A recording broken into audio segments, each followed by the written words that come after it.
Introducing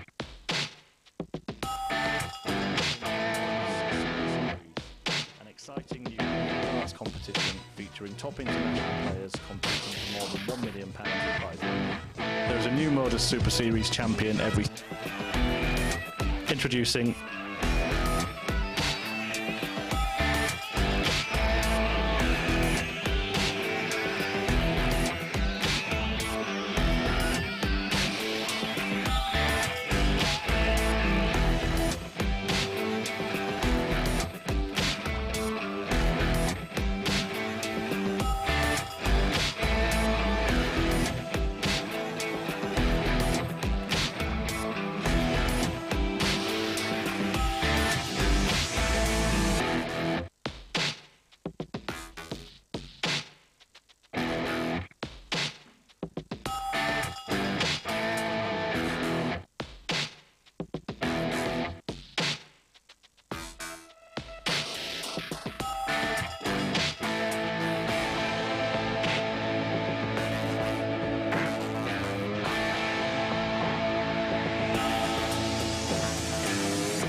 Good morning and welcome back to the MODUS Super Series. If you're joining us for the very first time, here's Chris Murphy with an explanation of all the rules. Introducing the MODUS Super Series, an exciting new weekly darts competition featuring top international players competing for more than £1 million in prize money. There is a new MODUS Super Series champion every 13 game weeks. The winner of MODUS Super Series 1 will be crowned on Saturday the 22nd of October 2022. So how does it work? 12 players compete every game week with live footage of every match broadcast 6 days per week on Sporty Stuff TV. Group matches take place Monday to Friday in morning and evening slots as players compete in a series of eliminators. The 6 qualifying players contest the finals every Saturday evening. Round-robin group matches are followed by semi-finals and the final, producing a new winner each week. Every 13th week, the winners from the previous 12 weeks contest the MODUS Super Series Champions Week. The winner takes home the MODUS Super Series title and earns a place on the honours board. After Champions Week, the action starts again for week 1 of the next series. Thanks for that, Chris. Rather you than me. Anyway, delighted to be joined by one of our team of commentators, Henry Deacon. Good morning, pal. Always a pleasure, mate. Nice shirt, I have to say. Did you get that out of my wardrobe? Yeah, I don't think it would have fit. Well, we had a great day yesterday. It was the start of Group A, of course. Anything stand out for you? I think Lisa Ashton was a standout player, wasn't she, yesterday? 4 wins from 5, absolutely superb. I think throughout the day she was the most consistent player as well. We saw some players with some big averages, maybe not back it up, but her mean average overall was probably the best out of everyone and just the most consistent. Her doubling was absolutely deadly. Well, let's take a quick look at the results from yesterday. And there was some outstanding performances. We started with Graham Usher defeating Lisa Ashton, her only defeat, as you mentioned, on the day. He started so well, 99.9 average, but then seemed to just fall off the edge of a cliff.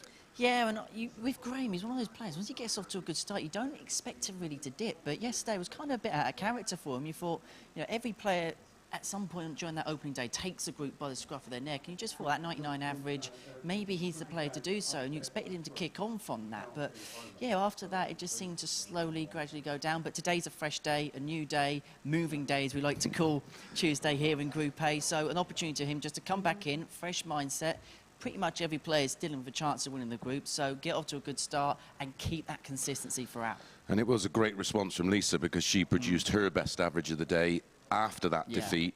She averaged over 98 in a fabulous win.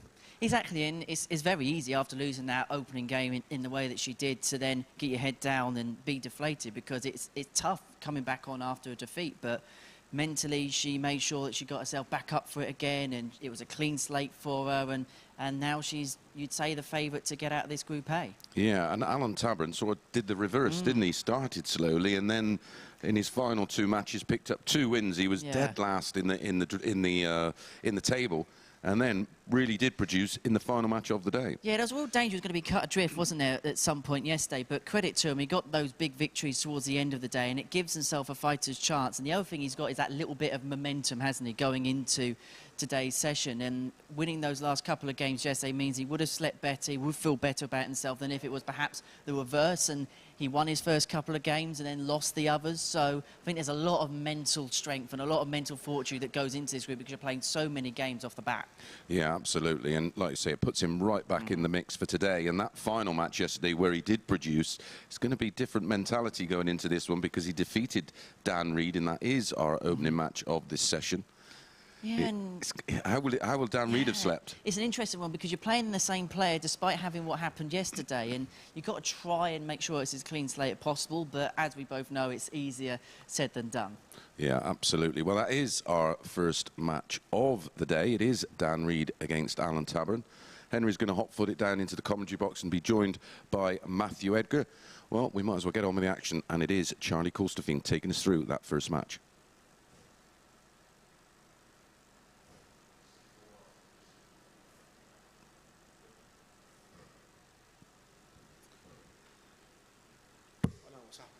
Reset in there, of course, where he's rushing to get it done.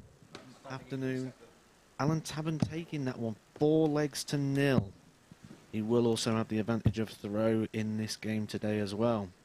Dan Reid, been playing well as of late, got himself to the final of the plate in Cardiff, champion of champions, the old cutthroat best of 3, just like the old news of the World Series, so he'll like this short format.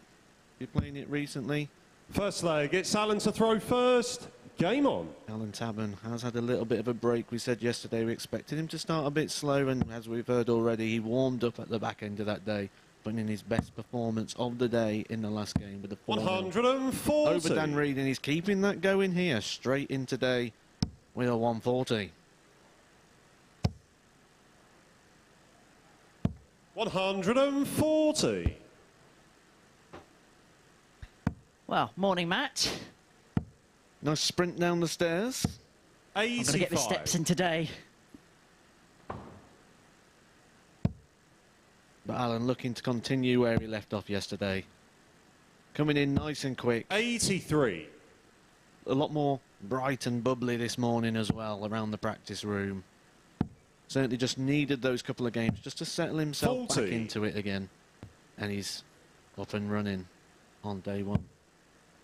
We were speaking upstairs about the psychology of the fact that he won the last couple of games yesterday after struggling at the start. And perhaps if it was the other way round, where he won the first couple of games and then lost the last few, would there be a different mindset going into the day, 59. despite being on the same Daniel tally of points? 138. We're certainly going to see that theory put to the test very quick, because Dan Reid is that exact scenario the opposite way round. He comes into this on the back of that 4-0 98. defeat, despite playing some good stuff in the middle part of the day.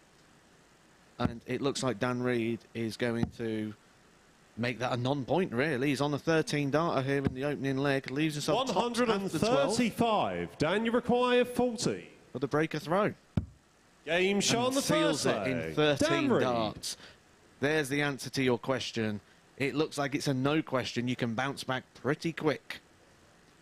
You're going to have to do that in this format. You're leg, going to win a few, you're going to lose a few. Dan Reid takes the opener. It's the way he took the opener, as you say, in 13 darts. 100. Instant breaker throw. See, we look at... Oh, well, we're looking at this going in. You just knew that was going to go in. I was going down a different track. I look at that. Look how the darts are sat, and you just know that is going in for a 180 there. But going away and coming back does have a different... We're looking at Tabern taking that 4-0 victory at the end of yesterday. But going away and resetting... A lot goes on when you go back to that hotel room. A lot of thoughts. 27. Sleep, you know, refreshes a lot of things. And you mentioned that word momentum. Does that break stop the momentum? And do you think it changed depending on what group you're in? Obviously, in these daytime 125. sessions, you're finishing at around about 2 p.m. So you've got the rest of the day to yourself to kind of potter about, do what you need to do, go get dinner and relax at the hotel. Whereas perhaps 84. when you're playing in Group B, when you're finishing late at night, there's only one thing you want to do, and that's go straight to kip. How much does that change the psychology of the players, depending on what group you're in? 45. It's tough to... Everyone's different as well. Everyone will do something different with this. I'm guessing with Alan, he'd have got back... 40. He'd probably had an afternoon nap, knowing Alan. He'd have gone back, had a little afternoon kit, got up, mulled around for a bit, and got back to bed again. You certainly have a few kips when you work here. 91. Alan, you require 170. 25 matches to play over the 5 days. It's a darting marathon. And Dan Reid's 60. turning this into a bit of a Dan, you sprint at the require moment. 80. 80 the shot. For 2-0, and to confirm that breaker throw, double 10. That's a nice lie, that. Makes the target bigger. 60. Comes over the top. Alan, you gives Alan require a chance to get that 110. break back on the 110. We speak about moments that can change games in this short course format. Shots like this 110 95. Dan, you can require potentially do it, 20. but not on this occasion. So, double 10 for a 2-0 lead for Dan Reid. Game shot And on the he's second halfway leg. towards Dan banishing the Reid. woes of yesterday against Allen Tavern. He leads in the first game of the day against Tabern after losing the last game of yesterday against the Saint. Third leg, it's Alan to throw first. Interesting choice there, who went for that one for the 90. Going for the ball and the tops, and then gave him a little half clap on the leg 140. when he took the leg out. I think for Allen Tavern as well is he did so well yesterday to work his way back into the group and work his way back in contention. The last thing 60. he'll want to do here is lose first game on Tuesday and kind of outdo the hard work you did towards the end part of yesterday. Oh, we was talking about how he needed to win that last 40. game, and then puts in his best performance, takes a 4-0 victory, and brings himself back in on the legs as well. Because the leg difference will become a factor when you've got a group as tight as this. Everyone is playing to their statistics. 96. Indeed they are. Not often do you see it so close to the stats. Sometimes we see some 100. anomalies, sometimes we see players exceed or go under, but as you mentioned, we've been looking at the year-long stats for these players in this competition, and they all 100. pretty much match up to type. In the minute, Dan Reid averaging 89.86, Allen Tavern 87.5. 140. As Tabern cracks in a 140, single 20 with the first dart, 2 trebles with the final 2. 140. Good shot there for Dan Alan, to you put the pressure on require this 81. Kind of needs to go. If he doesn't, opportunity to break the throw. 72 to go. Cannot go in this shot, so the 103 for the 41. double breaker throw Dan, you and a require 3-0 105. lead.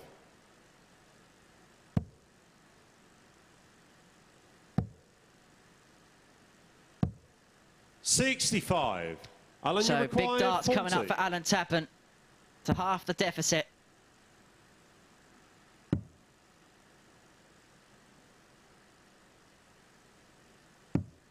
$20. And how big Dan, you are require those 40. 3 darts missed for the Saint? Because Dan Reid can step in Game and shot get on the the double third breaker leg. throw, Dan open up a Reid. 3-0 lead, and now finds himself just 1 leg away from the match. Fourth leg, it's Dan to throw first.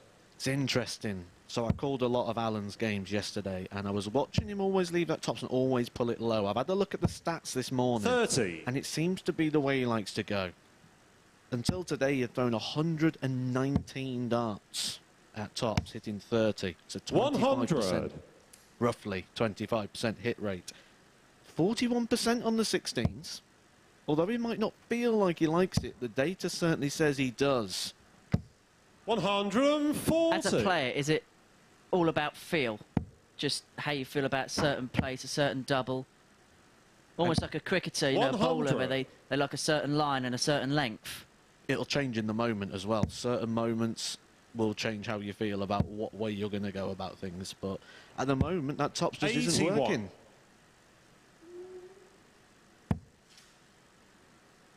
You mentioned yesterday, you get 5 cracks 140. in Group A, so he'll have 4 more games after this. So he has got time to put it right, but you don't want to be putting yourself under that sort of pressure right from the get-go, especially in Allen Tavern's 90. position. He did well to work Alan, his you way back in the require grid towards the end of yesterday. 161. You don't want to be giving up those gains right from the get-go. 44. What a way this would be to Dan, you require win the match for Dan 160. Reid, 160. To open the day. With what would have been a 4-0 win, he may 100. come back Alan, you if Tabern require doesn't take the 117. And he won't take the 117. Again, pulls it over to the left-hand side. 52. Gives Dan Reid a chance at the Dan, you 60 for the require match. 60. 2 darts. 40. Doesn't go, Alan, you gives Tabern require a chance 65. to get a breaker throw back and get himself back into the game. He fought himself back into the day yesterday. Game he shot can on the start fourth fighting leg. himself back Allen into Tavern. this game as he does so with the double top, which I said he was due to hit anytime soon because he's really good at it. To steal a phrase from Chris Mason, is Fifth Allen leg, Tavern it's in Allen this to sort throw of first. moment now Game where on. you can kind of free roll? I think he's now in a position actually where he doesn't need much. He's done 23. the hard bit now. You know, if we look at what he needs to do, he's got to hold the throw here. One more break and he becomes the hot favourite for this game. And if you actually have a look at the statistics, 85. 4-ton plus throws, 4-ton 40 pluses, it's still early in the morning, and the solitary max of the match. He isn't too far away. It's just been 96. Dan Reid's been able to take advantage of the big moments in this match. The moments have sort of been presented with those setup shots from Allen. Those sort of shots that will get him to that 60. 2-dart position. 201 down, he's taking 6. And if he can tidy that up, the stats are going to start going in his favour. He's tidying this one up. 140.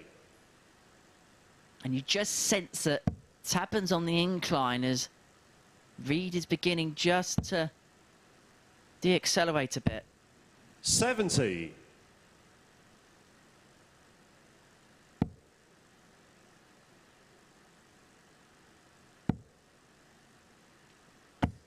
60. Well, this is one of 15 games today. 6 players in this group. Also in Group A, Lisa Ashton, Justin Smith, James Richardson and Graham Usher. So we've got some 45. fantastic ties coming out throughout the course of the day. We're here till about 2 p.m.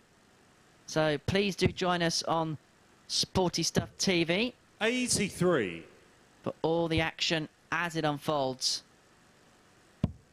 That's what we're talking about with that setup shot. That last start going in the 3 has put him back to a 3-dart finish again. 55. In this Alan, you situation, it's not require going to be too much of a 99. problem. He's still going to get 6 darts at this. Is he going to go tops? No, he's going for the double 10. Leaves him 89. back at the top end of the board. Double 5 will come back. Are you surprised he didn't go for tops? Because if he fancies double top as his finishing double, would you think in those situations where you can go for the 60. combination he would? Alan, you Well, require he's left it 10. at every single opportunity, hasn't he, so far? Going straight for Game this shot on and the straight fifth in leg. one dart. Allen Allen Tavern. Tavern pulls it back. That is a hold of throw, and it is now all eyes on Dan Reid. Dan Reid will be throwing first in this leg, trying to wrap up the match. But as Allen Tavern came back into Sixth the leg, whole it's Dan to day, throw first. he's Game on. doing it in this game. Coming back from 3-0 down. It's now 3-2 to Dan Reid. And maybe now the result from yesterday comes into 60. play. Because Dan Reid knows what happened in the last game of yesterday. Allen Tavern beat him. And now from 3-0 up in a position of 97. authority, Tabern is just slowly tapping him on the shoulder.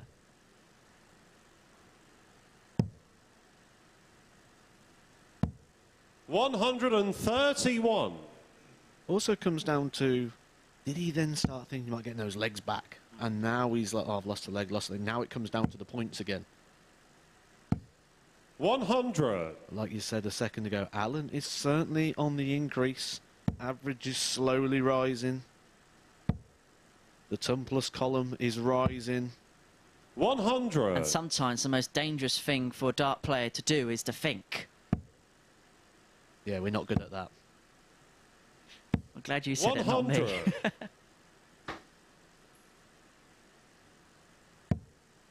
Up to an 85.16 now, Allen Tavern. Like I say, slowly rising. Dan Reid needs to get this over with, and he's certainly motoring to that finish line with that 140. Leaves himself a nice 2-darter after 12 darts. 140. Well, this 70 is under pressure. 20 for tops for the match. Well, the bullseye after that double 5.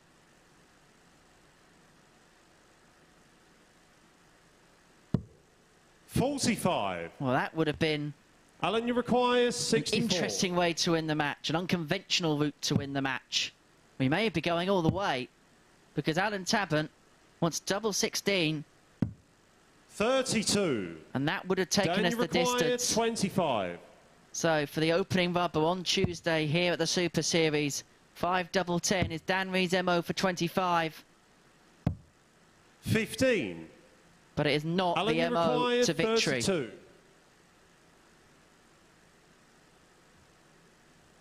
It's a little overbalance there for Allen. And again, just comes very wide there. This normally goes in. When you throw a dart like that, we normally pop it in straight away. Double 8. 24. Not this time gives Dan Reid 3 Dan, more you chances require to win 10. the match. Double 5.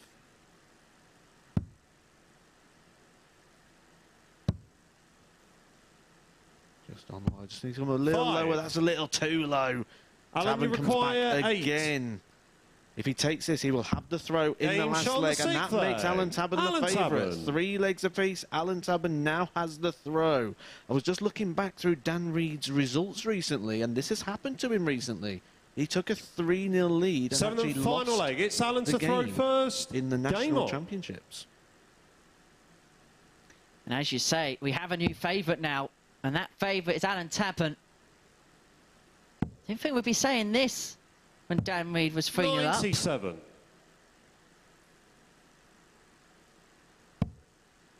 It wasn't just the fact he was 3-0 up, he looked comfortable in that position as well. Well, the average has dropped. 60. At that point of 3-0 up, he was around about the 91. He is now just clinging on to an 80. Currently sat at 80.23. 140. And that's not going to make him feel any better as Allen halves the leg. If this leg goes Allen's way, what 140. does Dan Reid have to do, and how does he respond to this setback? Well, he's in a good position here. He's got 3 games before he has to come back and play Graham 100. Usher. So he's got a good little break after this. But he's certainly not out of this game yet. Still finding the red. 100. Alan, you require Gives Allen 164. 6 darts at the 164 for the match. He might only need 3.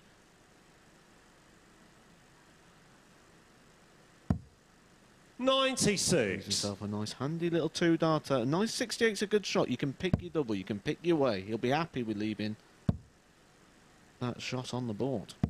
85. Alan, you require So from 68. 3-0 down,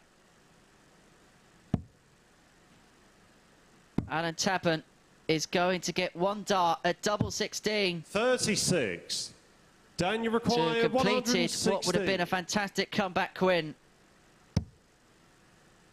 Still a chance here for Dan Reid. Needed the treble for double 100. 18. Leads himself Alan, you from double 8 require if he 32. comes back. Game And he shot. won't come back. And the Allen match. Tavern takes Allen just Tavern. 1 dart to wrap up the game there. A 4-3 win after being 3-0 down. Completely turned the game around, reeling off the last 4 legs, just as he did yesterday. 4 legs in a row, wrapping that up with an 84.34 average for Allen Tavern, 82.81 for Dan Reid. Just 180 in that game, going the way of Allen Tavern. 30% on the doubles was enough today to give Allen Tavern the 4-3 win over Dan Reid.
going to see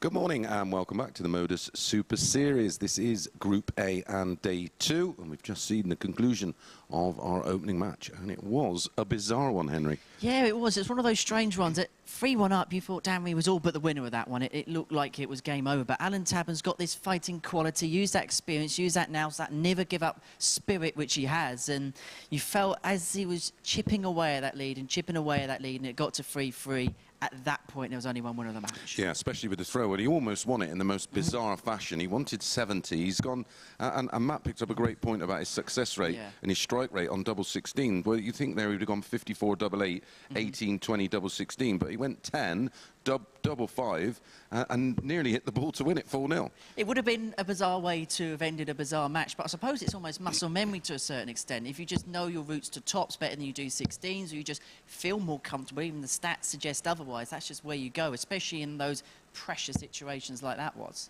Absolutely. Well, up next it is Lisa Ashton against Justin Smith. Charlie Courstefine is our referee. Opportunity to take a look at these two players for the first time today. We've got Justin Smith here, 25-year-old from Wales. The Bearded Dragon is the nickname. Quite a funky one there. Twice a semi-finalist on the Challenge Tour and on the Development Tour. Taking on the 4-time Women's World Champion Lisa Ashton. Currently table topper of this group, taking 4 wins out of her 5 matches from yesterday. Lisa will be having the advantage of the throw in this game as well. So moving forward, we'll be looking to put more points on the board and book her place in Saturday's finals. Game on. 1 place up for grabs in Group A, which goes to your table topper. Group B will be given to 2nd and 3rd place, with 4, 5 and 6 taking up spaces in Group C. 45.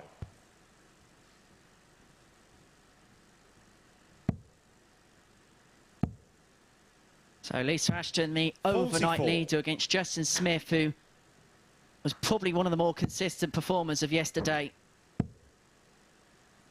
I mean, some people might say Lisa rose to the occasion yesterday. We're not going there, are we? 82. And I thought I got here just in time.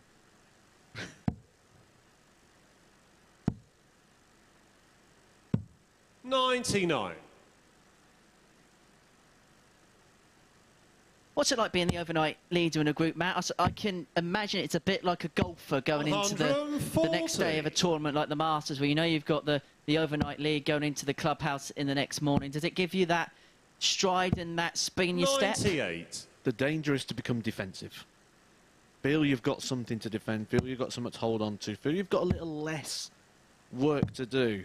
165. Justin, you require 164. 3 trebles there, leaving herself double 5. It wasn't the intended shot, hitting the treble with the last dart there. 124. But that was the intended Lisa, you shot require from Justin 10. leaves top. Good leg here, both on a double after 15 darts. But Lisa with the advantage of throw means she gets first pop at it. And that's awkward. She gives the shuffle across the hockey. Oh, wowzers, what a dart. Comes right the way round, curls it in, and finds the double 5. Reminds me of a shot many years ago. The World Match Play. Second leg, it's Justin to throw Taylor, when he go right across the hockey and somehow found the bullseye, and it was giving me a bit of a reminiscence of that moment. 140. Was that the Isaac Newton-Apple falling shot? Oh, it's incredible, wasn't it? And when we look at Lisa's darts there, actually, and we look at the thickness of the barrel, 125. it just shows you how good that was. I think the camera angle probably didn't do that justice to how hard that shot really was. 57. So the size of the barrels makes the target so much smaller, doesn't it? you've got the risk of deflection as well. 100.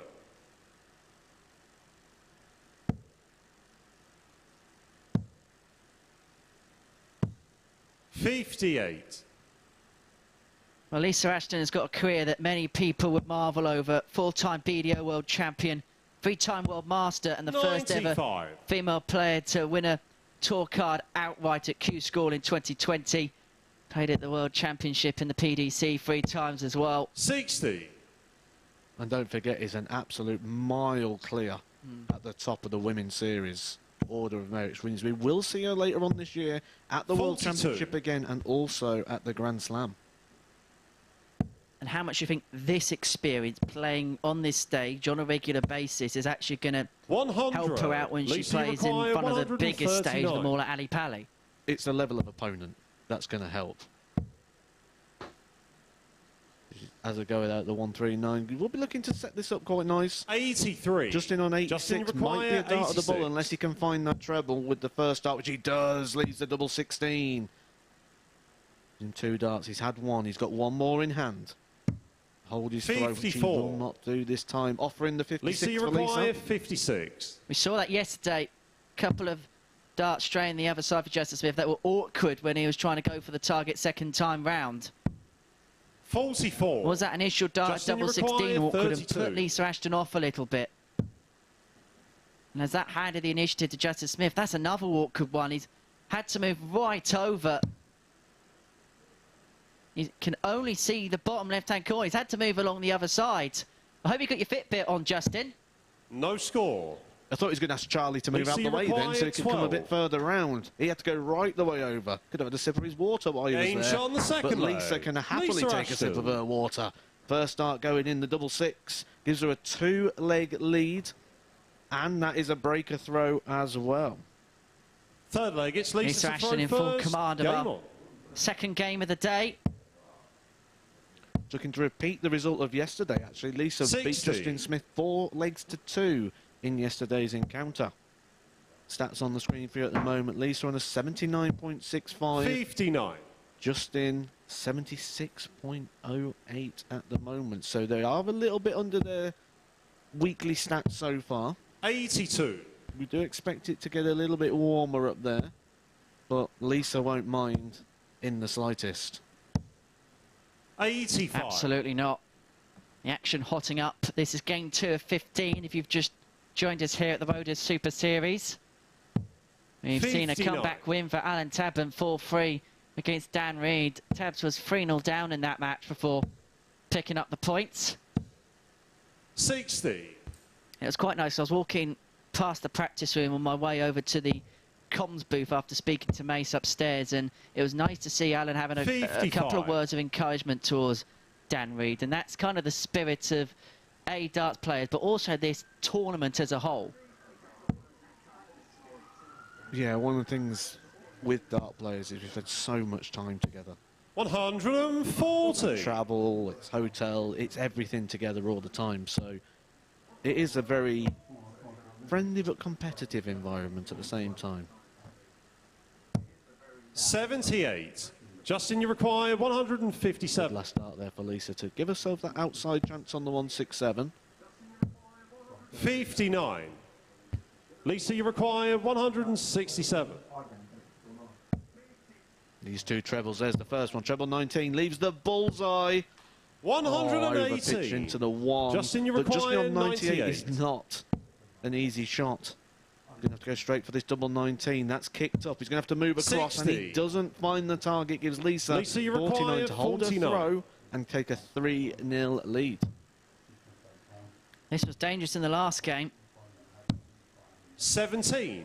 May not even happen Justin, in you this. require 38. Now, yesterday, Smith was splitting. He does so again today. Game shot on the third leg. And it Justin works Smith. out for the Welshman. Gets the break back.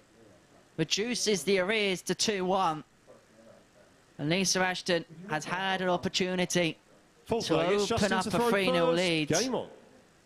And as we said yesterday, in these short course races, the game can be dictated 60. by one moment. Is that the one in this? See, I'm just thinking there with Justin Smith as well. He's got the nickname the Bearded Dragon. That's quite a commitment there, because now he's going to always have to have a beard. You won't be sponsored by Gillette, put it that way. 94.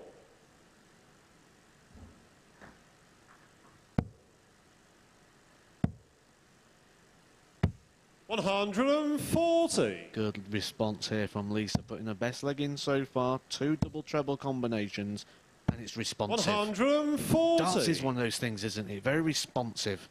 When one person starts hitting, the other tends to go. We saw that yesterday with that incredible game from James Richardson. 140. And I think when you look at the pace of all 6 players, they complement each other so well. So if one gets away, the other one can follow in kind, Lisa, because there's a rhythm, 87. isn't there?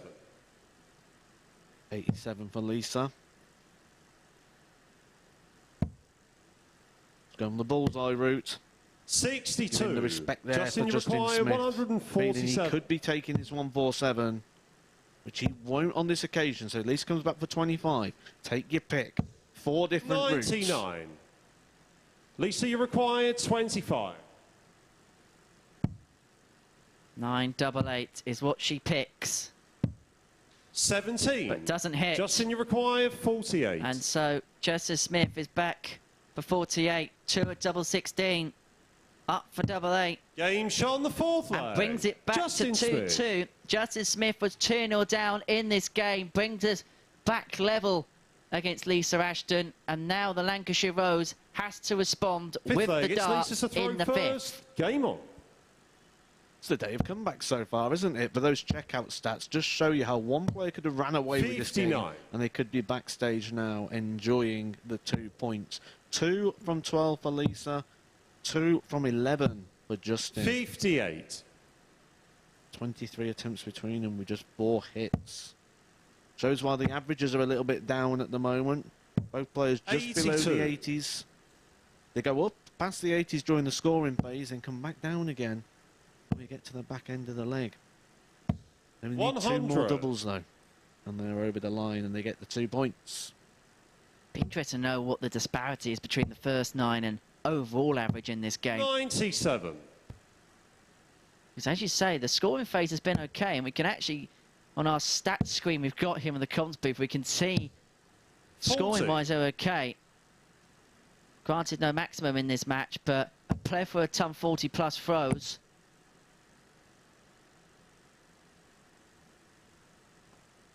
Ashton's got to think here. 80.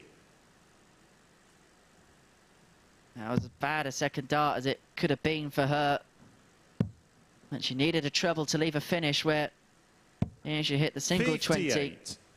She could have ran for cover to leave a biggie. Not that it'll matter with Justin Smith back on 2-4-5. Not that it'll matter after hitting 2 treble 20s with the first 2 darts. 133. Leaves herself 50. That gives her choices, but Justin wants to give himself some choices. Needs a couple of trebles. 81. Doesn't find it. He's on the Lisa, same you thing, slipped in the require 1, 50. but leaves himself an outside chance.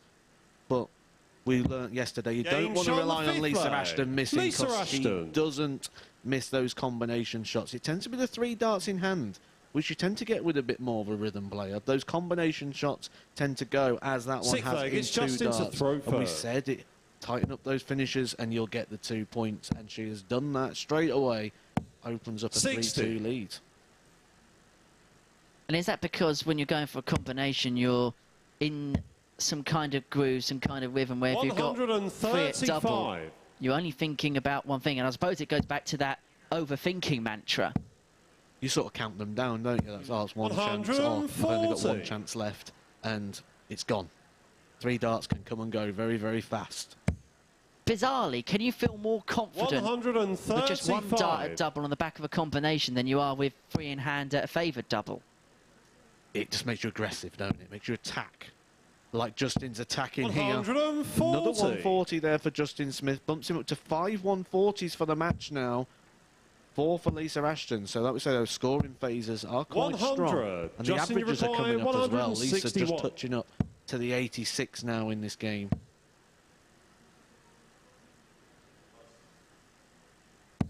It is an outside shot, but it's a shot for the match. 131. She is going to need 3 perfect darts, which she will not find this time. Offering Justin Smith a chance at the 36 to level the game. You require 36. Take us to a tie-break. A 13 dart leg, course to double 9. Game shot on the 6th leg. Justin Smith. He has gone to double A and he's got there in the end. And we go all the way for the 2nd time today, the 2nd time in succession. We told you at the start of the programme that this is a tight group. It's playing up to type. Both players with 3 legs on the ball. Both players free from 13 on the double. So both conceivably could have got this game done a long time ago. 140. And both players kick off 140. One more, they'll be level. 140. Does this have to be the decider? Yeah, let's keep them going for a bit longer. This has got warmed up now. This is cooking. 60. And Lisa has an 80-point lead plus what's in her hand now, so she gave herself a bit of a cushion. Oh, and she is laying on that cushion. Another 140. She did this before with the throw. 3 shots with double treble combinations. Her average is up to nearly 90. 100. Now she has really turned it up in the back end of this game. 81. And 81 for the match. She's found the accelerator 41. when she's needed to, and she is going to come back for tops with 3 darts in hand. Still a 4-3 victory. She was 2-0 up. Justin Smith 40. pegged it back. But it is Ashton that gets the points and finishes in style. The end performance of a world champion, a multiple world champion, showing those class, showing those qualities. And with an average of 88.17, she is a 4-3 victor against Justin Smith. We're going to take a short break. Upon our return, James Richardson and Graham Usher get their days underway.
Welcome back to the MODUS Super Series and another absolutely thrilling match going all the way with Lisa producing a 13 darter to get the job done.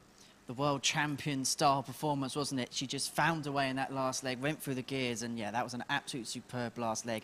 3 140s on the bag, and then just to finish off like that, true quality. And to be fair to Justin Smith, at 2-0 down, he clawed his way back into it, asked Lisa a few questions, and she just had all the answers. I thought she was going to run away with it. We can see on screen there the averages from that match, 88.17. Well, her average for the day yesterday, you mentioned consistency. Her average for the day yesterday, 88.93, so she's pretty much playing to type and will remain tough to beat. We'll have a quick look at the table after our opening 2 matches. I think we can have a look at the table.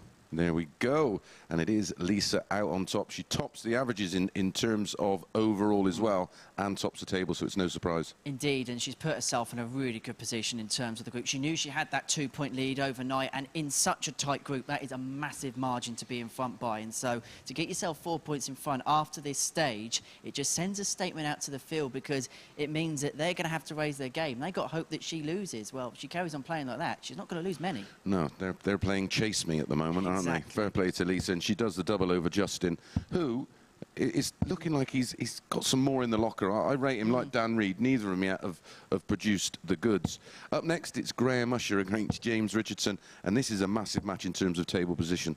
Exactly, they're jostling for that position now to be the one in the chasing pack behind Lisa, and they want to try and establish that position and be the one that, if there's going to be a slip-up from her, they're the ones that's going to pounce. Yeah, and we both know from yesterday, both produced the high averages, a 99.9 for Graham and that lovely 108.67 from James Richardson, where we've seen the 10 consecutive perfect darts. Exactly, that was a superb performance, wasn't it? Well, the performance of the day yesterday. I think the one thing with the pair of them was they had that one really good performance. They would like the mean average for today to be a bit more steady than it was yesterday. Absolutely. Well, let's throw over to that match. Charlie Corstefine is our referee.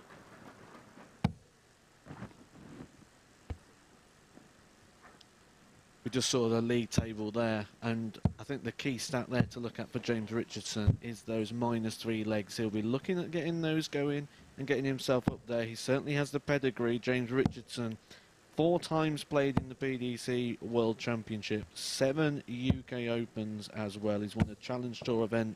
He's played at the Lakeside, and he's picked up a title this year, the WDF Gold event over in Denmark, which will see him return to the WDF World Championship a bit later on in this year.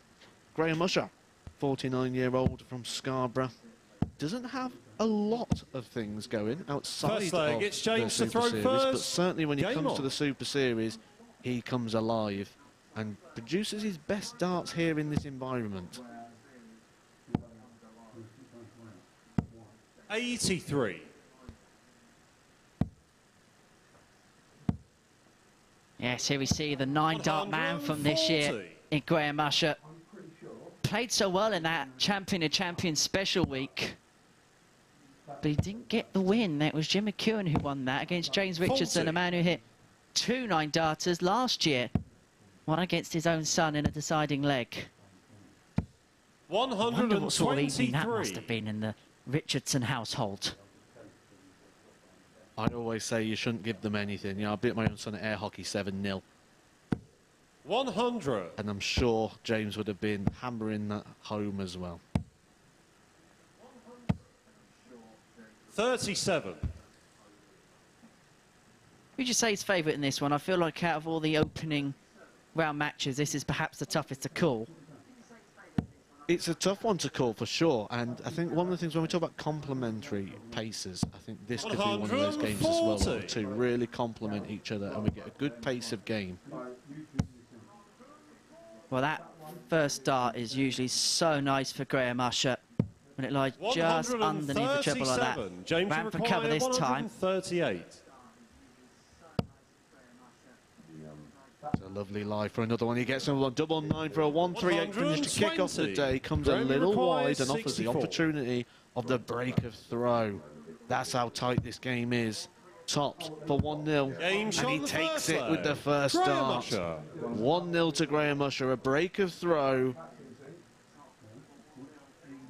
Ruthless. Second leg, it's Graham to throw first. I'm not doing that again. I'm not going there again. We went there yesterday with that one. I'm going to leave the ruthlessness. 100. For the first time ever, Matthew Edgar's been less speechless. you're taking my jokes. I've only got 2, and you've took one of them, so... 180. That might be for the best.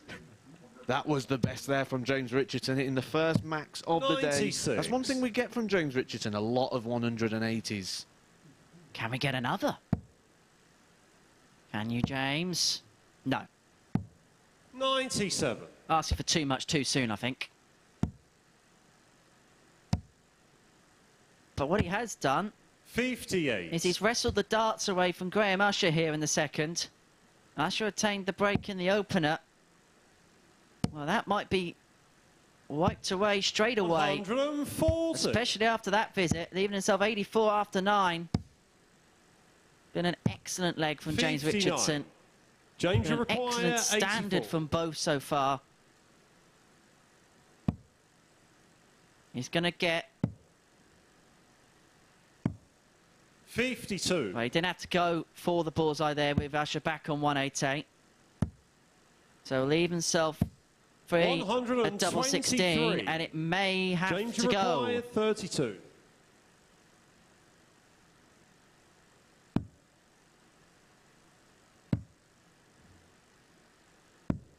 $24. But it doesn't. Graham, you And Graham require Usher, who's 65. been the outsider throughout this leg, may nick it on tops. 25. But he can't convert James, you either. require 8. And Richardson gets a second bite of the cherry on double 4. Game shot on the second leg. And James manages Richardson. to obtain the break. The scoring phase of that leg was superb, but when it came to the doubling, it was found wanting. 1 from 6 Third on the leg, doubles it's for James to throw Richardson. first. Usher had his chances as well to open up a 2-0 lead. We said about the pace of the game, and we're expecting a quick game. Actually, these two players have put in some 91. fast games in the past. James Richardson recording a game in just 6 minutes 36 seconds against Dan Reid, who'll be playing later on 83. this afternoon. Graham Usher, though, impressive. 5 minutes 48, 5 minutes 50, and 6 minutes 8 seconds in some of his games, 45. wrapping them up in record time. You might call him Graham Rusher. 97. Henry will be back with us in a moment. He's just gone out to be sick. 100.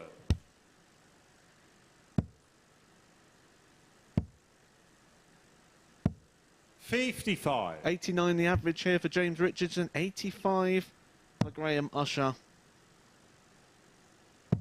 Stats staying level.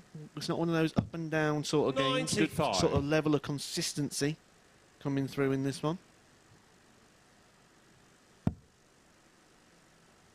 Both looking to leave big finishers. 59. Argument there to switch. James, you require You could 170. have kept 2 darts live there on the 19s by coming down. Get the 96 to leave the 170. Just offers James 6 darts now to break the throw with the 170. 89. And tellingly, this will be for the first hold of this match. 140. James, you require 81. Usher, who had the opportunity to open up a 2-0 lead in the last leg, may find himself 56. behind, but the ball goes a Graham, begging. you require And 67. Usher returns for 67. Tops for 2-1. 27. And Richardson James, you returns. require 25.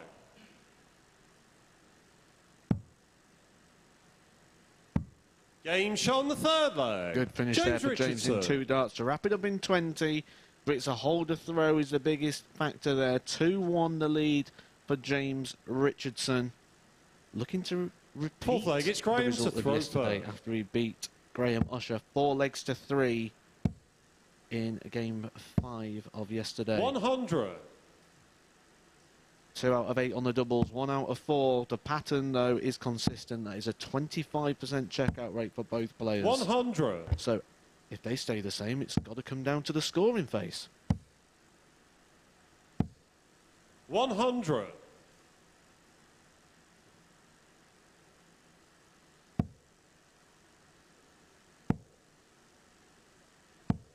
I said the scoring phase, and I just took a look at the stats there, and I looked at the 180 column. You know James Richardson likes to put numbers in that column. And when his dart sits up nice like that in the top, you just expect, don't you? It's an expectation there.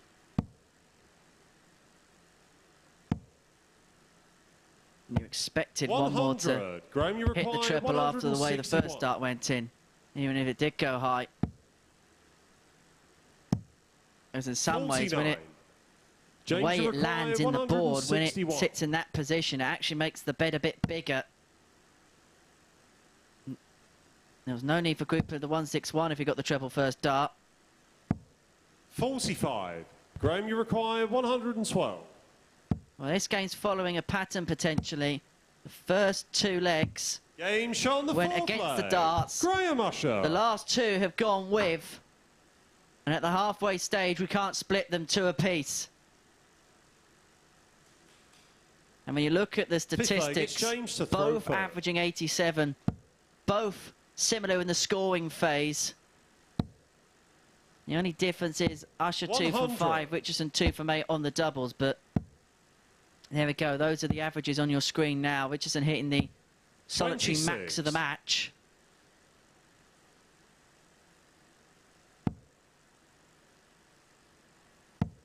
I'm still none the wiser who comes out the victor in this one. At the moment, that advantage of throw is looking like it's going to be pivotal at the moment. 97. All things stay the same, but Graham Usher's just give us a little insight into what he can deliver with that last leg. And when you get a little opening like that, gives you the chance to jump in. And he is jumping in. 134. You just knew that was going to go in there. A lovely 134. Means James needs 70 points just to draw par, so opportunity is coming here for a potential break. 60. Big opportunity now. Even bigger. Graham is finding the turbo. He's finding his first 180 of the match, and he sets himself up on a very nice two-darter. Take your pick of your double. There is nothing James can do but hope from this point. And in a similar vein to Lisa Ashton in the last game, he's hitting the gears at the right time. He's finding the right moments at the right time. He finds himself in front. He finds a breaker throw. And now he has the honour to beat James Richardson. Sixth leg, it's Graham to throw first. Game on. He carved the opportunity out for himself in that last leg. And then when it arose, he took full advantage. And in this leg, kicking off 1, 3, 4. 60. James Richardson is well and truly on the ropes. 100. He's going to have to be picked up off the canvas here.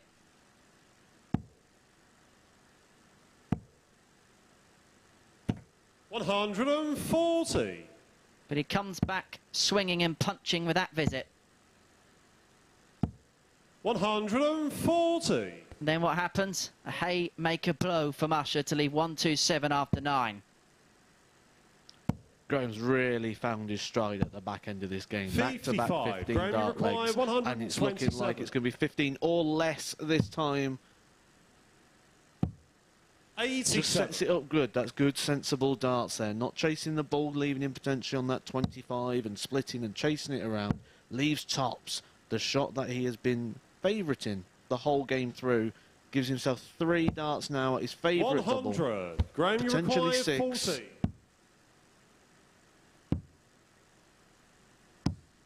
Game shots. Only needs the 3. Graham Usher takes it 15 darts again. 4-2 the victory there for Graham Usher. 3 15-dart legs in a row at the end of the game. He certainly picked it up at the back end there, Graham Usher. 91.44 the average, taking a 4-2 win over James Richardson with an 84.66. The checkout certainly rose to the back end of that game. 44% for Graham Usher with a nice 112 to finish. 4-2 Graham Usher.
Good morning and welcome back to the MODUS Super Series. Another thrilling game as, well, Richardson takes another defeat and they trade places in the table. Exactly. We said that was a big battle in terms of jostling for position in the league table. We can see the statistics there. And to be honest, it was Graham Usher who just got that kick, didn't he, at 2-2. Yeah, back-to-back 15 darters. Exactly. And we were saying just before coming on, that final leg, he knew he had the darts. When you leave tops after 12, you make your opponent have to do something special to go and take it out and then to take it to a last leg. And credit to Graham Usher, that was a good performance. I'll make him feel better about his start to the day as well. Yeah, he looked a little bit gloomy yesterday. Yeah. He obviously wasn't happy, and rightly so, because we've seen so often here at the MODUS Super Series what he's capable of doing, including a 9-darter the last time he had a campaign. I think it was around week 5. Yeah. Let's have a look at the table and see what that's done to the table. And as mentioned, he has traded places with James Richardson. He moves on to 6 points. Well, there's still a few points behind Lisa, aren't they? Exactly, she's the one they've all got to chase. For Lisa, exactly, yeah, exactly. She wants everyone to take each other out and to make life as difficult for each other as possible. And the more they do that, the better chance she's got of going on and winning the group. Well, Allen Tavern against Justin Smith up next. Allen Tavern got the win. He squeaked it 4-3 yesterday. I like the look of Allen Tavern today. Yeah, we said earlier, you know, getting those victories late on, it gives you a bit of confidence going in overnight. And he's now won 3 on the spin, exactly, hasn't he? and because of that, he's the confidence player in this group. And, you know, momentum's massive when you're playing lots of games back-to-back. And the more wins you get consecutively, knowing that other players around you're going to win some and lose some, that confidence boost mentally is huge. Certainly is. Well, let's find out what's going to happen with our referee, Charlie Colstefine.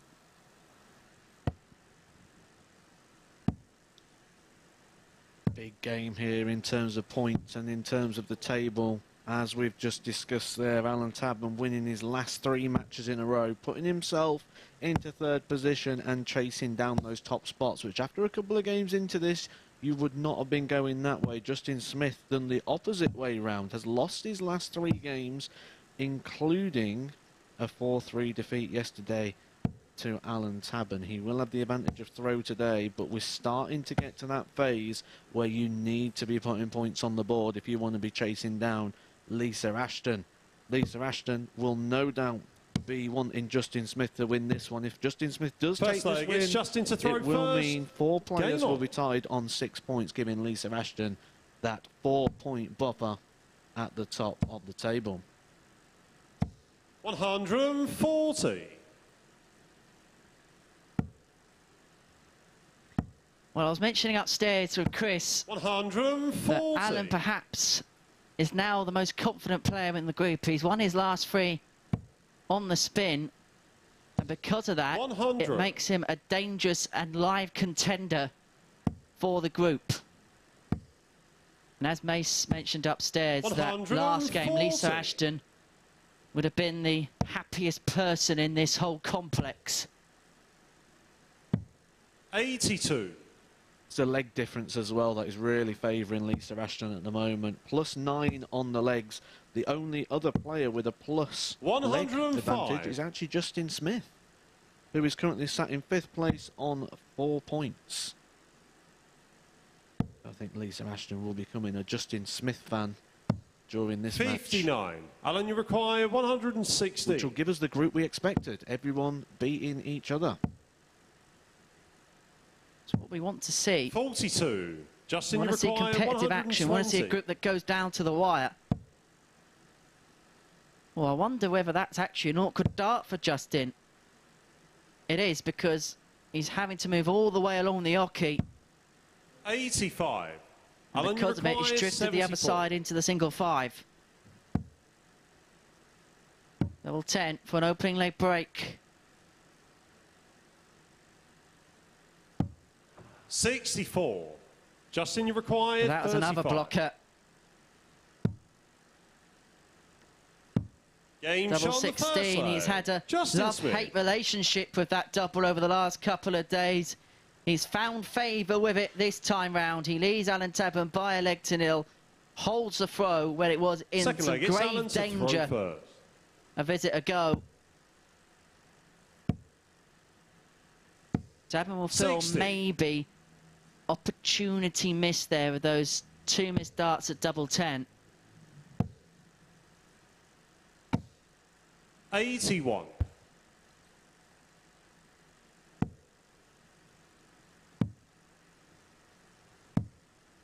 58.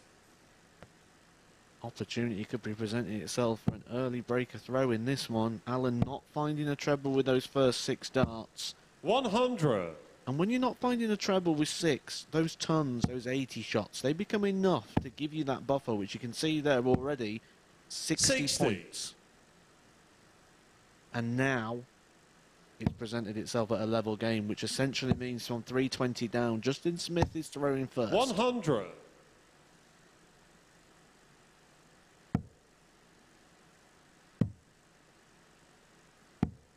$57.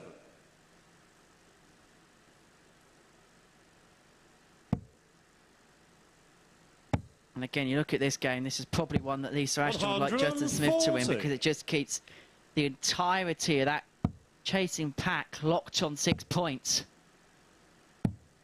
122. Justin, you require 80. With a plus leg advantage. It just shows the results have been very mixed. Game shot on the second straight in the double 10 off the dart. Smith. Nice use of the marker there for Justin Smith. Takes out the 80 in 3 darts. His best checkout of the day so far. But the most important thing is that is a third leg. It's Justin to throw first. And he will now throw first for a 3-0 lead. Playing very well as well, averaging 93.94. 100. I think a lot of people are quietly looking at Justin Smith today and thought, if someone's going to make some moves in this group, 60. he could be the one. Certainly with stats like that, it suggests he is going in that direction. 60. No, it's able to tie the group all on 6 points. Bar Dan Reid on the 4 and Lisa Ashton on top with 10. 60. Amazing to think that she was the outsider with the bookies before play began. 100. She definitely isn't now. And if the results continue this way, she'll be firm favourite. 125.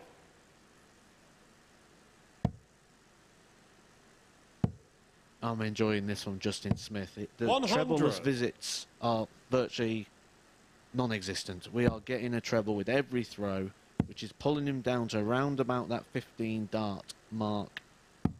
60. Well, Justin, you require we're 3 legs in, and he's had 141. 8 visits of ton plus, 8 visits of a treble plus. That makes you very hard to beat. 130. And you know what? He's just too good. When he wanted the 25, he got the ball. 60. Justin, you require 11. 3 for double 4 will be his MO. Game shot on the third leg. And that's what he gets. Justin And he's 3-0 up on Allen Tavern. He's 1 away from the win, but he's 3-0 up as well. And when the group is as congested as it is, leg difference could play a huge part in it all. First, game on. Looking at avenging that defeat yesterday. Allen Tavern, a 4-3 winner over Justin Smith yesterday. Justin looking to get that 44. points back on the board, but also add some legs to this. Allen, not much resistance here at the moment. His stats are going down where Justin Smith's are only going up, giving us at the moment the performance of 100. the day, currently running at 92.5.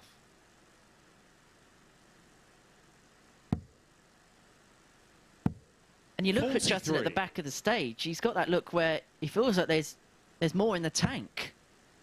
And that's worrying for the rest of the field. I always feel that watching Justin. You always feel there's 100. more to come.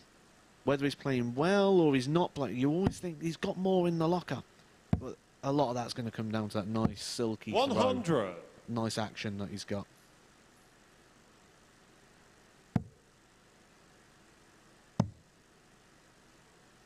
There you see that 57. double stats, 3 from 5 for Justin Smith, 60%. And when you add the scoring power, 11 60. visits with a treble plus, going to make it very hard to beat. As Allen Tavern is 100. only knowing too well now.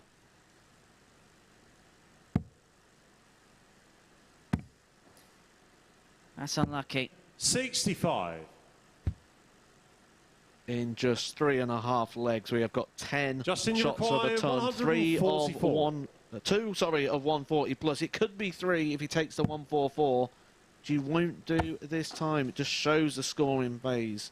And a bounce out there, 1 apiece. 40. On the deflections. But there's nothing Allen can do here other than leave himself handy. And then cross his fingers, cross his toes. And hope that Justin Smith does not take the Justin, 104 you require 104. for the 4-0 victory.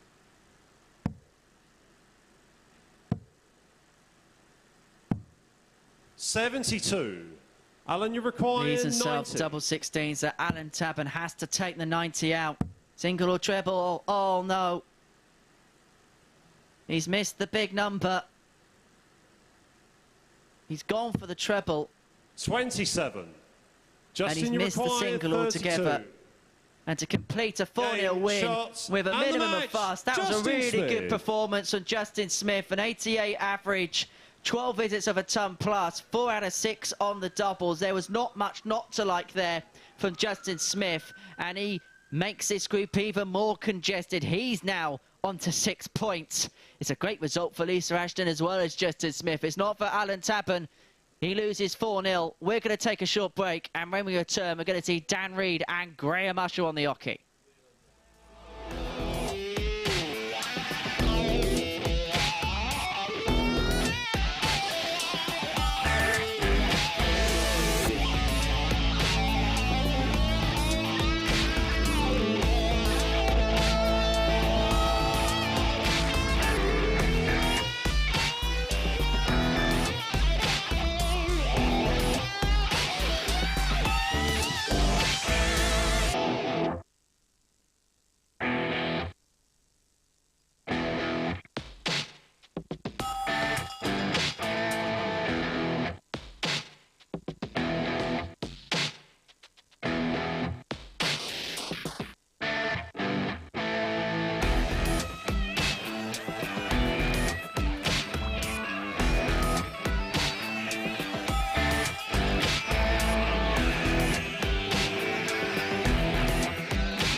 Welcome back to the MODUS Super Series. This is Group A and Day 2.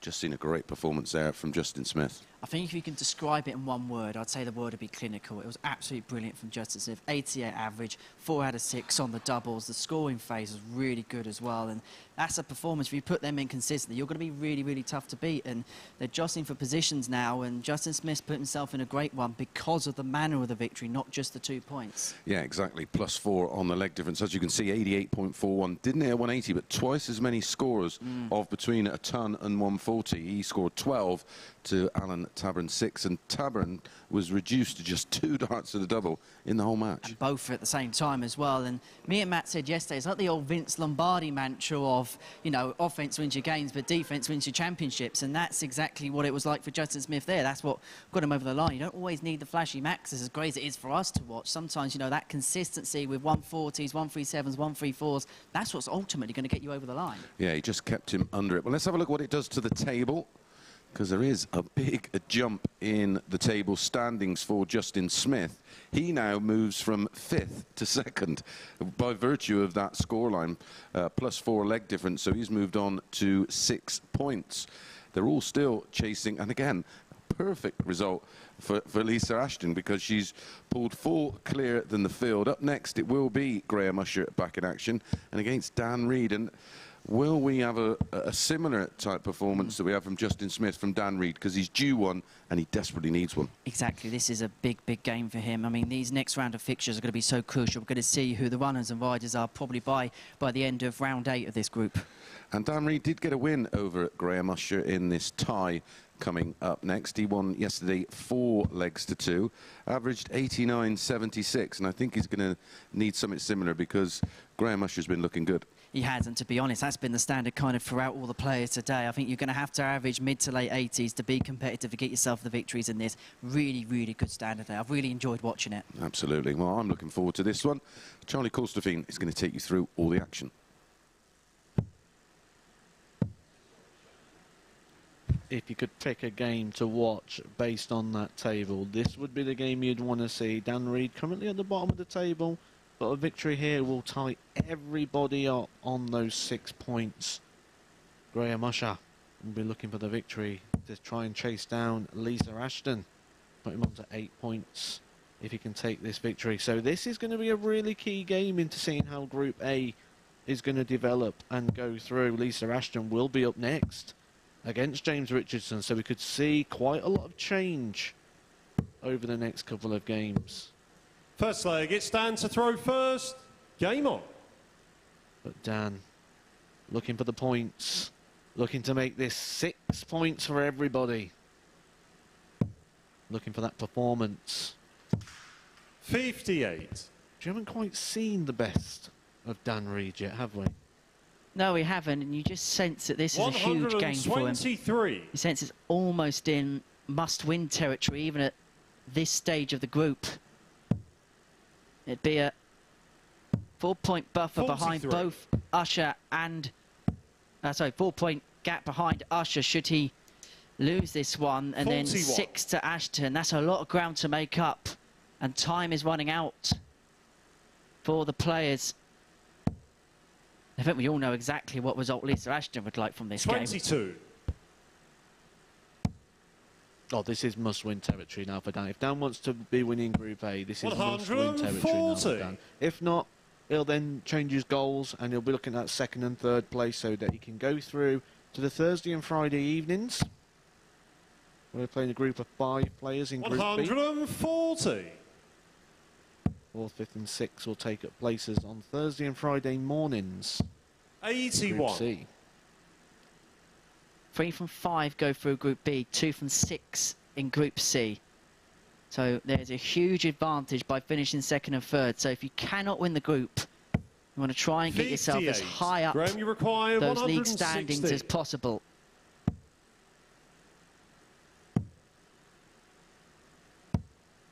$92. Graham ended the last game with a flurry of 15 dart legs. Took 15 darts here and left himself 24 for the breaker throw. We'll come back for the 24 as well with Dan Graham, back you on require 180. 24. Level 12. It's to the 6. It's a nice lie. Game shot the Uses first it leg. perfectly Graham Usher. to go out in 18 darts. Big telling factor there, the breaker throw. That is not going to sit well with Dan Reid, who needs the points before. Second leg, it's Graham to throw first. Game on. Just having a look at Dan Reid's body language there, and if you're Graham, I'm sure that's something you're going to pick up on, aren't you? Definitely. You do have a look, and you're trying to see what they're feeling. And Dan's been quite vocal 45. before on social media and places that he doesn't feel his doubles are up to par, and they sort of let him down a little bit. And the way he's scoring here at the moment, he's not going to get to that phase. So if he feels his weakness is the back end of the game and his strength's the front part, when it's not going for you, you've got nothing really to pick on to feel 99. Bit like a golfer, if you know your putting's not your best part of the game, where if your tee shot goes awry, then you know you're in all heaps of trouble. 83. And that's what it looks like. He's looking around, he's Not in a good place at the moment, but it only takes one shot and it soon refocuses everything back in. A nice 140 or a 180. 100. And everything feels rosy and positive all over again. It won't feel like that now for Dan Reid. That's excellent for Graham Usher. He's 38 after 12. He's going through the gears. 100. He started this game 38. In the same vein. He finished the last, and now he's 2-0 up in next to no time at all. A 13-dart leg straight for the double 19 and straight in. An average just below 97 for the gambler. It's Dan to throw first. And a sign of feeling good when you just go straight for the double. He could have split, he could have chose, but no, straight in on that double. And the averages are showing what the scoreline's showing us at the moment. It is a bit of a mismatch at the moment. Graham Usher nearly on that 97. 123. 78 at the moment. But Graham Usher only rising, only going the right way. If he could have took that double in the opening leg, 140. with one of the earlier darts, that would be well over the 100 by now. But does that go back again to the mental side of the game? He's gone straight for the double 19. He's got it with the first start. And if you're opponent, then again, that's another reason to feel bogged down. Dan Reid's responding here, though. You see his average climbing, you see it rising, he's starting to get those trebles. This is a good leg of darts, a good responsive leg. 100, 140, 140 for Dan Reid. 60. Dan, you Good require fighting qualities, 121. and he's going to have time at this 1-2-1. So he can just set this up, won't need to go the ball if he gets the treble. 81. And sets it up wisely there. Looking at a 13-darter of his own, leaving himself tops after just 12. 91. Dan, He'd love you to get require this 40. first start just to give him that confidence, that bit of a boost. Double 5. 35. Well, this would be Graham, you require an absolute 170. sickener for Dan Reid if the big fish goes. It won't, so he will return, but 40. that 5 combination is Dan, as you pesky require as it 5. gets. Double 2. That might be awkward. 1. It was awkward. Graham, you It's require clattered off the barrel 130. and deflected the other side. 65. Dan, you require Dan Reid to 4. finally get over the line in this leg. He was on a double after 12. He is still throwing now after 18 darts. Needs double 2 to get it Game over, shot and on then the finally third gets leg. over the line Dan in Reid. 19 darts. That shouldn't really matter. The big point here, though, is the leg on the board, and he is back in the game. Could not afford to lose that one. Fourth leg, it's Graham to That throw would have been a first. breaker throw. You sense he'll feel relieved more than anything else. 41. That was getting hairy and scary for a second.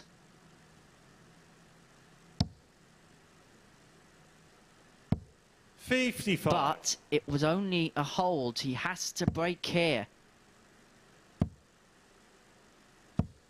55. Usher's already obtained the breaker throw he needed in this match. You just sense we're hitting that sticky moment of a game. 85. You know, when we get an important match, there's always a moment where the standard just dips a little bit, and it's who comes out of that first. 60. And that's 3 visits without a treble for Graham Usher. With the throw here, that presents a massive opportunity for Dan Reid if he can get that scoring power going like he did in the last game. 137. And like he has with those 3 darts. 2 trebles gives him a 120-point cushion. And that 55. is broke a throw in the scoring phase. 70 plus these. But importantly, Graham Usher's gone off the boil the last couple of legs, and Dan Reid is just beginning to find something. 100.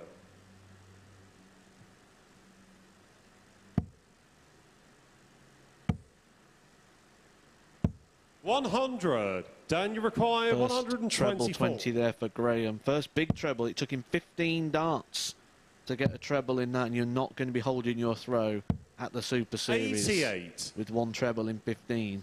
Dan Reid leaves himself 36 after 15, which is a tidy leg. 140. up. Dan, you require 36. It's Double 18. Game And shot on credit the where credit's due foreplay. here to Dan Reid. He was 2-0 down. He's fought his way back in the match. He's shown some real character to do so. And now level at 2 apiece. He's the player on the incline as Usher's just declining a little bit. He came out the tracks firing, did the gambler. But Dan Reid is finding his groove. 140. I touched on the fact that it doesn't take much to change how you perceive things. And 140. you've got a bit of luck there with Graham coming and missing those shots, and he started to hit some, and it's just a completely different game all of a sudden. Different vibes. 135. Different match. And dare we say Lisa Ashton might be clapping her hands at 45. Dan Reid at the moment, because she could be extending her lead. She's up next against James Richardson. If Dan Reid can turn this around and she beats James Richardson, 140. we have a very strong leader. She might have to buy some extra Christmas cards this 45. Christmas. Dan, you require 86. To turn this on its head. Didn't have to go 18 for the ball 46. there. Squares up, leaves tops after 12 with the throw. Means your opponent's going to have to do something very special to break.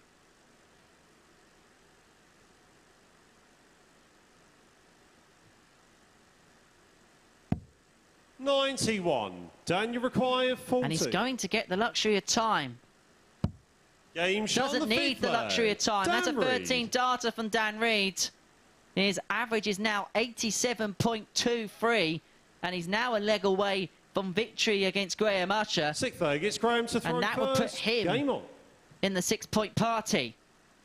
Don't you just love darts?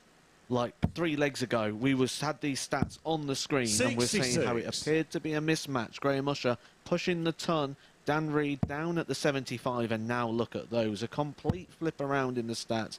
Dan Reid up in his average to the 60. 87 mark, where Graham Usher losing 16 points on his stats. And that is why that legs column has flipped. 180. But it might flip on its head again. This live league format is so enthralling because it's such a short race. The narrative can change oh so 121. quickly and oh so many times. 64. Should I say Super Series format? Still adjusting, still adjusting. 95.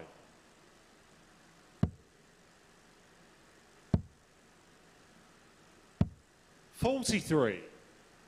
Opportunity there with the 43. If Dan can find one of these double trebles, he's hit 5 140s in this game. Not going to do it this 40. time. Oh, and that Graham, is you a require bad slip from Dan 148. Reid. Gives Graham 6 darts at the 148. He's going to need them.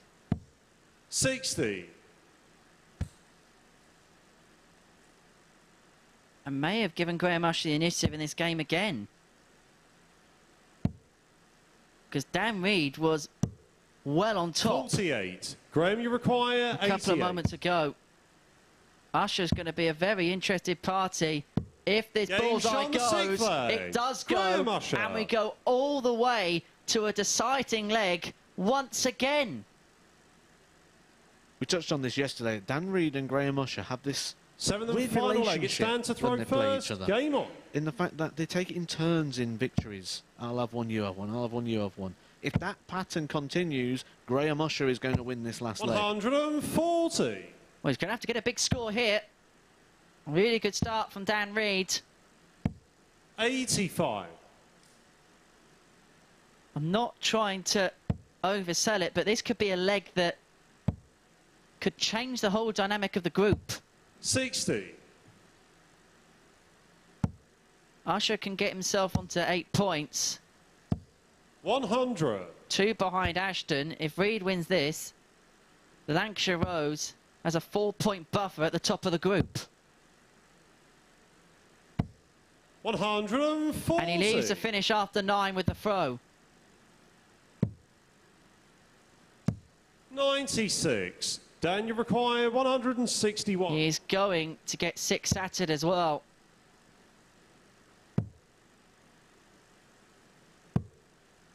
50. It hasn't quite cleaned it up in the way that he would have liked. It just opens the door a little here for Graham Usher. 140. Dan, you require He burst 111. through that door with a 140. Massive shot there. 111 for Dan Reid. Cannot go now with that treble one. So Graham Usher will have a shot at the 80 to wrap this up in 14 or 15 darts. 41. Most importantly, Graham, you require 2 80. points on the line. He should get a match dart. Tops. 60. Dan, you require 70. So Dan Reid will get his chance to seal a vital victory. 50. But both players have require missed match 20. darts. Usher returns to double 10 shots and gets and the double match. 10 Graham and Usher. gets himself onto 8 points. Dan Reid had an opportunity to really put the cat amongst the pigeons in this group. Let's have a look at the stats then. 85.27 average for Graham Usher. 2 maximums, 5 140 pluses, 4 out of 7 on the checkouts. That's what's ultimately won him the game. 57.14% and a high checkout of 88. We're going to take a short break. When we return, it's Lisa Ashton up against James Richardson.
Welcome back to the MODUS Super Series. Yet another game going down to the wire, and it was Graham Usher who just about found a way to win. Yeah, he just ground it out again, right at the very death, did Graham Usher. And Dan Reid, he'll feel sick after that game. He had it in the palm of his hands. He had a really good spell during the middle of the match, just as Graham Usher was tailing off a little bit, had the opportunity to get over the line, and he knew how big a result that was in the context of the group as well. He would have put everyone on 6 other than Lisa on 10, and now it's just given Graham that little bit of a buffer, and you know, that chasing pack starting to dwindle behind Lisa. Yeah, and obviously if you don't win this group, the winner of the group goes straight through to Saturday's final. Second and third go into the Group B, which is a 5-player field with 3 progressing, which is key. If you don't win it, you want to finish in the second and third Well, it's spot. all about percentage, isn't it? You've got a 60% chance of getting out of Group B, whereas Group C, you've got 2 from 6, and your chances to get through from there are much smaller. So, you know, you want to make sure you finish second and third if you don't get through the group. Big game coming up next. James Richardson against Lisa Ashton. Lisa obviously won that tie yesterday, 4-1.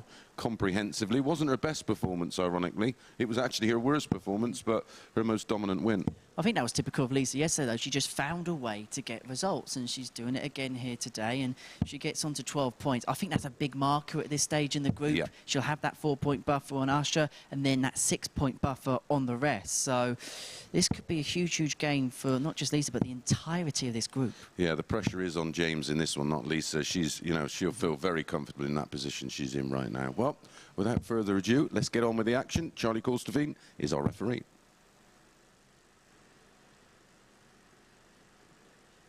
Yeah, you can't help but look at that league table as you come into this one and feel that James Richardson is going to need to get the victory here.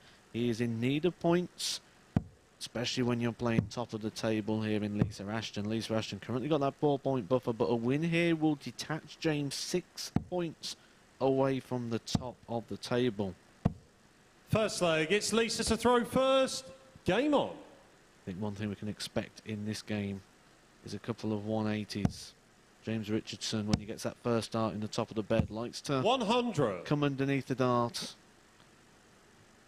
It's a lot of 180s, 140s when that sits right for him, just like that. 100.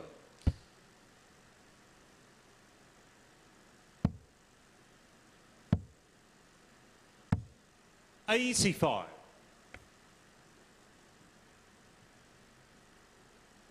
A victory here, Lisa Ashton could put herself onto 12 points, and that could be oh so huge in the complexion of things. For James Richardson, you sense this is a must-win game for him.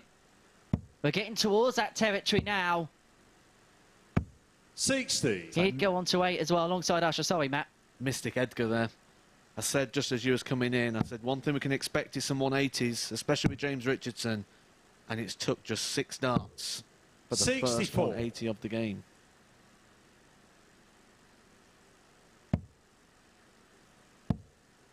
Ultimately against the throw as well. Is 100. James, you require 157. What's your favourite to get the break? Especially from this point. It's a game of 150 with James throwing first. 57. Would have liked to treble there, Lisa, you though. require 156. Squares it off for a ton. Ashton on 156. 100. Gets a treble James, in the end. You thought the way that 100. first start lied. She was going to get at least one. Well, tops for Richardson. Just underneath. And so Ashton, 60. with a Lisa, hole that will feel like a break 56. the way the first leg has gone. Double top. Game shot on the first Clinical. leg. Clinical from Lisa Ashton.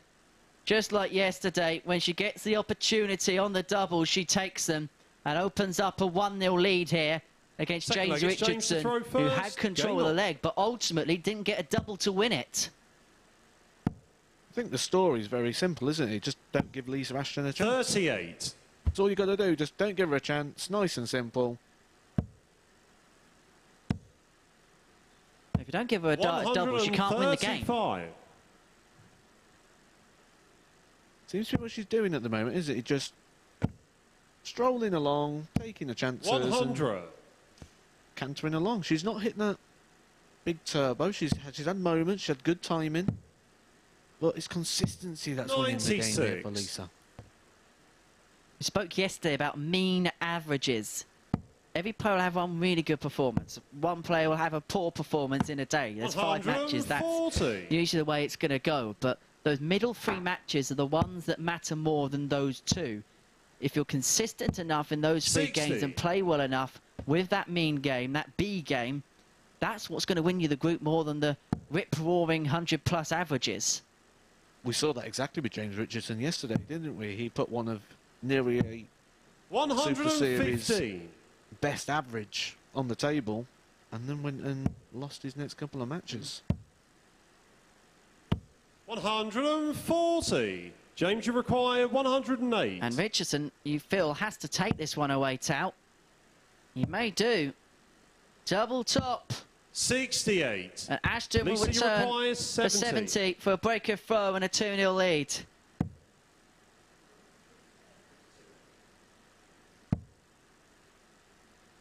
Game shot One on the dart at second top leg. is all she Lisa needs. Ashton. That is 2 out of 2 on the doubles, 2 out of 2 on tops. And Lisa Ashton opens up a 2-0 lead, averaging a shade under 94. Third leg, it's Lisa to throw first. Game on. Just confirming what we said this morning about those combination shots as well. It's really good at those 55. combo shots where it's something to the double. And the averages suggesting exactly what we're doing here. We're enjoying a good game of darts. Both players over the 90 mark. Good 91. pace to this game. Really enjoying this one. Proper darts. 40. And of course, if you're enjoying the coverage here at the Super Series, you can get in contact with us via social media. We are available on Facebook, Twitter and Instagram. As Richardson piles in his 180. second maximum of the match. It is at MSS Darts. You can see it on the bottom of your 45. screen now. All the latest results, info and ticketing information as well here for the Super Series. You can come and join us on 140. Saturday nights in the audience, in the crowd, to see the 6 best players from each week in action to pick up the £5,000 top prize. James require Head 90. over to dartshop.tv for more information on that.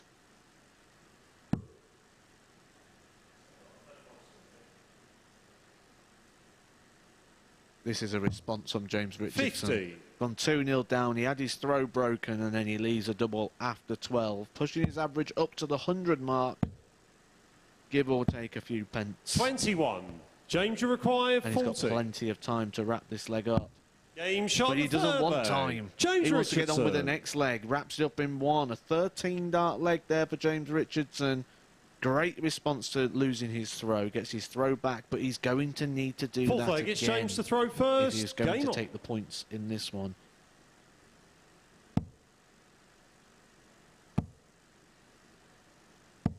Easier 100. said than done with those double statistics from Ashton.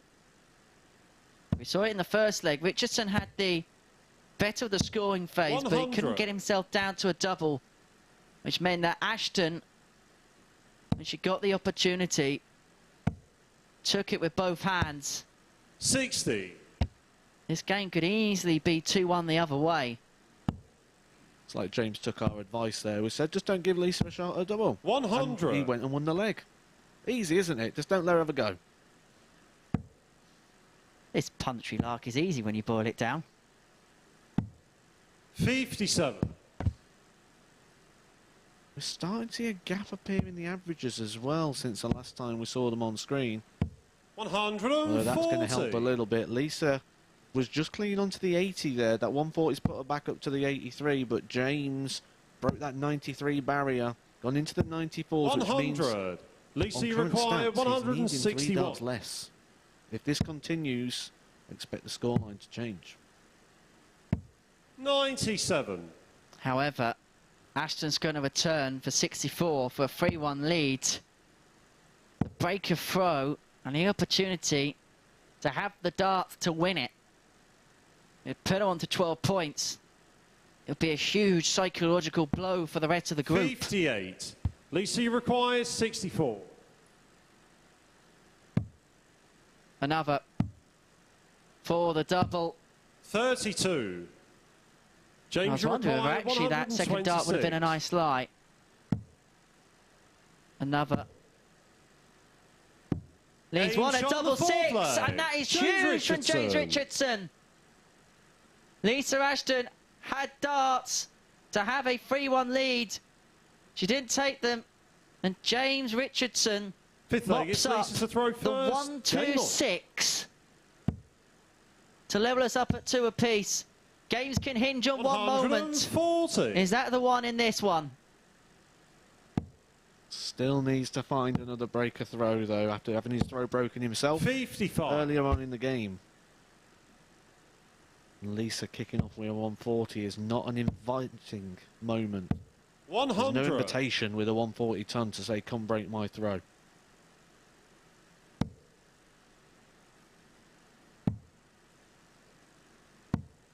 $57.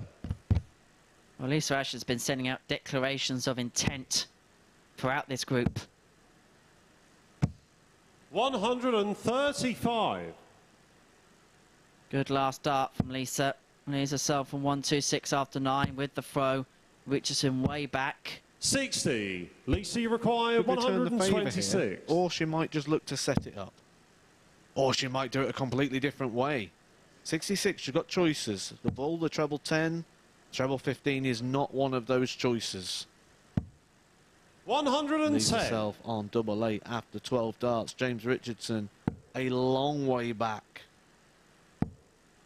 Almost a spectator to this moment now. 41. Not much you can Lisa, do you from there. require Lisa 60. Ashton's in Portsmouth. James Richardson's in Southampton at the minute.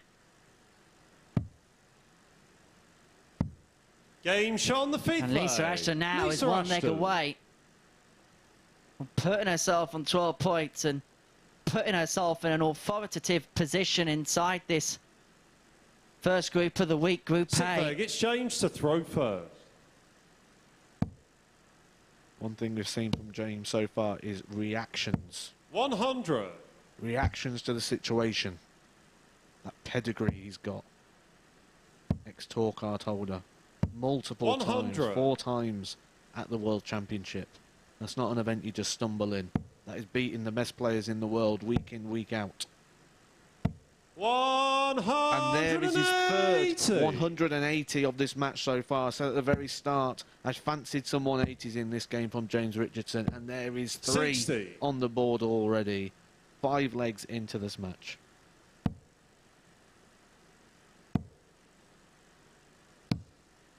$48.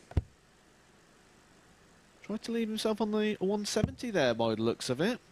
I'm intrigued because even with a 58. 1080, Ashton would have been left on 161. It's a sign that he feels like the winner. 99. He's feeling the vibes.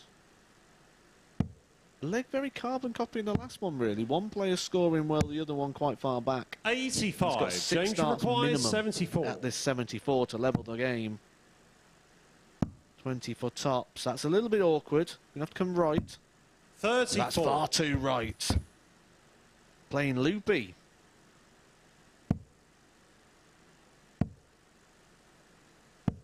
$100. James, you require 40. To send us all the way once again. Double 10. That dragged low. 35. That dragged Lisa, very you low. require 98. And now Ashton will be presented with an opportunity to win the match. Treble 18. 40. James, you require 58 should 5. she return, but to take us all the way. Double 2. Game shot on the 6th leg. And we will go James to Richardson. a decider where Lisa Ashton has the darts. It's a massive leg in the complexion of this group. Lisa Ashton can put herself on 12 points, put Seventh herself final well leg. clear It's of all Lisa throw opponents first. behind Game her. on. Richardson gets it. He's also on to 8 points. And him and Graham Usher 43. will both only be 2 points behind the Lancashire Rose. And suddenly we would have a race on our hands to see who's going to top Group A come the end 100. of play tomorrow. We've told you all along this is a tight group. The table is telling you this is a tight group. And the scoreboard is telling you this is a tight group as well. 140. That's the 5th game already today that has gone all the way to a deciding leg.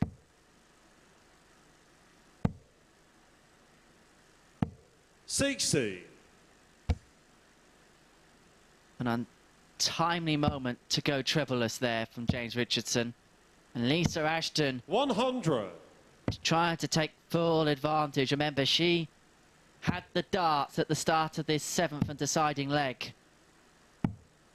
86. Full advantage to the 4-time world champion. 140. Definitely now.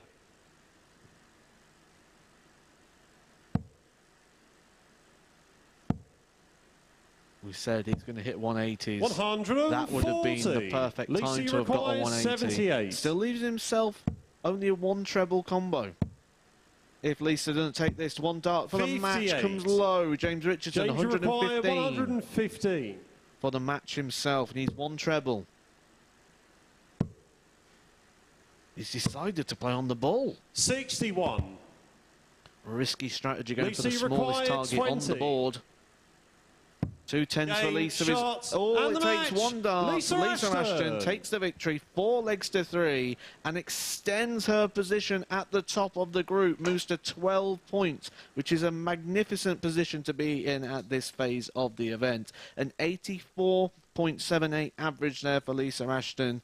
50% on her finishes, which has sort of been her standard recently. Taking out those combination shots, a high checkout there of 70, resisting the 1-2-6 and the fight back from James Richardson. Lisa Ashton extends her lead to 12 points.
Welcome back to the MODUS Super Series, and that match completed the second cycle of matches for all of the players.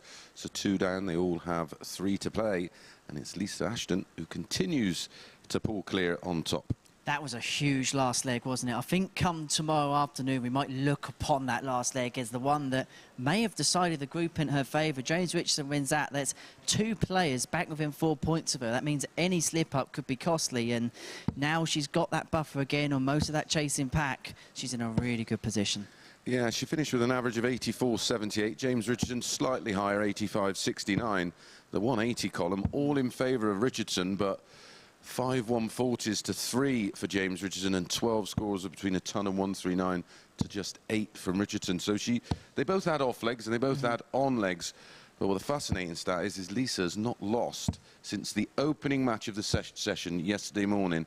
She won 4 back-to-back yesterday, and she's won 2 back-to-back today. And in fairness, in that game, she lost to an inspired Graham Usher as well. Yeah. So, you know, they've had to play well to beat her when she's been beaten. Absolutely. Someone has had to pull at all the stops to get the better of her. Up next, it's going to be Graham Usher, and he's up against Justin Smith. And Justin Smith has got to find some wins from somewhere. He's going to find himself back Thursday and Friday mornings, Group C.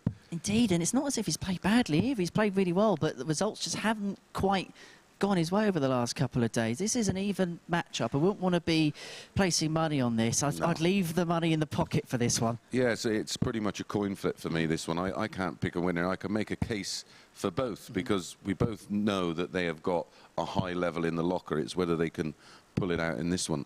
Exactly, and I think it's going to be those small Gun to moments. the head, where'd you go? Oh. Boom, you're dead, mate.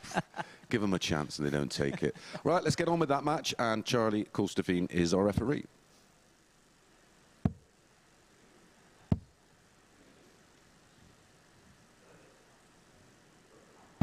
Match number 7 here at the MODUS Super Series today.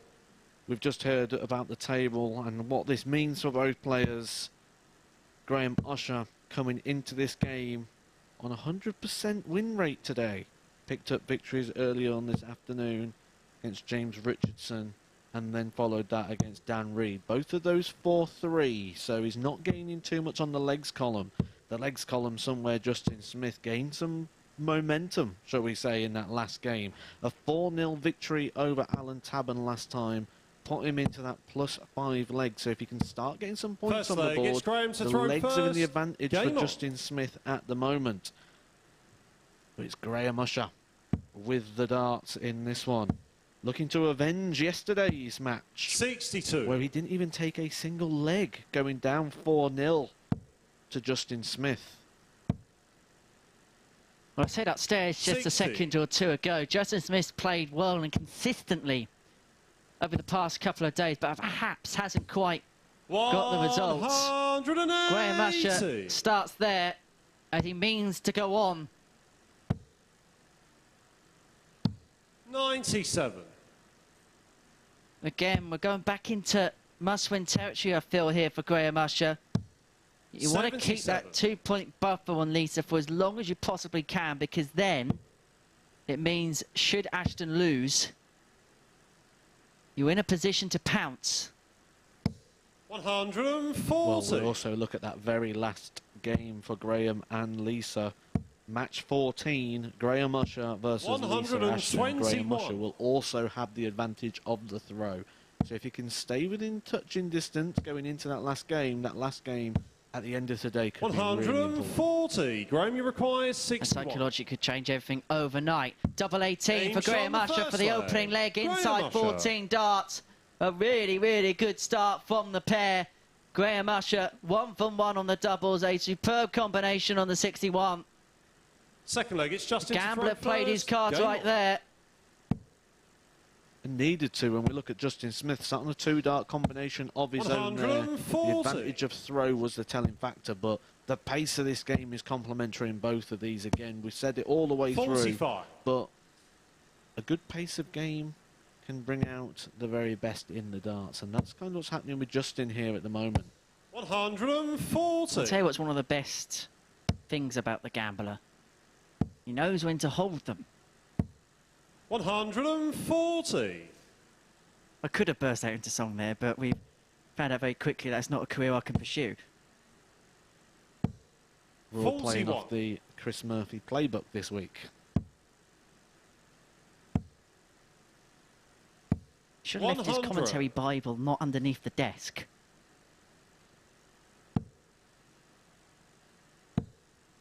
Morning, Murph, if you are watching. 60.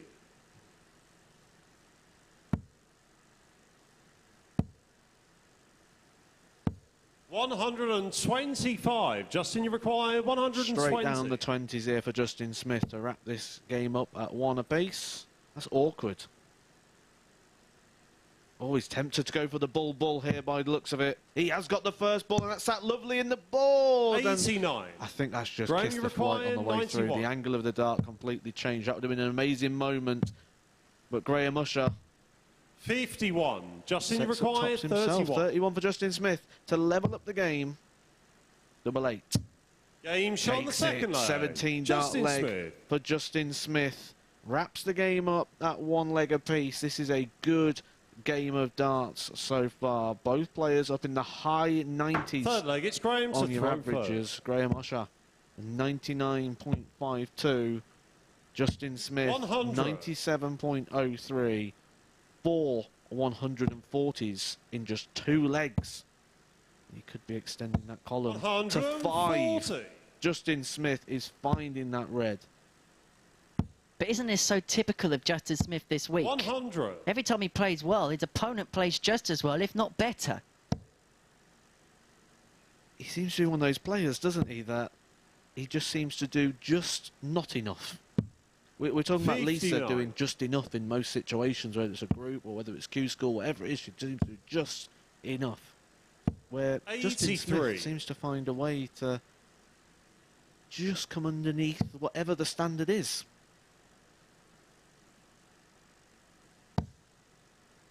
It's almost Chris Dobie-like, where at some point, surely the pattern's got to break. 162. However, that was excellent from Justin Smith. 162 to leave 140. Well thought out. 83. Justin, you require 140. Will the finish be well executed? It'd be for a breaker throw. 100. Graham, you require 135. Has to go.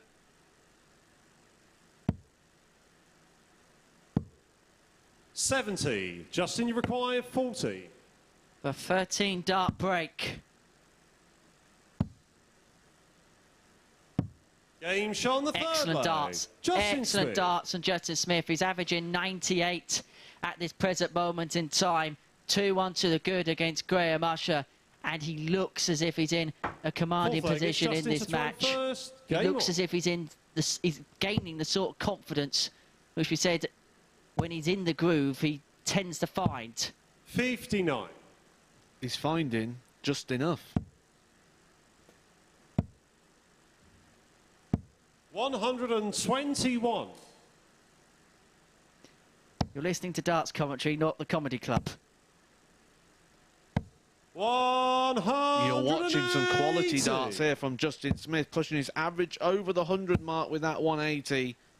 100.68. Graham Usher playing a strong part in this game. Both players clipping along in this one. Great standard of darts. 69.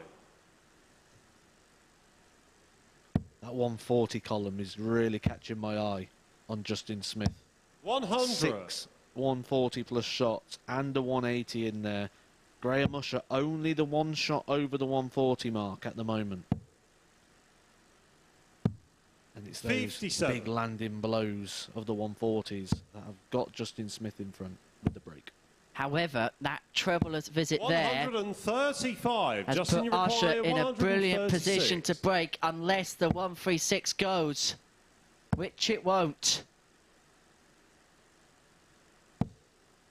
60. Graham, you For require the break 45. back. Chops he wants. Game shot on the Tops fourth he leg. gets. Graham And we're Usher. back level at 2 apiece. And this is a sort of game which is well up in the offing. You can't pick between these Fifth two. You leg, it's couldn't Graham at the to throw start of the first. game. Game on. Good luck prizing these apart as we head towards the final furlongs of this match. 66. Both players putting in stats better than anything we have seen today so far. So 45. someone is going to feel a little bit hard done by when they come off the stage here. 100. Justin just starting to come off the boil slightly.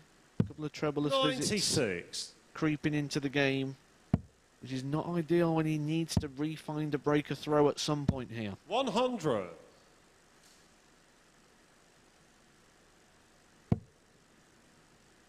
But again, is Usher's timing going to come back into play? That's a 140. well-timed 140 from Justin Smith. Keeps himself in the running. 81. Well in the running now. He can crank in an 8 visit of 140 plus. He is in business. He is in business. 140. Graham, you require 150. This has to go for Graham Usher. He's in huge peril now in this match. Justin, you Because require Smith wants 80. Double 10 Game for a shot on break the of fifth foe, a leg. 3-2 Justin lead, and he Smith. has the darts now for the match. And Graham Usher, who could have put himself within 2 points of Lisa Ashton with victory. Sixth leg, it's Justin He to may throw be joined first. on 8 Game points by Justin Smith if he wins this leg with the throw. And he's going about his business very well. 140. That is his 9th 140-plus shot. Not including the 180 as well. If we include that 140-plus column, put the 180 in there, it's 10 times 41. he has double trebled. And he's going to add to that column. 120. No, he's not. It's a bounce out for Justin Smith. But the 2 trebles should be enough at the moment just to make him... 180. They always throw you under the bus, don't they, these dart players? A 180 for Graham Usher. This is a big moment in the game. This is a big moment in the group. 100. And they are big darts. 100 is absolutely fine at that point. Or is it? Unless... 123. Justin, Oh, you require no. 141. Well, it leaves on 157. He would have wanted more. But what kind of leave can 97. Justin Smith muster? Graham, you require Leaves 44 after 157. 12, but can Graham Usher get the 157 for a deciding leg? This has been a quality game of darts, but I can tell you Justin Smith, 125. unlike the rest of us who Justin, want you this game to require continue, he 44. will not. He will want this over here with this 44 finish. Going to get 2 darts at double 16 to wrap this up. Get 2 points on the board. Game, And that's shot, exactly and the what match. he gets. Justin A Smith. quality performance there from both players, but Justin Smith takes the points, takes the win with a 4-2 victory. The stats tell you everything you need to know about that. A quality affair. Graham Usher going down with a 96.21. Justin Smith taking the points, 97.70. 50% on his checkouts with a high finish of 80. But look at that column on the 140 plus. 9 140 plus for Justin Smith. Absolutely quality. Up next is Allen Tavern versus Lisa Ashton.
Good afternoon and welcome back to the MODUS Super Series. Well, we reached the halfway point of this Group A, and Justin Smith has just produced, well, we wax lyrically about him, don't we? We rate him highly. We've seen him produce darts of the highest quality before, and during that match there, he was dynamite.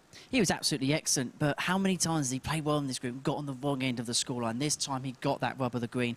Superb game. Graham Usher contributed his part as well, but for Justin Smith, a huge victory, and it just makes the group table look a little bit more interesting. Yeah, absolutely. Looking at his stats, 97.7 in the end there for Justin Smith, 96.21 for Graham Usher. That will more often than not win you a game of darts, but the one column which stands out a mile is that 140 line, 9-1 in favour, and I think Matt Egger in commentary picked up on it, the 2 treble visits, and the ratio of them was outstanding. And especially towards the end of the match, that was when he was piling them in. It felt like every visit was a 2 treble visit for Justin, and that's when you need to do it at that latter end of the game. You know, he kicked into gear when he needed the kick into gear.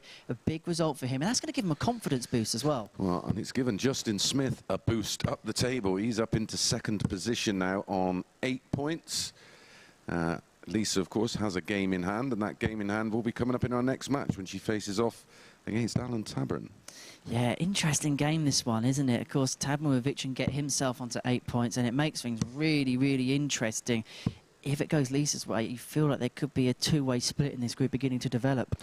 Yeah, well, the players are starting to realise that maybe they're not going to catch Lisa, so they're battling out for that 2nd and 3rd position. Well, our next matchup is Lisa Ashton.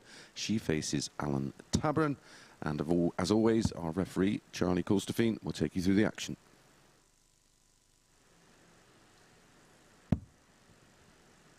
Chris Mason there saying the players realise that they can't catch Lisa Ashton. That could start to become the case if Lisa Ashton takes the points in this one. Could extend her lead, moving her on to 14 points and extending this run of form. Winning every game since losing that first game yesterday. Allen Tavern being a little bit in and out, started slow. Had a little bit of a break recently from darts, which normally highlights on the doubles. He fixed that at the back end of yesterday. Started today well with a victory over Dan Reid, but did lose his last game to Justin Smith, who we've just seen with that incredible performance in the last match. Victory here for Lisa. First leg, it's Allen to throw first. Out of contention for winning this group, but like Mason's just said there, those 2nd and 3rd places will start to become into players' minds. There is a big advantage with playing in the evening. 100. More positions available.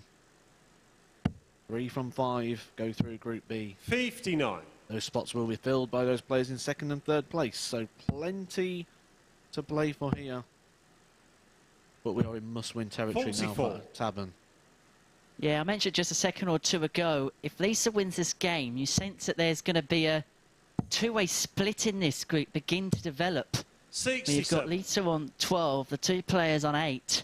You sense that they'll be the realistic ones if Lisa's going to be caught, that's going to get her, and probably be the ones slugging it out for Group B spots. And then you've got the other players just below will be in that perilous position because they don't want to come back 100. for Thursday and Friday morning. We've got less of a chance of going through than you do in the evening session. I think leg difference is going to start coming into this group as 121. well. Justin Smith up to a +5 now.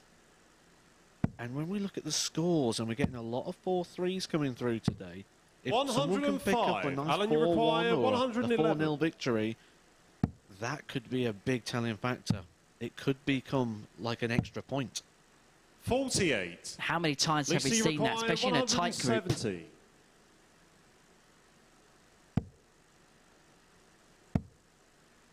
Allen will come back at the 63 here to hold his throw. Allen, you require 63. Not an easy one, 63. Game shot. But it's easy for Allen Tavern. Takes it out on that double 16. We said he likes a double 16. The stats say he likes a double 16. He prefers the tops, but he can ping that double 16 in one dart, and it is Second one leg. It's Lisa to throw Allen first. Tavern takes the lead. Maybe he's seen the data. And we're very 59. lucky here at the Live League that we get the opportunity to look at every single player's stats down to their record. Oh, sorry, the 60. Super Series. Every single record on doubles and everything else.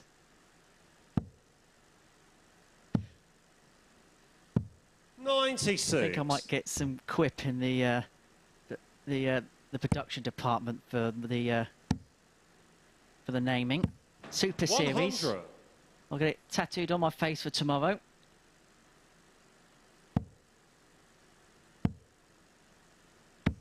You buying the meals tonight?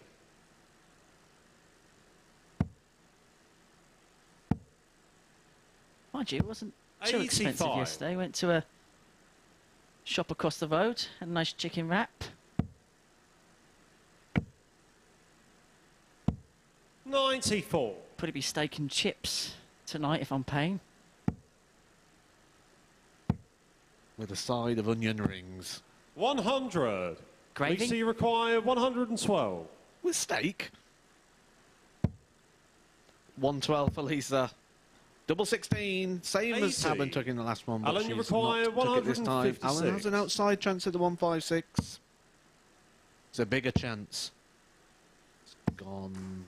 Oh, and the 80. dart's gone as well. Comes off the point of the first Lisa, you dart. require Gives 32. Lisa a chance to level the game with a hold of throw. A disaster Game dart shot on for the second Tabern, a leg. perfect Lisa dart for Ashton. Lisa. And gets us back level to one apiece here. Tabern with the darts in the third. It's all gone with throw thus far. Third leg, it's Alan to throw first. Game on.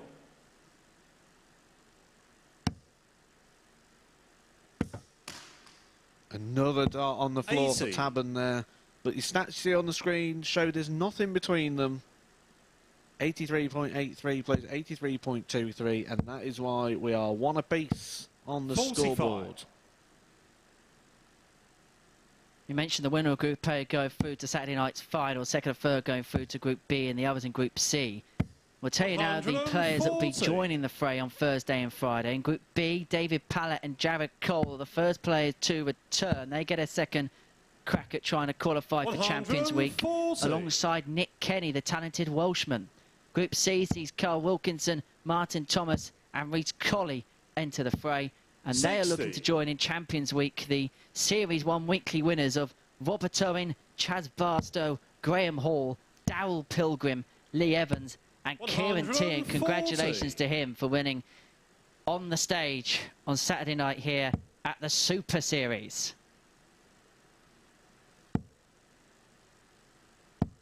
$60. Break potential here appearing. Lisa might get 6 darts at this 176, and she is going to set it up nicely. 140. Picks a double. She Alan, you shows the require 18s. 161. Alan now 161. 101. Can't go. 80. Gives Lisa 3 darts Lisa, to you break. require 36. 13 dart potential. Good leg of darts.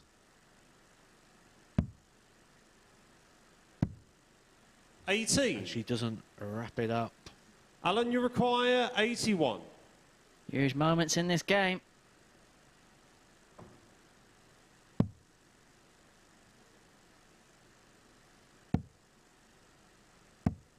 $41. And so Lisa, you Ashton's require back for the 18. tricky double 9 for a break of throw and a 2-1 lead. Game shot on the third leg. And no messing Lisa about. Ashton. For Lisa Ashton. 2 from 6 on the doubles for the Lancashire Rose, an 86.87 average. And to be Fourth leg, honest, it's those Lisa to throw stats are first. Game pretty on. much close to what she's been doing all week long. Consistency has been her story 140. all the way through. We're not getting this real big peak average where we're pushing the 100. We are getting consistency 100. and quite clinical at times. It's a bit like a football team that goes on to win the Premier League. Those 1-0 victories are oh so crucial. And 140. sometimes you may not be the better team in that game, but by getting that 1-0 win and the 3 points, you keep putting pressure on those directly behind you in the table. 57. Certainly don't have to win every game 9-0, do you? And that's showing in the football as well. Luckily, it's a city on the south coast which doesn't lose 9-0 in the league. 91. I wouldn't know what that feels like. 60. Lisa, you require 130. I'm glad we're in this Portsmouth venue now. I've said that. Anyway, Lisa Ashton wants 130 for a 3-1 lead. 58. Has the luxury of time with Tabern all the way back on 284. Leaves 72 after 12. This is another really good leg from the Lancashire Rose. 60. Lisa, you Who require is blossoming 72. in this Group A. Double 12, now double 6. 66. When she went inside on the double 12 with Tabern on 224, is there a case to either bust or try and leave double 4 next time round? 60. Personally, I love double 6. Lisa, I you think it's great for a require right-handed 6. dart player. But she has left double 3. This can get tricky. She's decided to split it. 4. Alan, you Now require she's in the 164. madhouse, where we all spend our Monday night dart leagues on the double 1. She likes these 60. higher targets, so she'll try and leave tops and Lisa, you 18s. require 2. There's the goal post. Can she score a goal straight in the middle on the double 1? Game shot on And the it fourth is leg. second dart in Lisa hand. Ashton. Crossbarring in.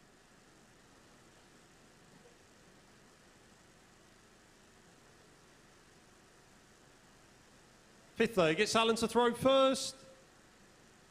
Game on. Was a holder throw for Lisa. Allen now at the point of no return, needs to win the next 3 legs. He will have the advantage of throwing 2 of 100. those 3 legs. But he's going to need them, or he is going to start becoming detached, like the rest of the group could become detached if Lisa Ashton gets another 2 points 43. on the board here. Yeah, put her tally onto 14. She's going to be difficult to stop 81. if that's the case. Very difficult to stop if that is the case. Because games are running out 59. and everybody else in the group may need snookers soon. 100. This would be a 7th straight win as well if she can get over the line here. Her last defeat, her only defeat, was in her opening game of yesterday 140. when she lost to that fantastic 99 average from Graham Usher. And we say we don't need to be fancy. It's about those 1-0s, about getting those victories, get those 2 100. points. She's yet to hit a maximum today. And this is her 3rd time on the stage. Still no 180s in the 180 column. 45. Alan, you require 120. This to stay in the game. Treble. Would have left the double. 60. It's going to get another go with Lisa back on 214. It's the first time Allen Tavern's had a bit of breathing space in this match. 13. And Alan, you he's require going to get 60. more. That's a rare slip from Lisa Ashton.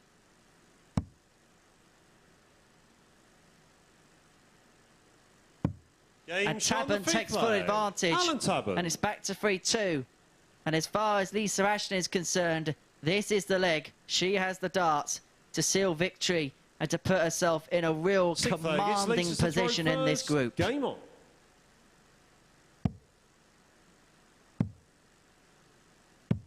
$96.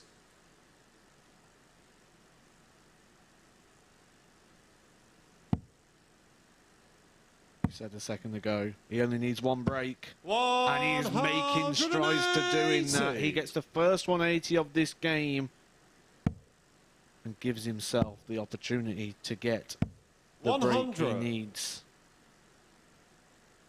Now, Alan, can you continue? No. 81.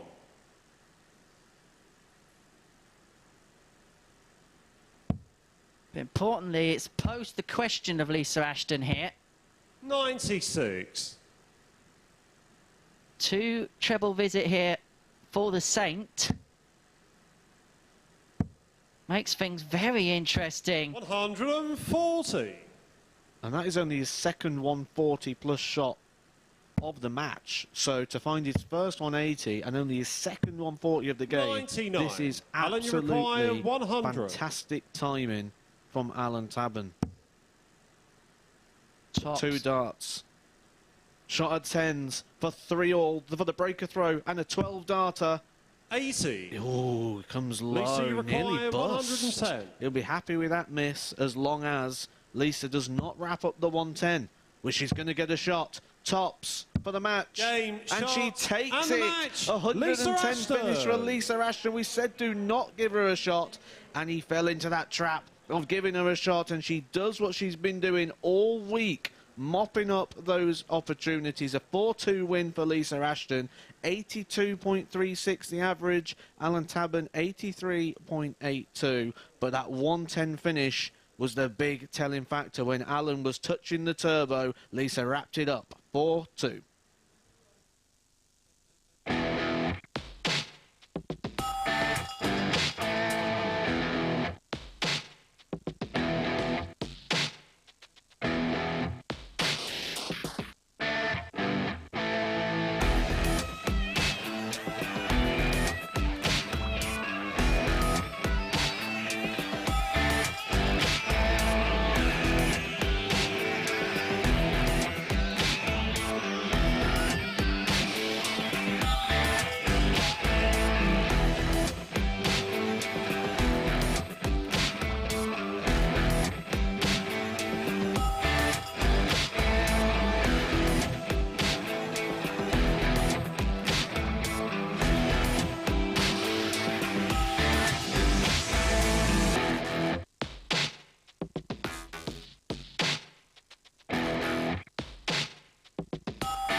Good afternoon and welcome back to the MODUS Super Series, and the run of undefeated matches for Lisa Ashton continues. She's now made it 7 out of 7. 7 heaven for Lisa Ashton, isn't it? And I think that performance just summed up Lisa Ashton this week. Consistent, and when she gets the opportunity, she takes them. Yeah, that 110 to win the match was typical of Lisa over the last couple of days. Well, the average is, it seemed a better match than that, but there was 9 missed darts at a double in total, which is not too horrific, but she reduced Tabern to just 5 darts at a double. Big 140 scoring again from Lisa, only the 2 for Tabern, but it does move Lisa on to 14 points and plus 12 if we take a quick look at the table. Confirmation of that, 14 points plus 12. Justin Smith still in second position, and just 5 legs difference, Graham Usher in third. James Richardson is going to need a win, and he's up against Dan Reid, who is desperate to do what he did yesterday against James Richardson. Produced his best performance across the day, averaged 97 in a convincing win, and he's going to have to repeat that.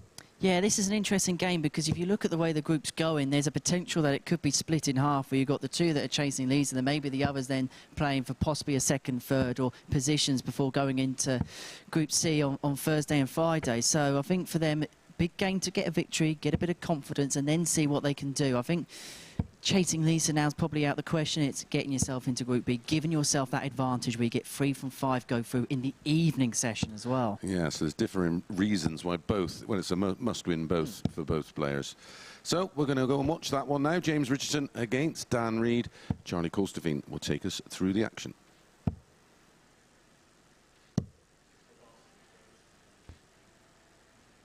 Mates there alluding to the fact that James Richardson needs the points, but he might need some legs as well. That leg difference column wasn't too much in his favour at the moment.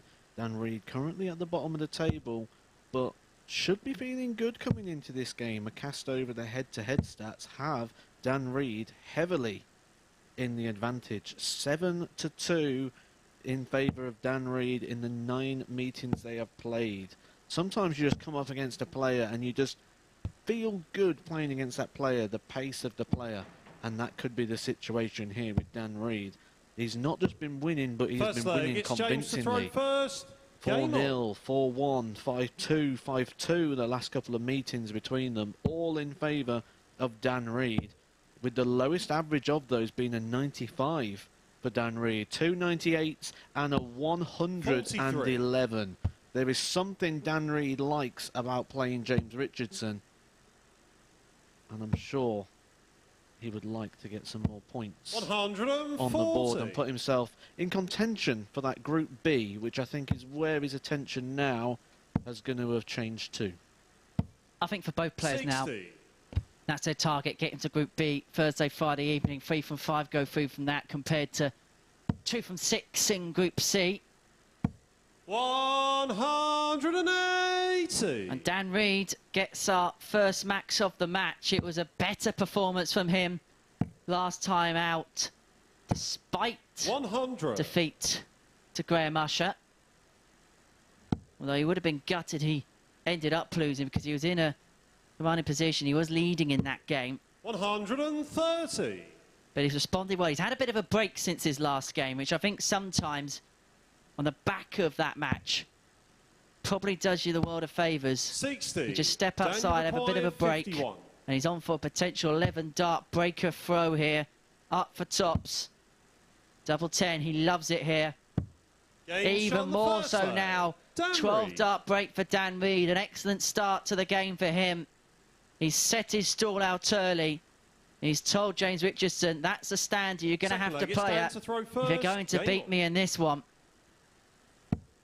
I just said as you was coming down the stairs from chatting to Mace that Dan Reid seems to have a love affair with playing against James Richardson. He seems to bring out his best darts, and a 12 dart leg to break and then opening with a 140. Sometimes you just get a good vibe about playing a certain player, and Dan Reid clearly has that against James Richardson. It's almost like he's banked the points already and he's just going through the motions. 100. And psychology plays such a huge part. And in this format, when you're playing day in, day out against each other, 100. those small things make a major difference. Major difference in the stats, major difference in the leg. He's got 80 points before 100. these darts. But only a max can bring James back into this. Dan Reid, very early phases, I know, but is on 120 average. He has 60. recorded 111 against James 161. Richardson in the past in one of his many victories. 7 out of 9 victories in favour of Dan Reid. 64. He's had 117 average, Dan Reid, as well against Jared Cole earlier this year. Bit early to be heading to those stratospheric 100. heights. Daniel But it's been an excellent 97. performance so far from Dan the man.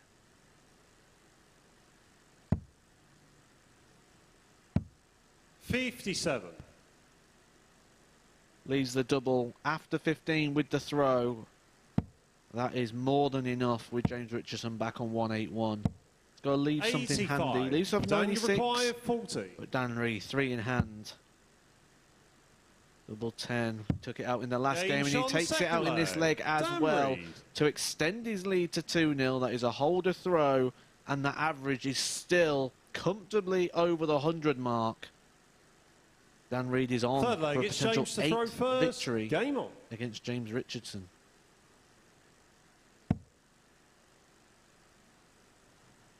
And the finishing in the last leg, a carbon copy of the first, went low on tops of the first dart, hit double 10 with the second. And look at the disparity in the averages. There's nearly 30, well, there's over 30 in it. 99 average for Dan Reid, 72 for James Richardson, and the last couple of games he's just gone off the boil a little 140. bit.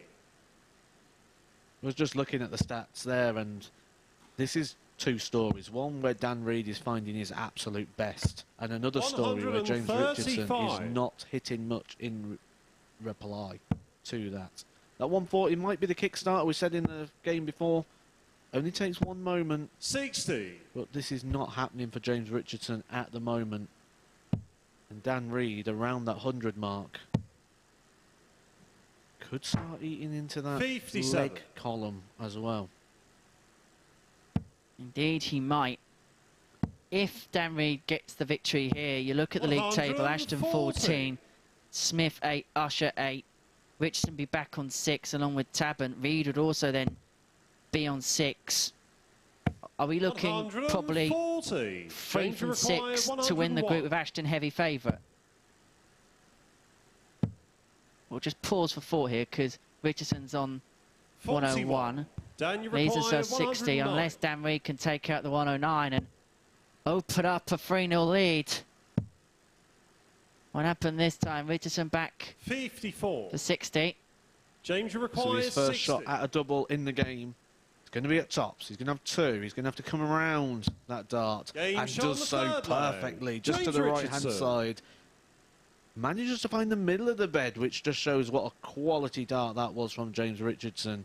To put his first leg on the board, it is a hold of throw. To throw first. He's going to need to find a break from somewhere. Indeed he will. I'll just go back to the point we mentioned before we went to the finishes. 60. Are we looking possibly, if Dan Reid gets the victory here, of course, still plenty to play for in this match. We'll be looking at 3 from 6 to win the group, and the 2 behind 43. Ashton are just hoping that there's a slip-up somewhere from the Lancashire Rose. But we're looking ahead at the fixtures. That Graham Usher, Lisa Ashton game, game 14, is really 43. standing out to really set the tone for what we're going to be seeing tomorrow. So we can look forward to that one. Game 14, to really look at that top end of the table.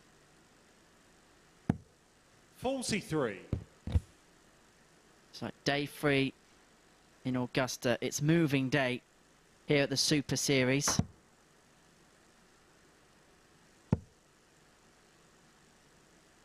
And Dan Reid is moving along nicely here. You get a max with the throw. It's a double whammy on there. 60. 177. We'll class that as a max. 3 big trebles. 139. Nearly followed it with another one, but that's good thinking there. Leave himself the 82. Means he can utilise the ball early to give himself a dart at the double. 100. Dan, you require 82.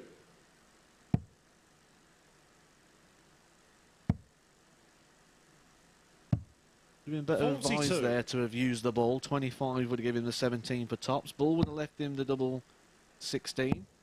Probably choosing to try and leave tops 140. rather than potentially Dan, getting you on require the 40. double 16. Shows this is his preferred route. Surely is after he's been hitting the double 10. Game shot. But he gets the double 5. Last dart in hand. It's an 18 dart leg for Dan Reid. There's a holder throw. He's 1 leg away from 2 vital points and potentially some good legs on the board as well. First, game on. And every single time he's gone to the board for a double, he has got it within the visit. Averaging 94.3, 42% on the doubles.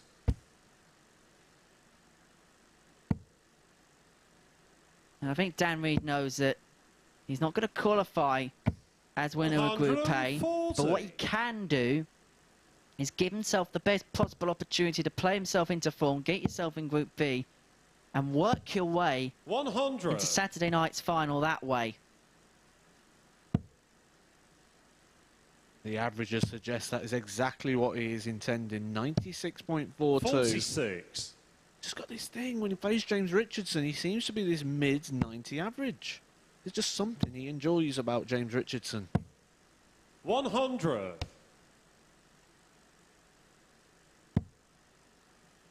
Dan Reid opened the day with an 82 average in defeat to Allen Tavern. 100. And then followed that up with an 84 average in defeat to Graham Usher. So a massive improvement here from Dan Reid coming into this one. 133.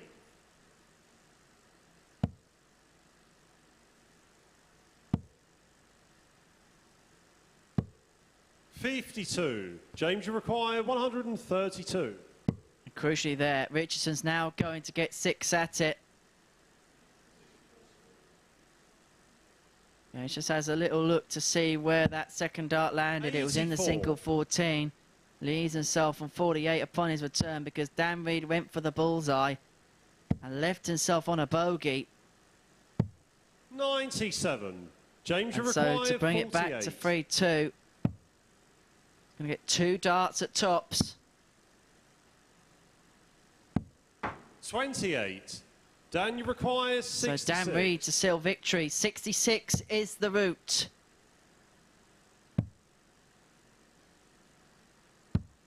46. James, you But he require won't get his 20. kicks against James Richardson right now. Game shot on the 5th leg. One James dart for James Richardson to keep himself in this game. He survived a match dart in that one, but it is still a game on. Dan Reid will be throwing first, Sixth trying to leg, wrap stands this to game throw up first. and get himself some points.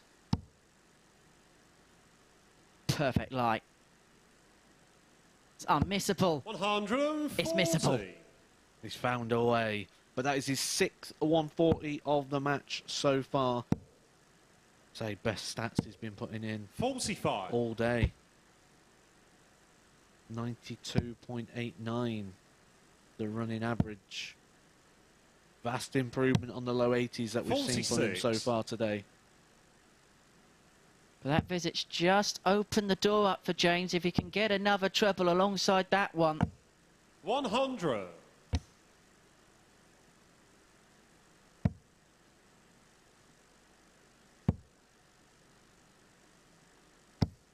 140. Good use of the throw there. He had a 40-point buffer. He hits the 140. He says, even if you hit a 180 now, James, it does not matter.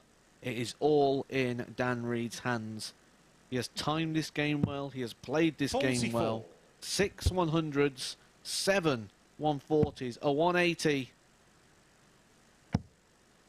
And he could be wrapping it up in 13 darts. 135.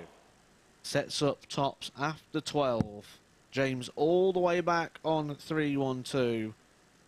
The love affair with victories against James Richardson could be about to continue 81. Dan, you require in their 40. 10th meeting.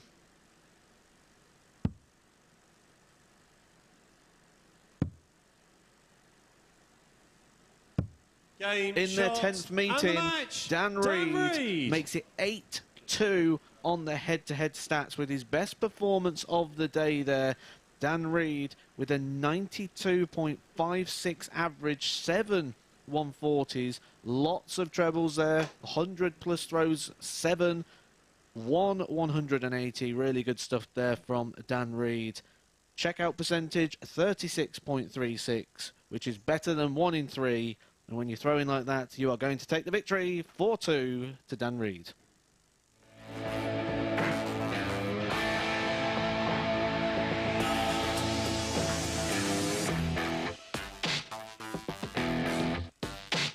Perfectly clear.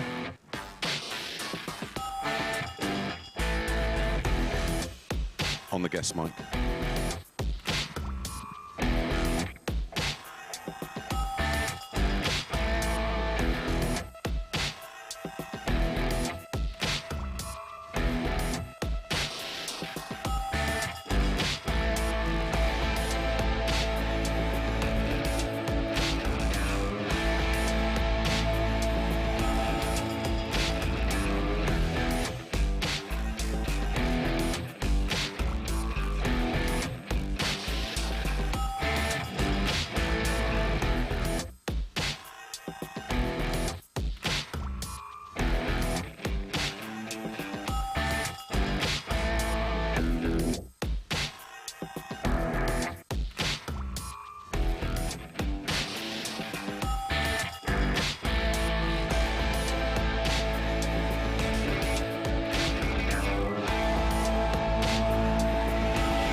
Good afternoon and welcome back. Well, a little bit of a surprise victory in the last one.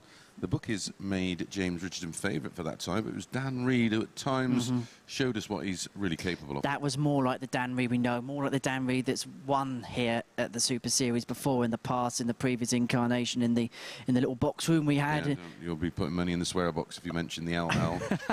What, more money?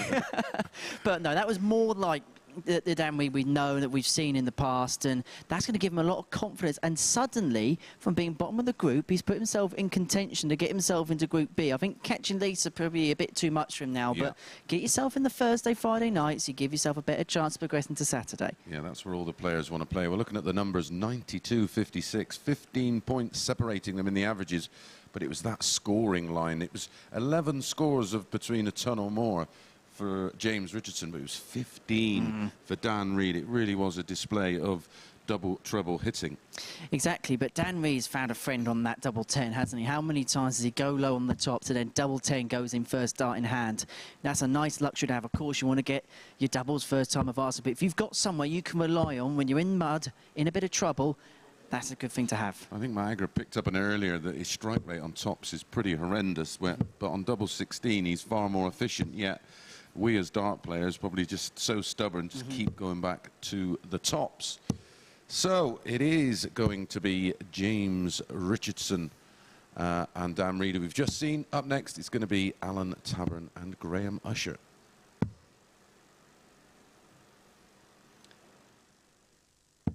Two players looking to bounce back from defeats in their last time out. Graham Usher looking to bounce back from a 4-2 against Justin Smith. Lisa Ashton took down Allen Tavern last time out, 4-2 as well. So both players looking to avenge some defeats. Allen Tavern got off today with a good win, 4-3 against Dan Reid, who's just put that good performance in against James Richardson. Followed that up with a 4-0 defeat to Justin Smith. Graham Usher started his day well. 4-3 victory over Dan Reid and a 4-3 victory over James Richardson. Two played yesterday. First leg, it's Allen to throw first. Game on. It was Graham Usher who took the victory there. 4 legs to 1. If he's going to be chasing down Lisa, he's going to need a repeat of that. Need some legs on the board, but vitally need some points on the board. So he's going to need to repeat the victory over Tabern here. 83. He's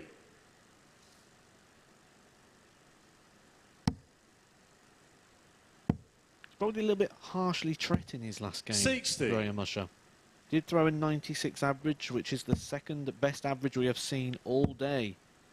Going down to Justin Smith, 4-2, who's put in the performance of the day so far, 97.70. 44. Needs to get firing early here. 24.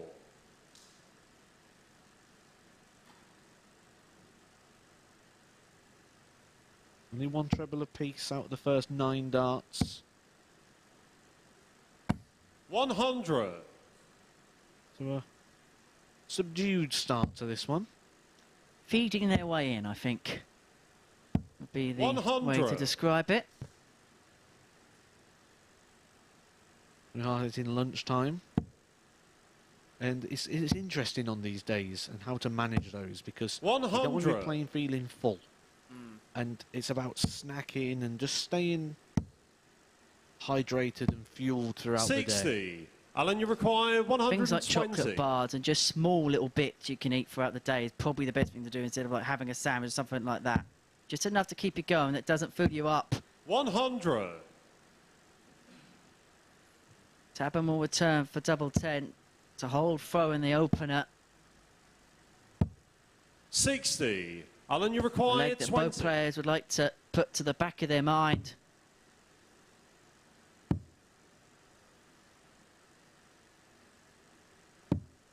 No score. Graham, you require 131. Will return for that double 10. You say he wants to put it to the back of his mind, but he will not 91. mind if Alan, he you hits require this double 20. 10 with one of these 3 darts. It's awkward. 15. Always had to come across to the left. Graham, you Couldn't hook require it round. 40. And offers Graham Usher the chance to break his throw.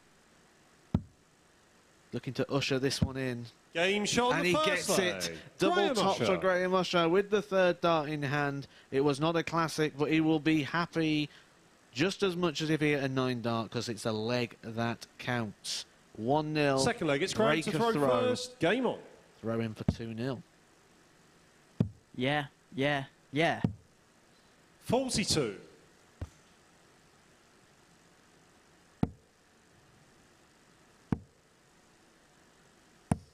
80.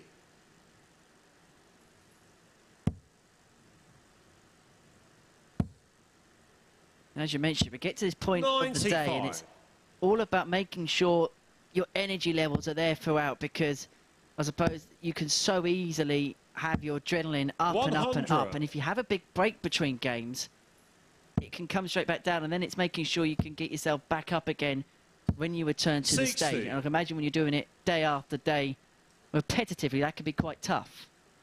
We're asking a lot of questions of the players throughout the day. At the start of the day, who can get up? Who can do this nice and 140. early? Who can get up and running at that time in the morning? And then when we get to lunchtime, we're saying, right, who's got the stamina? Who can keep 100. picking themselves back up again? Who's managed the day correctly? It's not an easy thing to do. I've been in that room many a times. 82.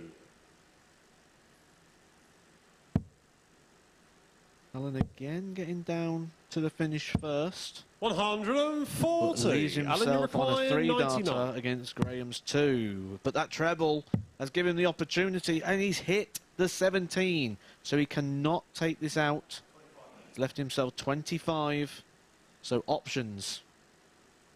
But it's options and hope. 75. Hope that Graham Usher does not Graham, take you the require 64. 64. You expect to see him. Oh, he's hit the 48. dart and it's come inside. The flight has Alan, you carried it require inside a 24. long way off the double because of that deflection. Gives Alan the chance to get his throw back and gets it Game back shot with on the the first second dart leg. Allen in Tavern. hand on double 12. 1 leg apiece, and Alan will now be throwing first in leg 3. Gets the Third break leg, back it's in the Alan to throw second, and first. Game this on. is the sort of game, if you can get hold on the third, he can maybe try and stamp his authority on the game a little bit. As you can see, another player playing to the standards we'd expect from them. 100. Sometimes you see this during the day. It's a long day for the players. 95. Mentioned it in that Justin Smith-Graham Usher game. When one player seems to really kick on and carry the game, you tend to get both players clip along 85. at the same sort of pace. We also see it this way round as well, when you're just looking to find something. It's the chasing the opportunity all the 137. time. Oh, I've got to try and jump on this, or there's an opportunity presenting itself. And it just becomes a game of 99. opportunity miss, opportunity miss.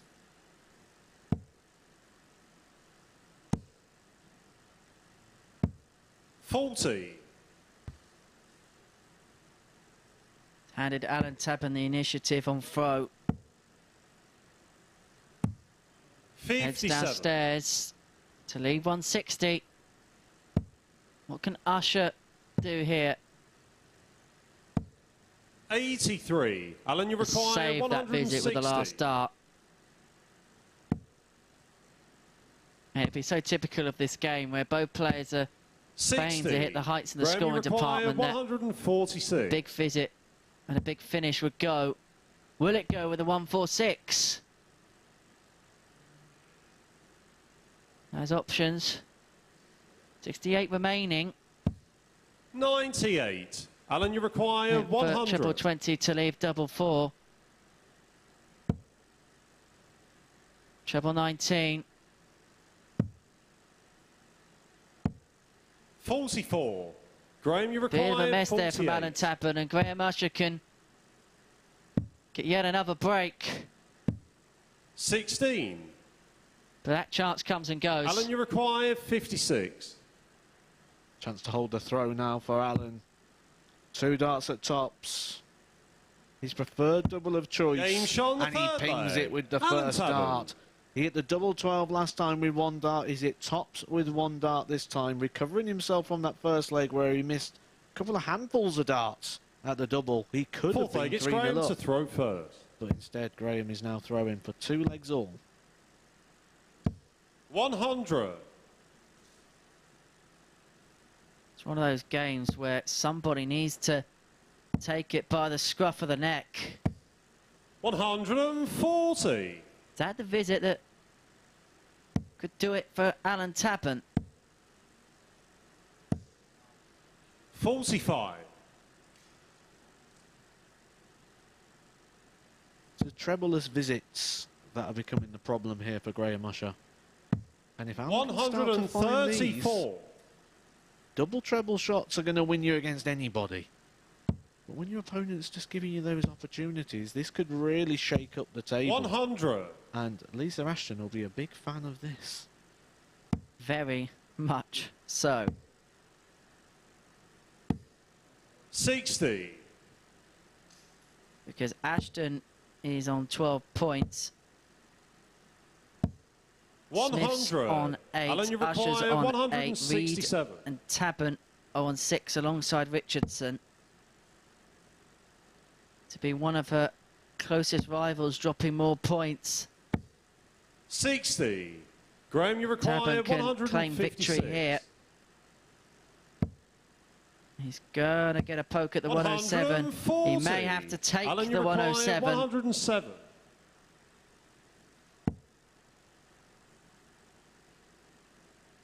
Treble 17 for double 18. Game For shot on the 107 fourth for leg. Allen Tavern to break the Tavern. throw. And how crucial could that be? Not just in the match, but in the context of the group. He has the darts for a 4-1 win. Fifth leg, it's Allen A to throw win which would be first. key for Game him. on. A win that would be key for Lisa Ashton. Good recovery as well. After the mess he made in the opening leg on the doubles, he's had 3 darts at double since and hit 140. all 3. Double 12, double top, double 18. 1 dart in hand at each of them, and his first 100-plus checkout of the day. 100. Stats are rising now. Up to about the 83 mark now. 123. And climbing for Allen Tavern. 100.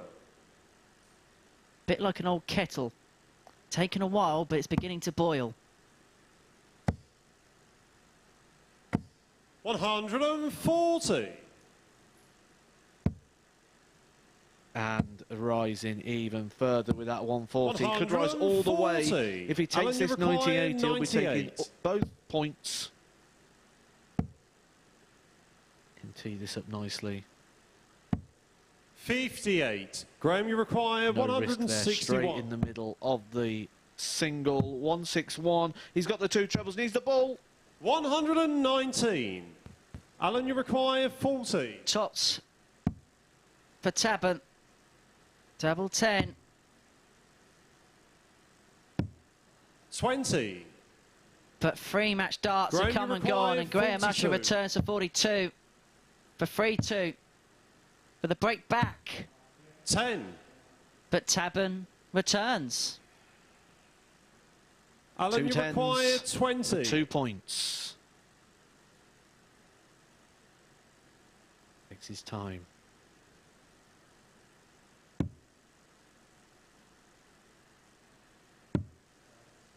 One to go. For the points. 10. And a long way inside. Graham, you require 32. Double 16 for a break of throw. Game shot on And the a bit fifth of woe leg. for Allen Graham Tavern, Usher. who's having a doubling sandwich. Some excellent doubles in the middle, and on either side of that, a nightmare on the Sixth leg, doubles. it's Graham to throw Usher first. Game on. keeps himself alive in this one. Throwing first to level it up. 100. And crucially, 6 missed match darts for Allen Tavern. How's he going to respond? 100. Tunnel suffice. He's forced the issue of Graham Usher. 123.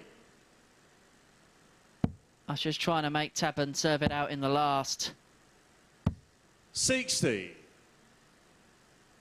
Saw the average climbing recently. Went up to the 86 point. He's coming back the way down 140. to that 80 mark, where Graham's now making a climb up those stats. I think the concerning thing there for Allen's not the 6 missed starts. 57. But they wasn't Graham, you even require close. I think 138. that's the concerning thing. And it looks like we're going 3-all. 98. Allen a long way back. Not much you can do from this point. 100. Minimum Graham, you 6 require starts 40. for Graham. On preferred sections, No score. and he's bust. Wise move, I think. Go back to his favourite double. You don't want to be chasing around a 5 when you can leave yourself on your favourite. Leave yourself on that top. 140. A little Graham, bit you different require this time, 40. though. Tabern breathing down his neck. Will he return the favour? No He score. does. Alan, For you the require match. 44. He's going to get more match darts. And a leg. Usher should have taken us to a decider.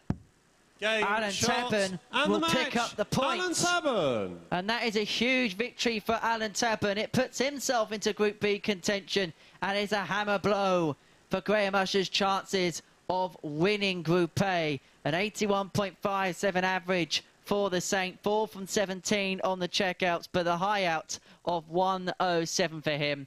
We're going to take a short break. Upon our return, Justin Smith takes on James Richardson.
Good afternoon and welcome back to the MODUS Super Series. Well, we've just seen another thriller and a much-needed win for Allen Tavern.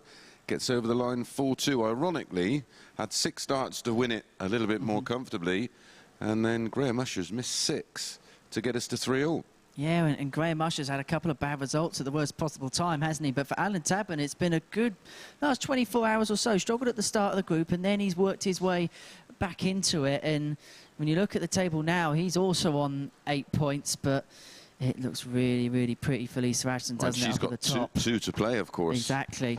So she's got that advantage, hasn't she, now? Graham Usher with just 1 more to play, as has Allen Tavern. But that group now, it looked like it was going to, they were sort of going to stretch a lead from the bottom 2. But there's literally 1 win in it. And of course, the top of the table after tomorrow's completion of Group A, straight through to Saturday night's final. 2nd and 3rd will come back for Group B on Thursday and Friday night, which is a 5-player field, which, as we mentioned, so much easier to get through with the top 3 going through. 4, 5 and 6 back for the Red Eye Group C Thursday and Friday morning. Got to tee this match up next. James Richardson against Justin Smith was the match of the day yesterday. Justin Smith averaged, what, just shy of a ton. James Richardson just shy of 109, and it went all the way. And, of course, produced the big fish. Exactly, and you're on the wrong end of the scoreline. That was how good the quality was in it. So anything like that in this one, I would be very happy. Yeah, we don't mind a match of that quality going all 7 legs. Well, as always, it will be our referee, Charlie Corstevine, taking us through the action. Justin Smith up against James Richardson.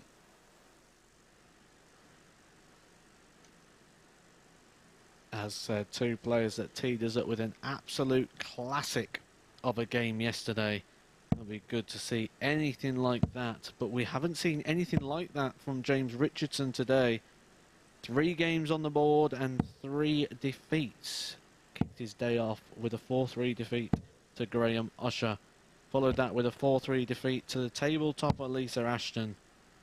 And then the last game out, losing to Dan Reid. Justin Smith has shown us signs, though, of that performance from yesterday, winning his last 2 matches. Kicked off the day first leg, with a 4-3 Justin defeat to Lisa Ashton. Game on. Got a 4-0 victory on the board against Allen Tavern, which has seen that leg difference go in his favour. And then that last game, that 4-2 victory over Graham Usher, where the big standout fact was those 140s, hitting 9 140s. And it looks like he's in the same mood again here. First 3 darts, 140. When he gets into that rhythm, he can be a very dangerous player and could be the guy to chase down Lisa at the top. Well, we saw in the last game that treble 20 bed was a magnet. Those 2 triple visits was the key towards that victory against Graham Usher. James Richardson, he'll want to put that performance against Dan Reid to the back of his mind. 58. Managed just averaged 77.53 in that last game against Dan Reid. 81.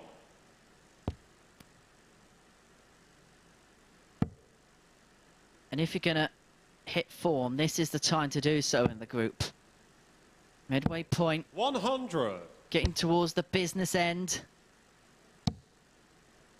And that first dart is a nice lie for Justin Smith. 140. There was only ever going to be one outcome when that first dart went just above the wire, standing up like that.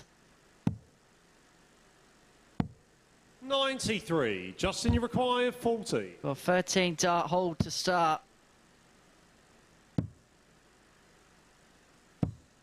30.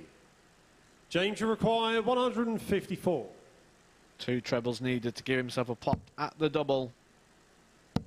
Not going to find them on this occasion. Means Justin Smith will return back to the board. Justin, you require 2 10. 5s. Split in. He's split most things this week.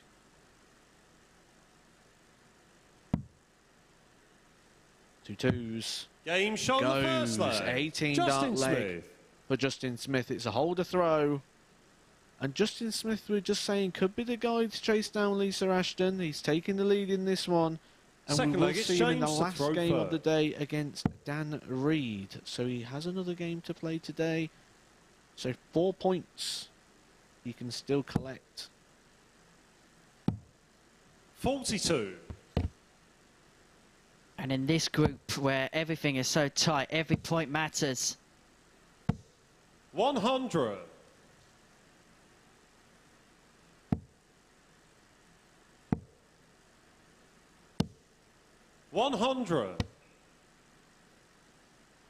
Dan Reid could become a bit of a spoiler, actually, coming to the back end of this day. His last two games are against 140. Lisa Ashton and Justin Smith. He's hitting form at the right time. 93. 92.5 average in the last game with that victory over James Richardson.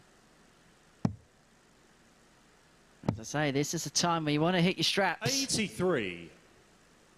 And every other player in the group will be begging that Dan Reid can get that result against Lisa Ashton, just to give them some kind of hope going into tomorrow. 58. Because it looks as if Lisa is the one-away leader in this group. 94.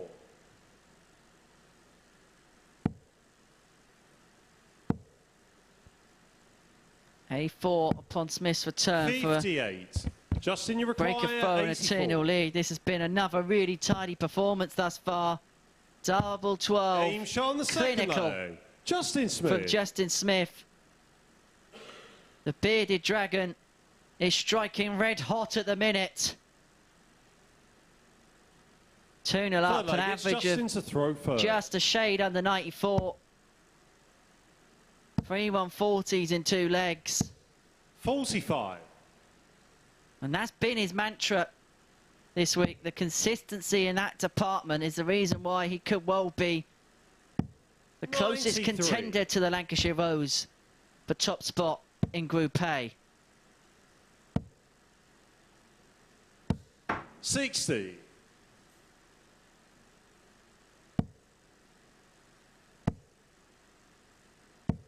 60.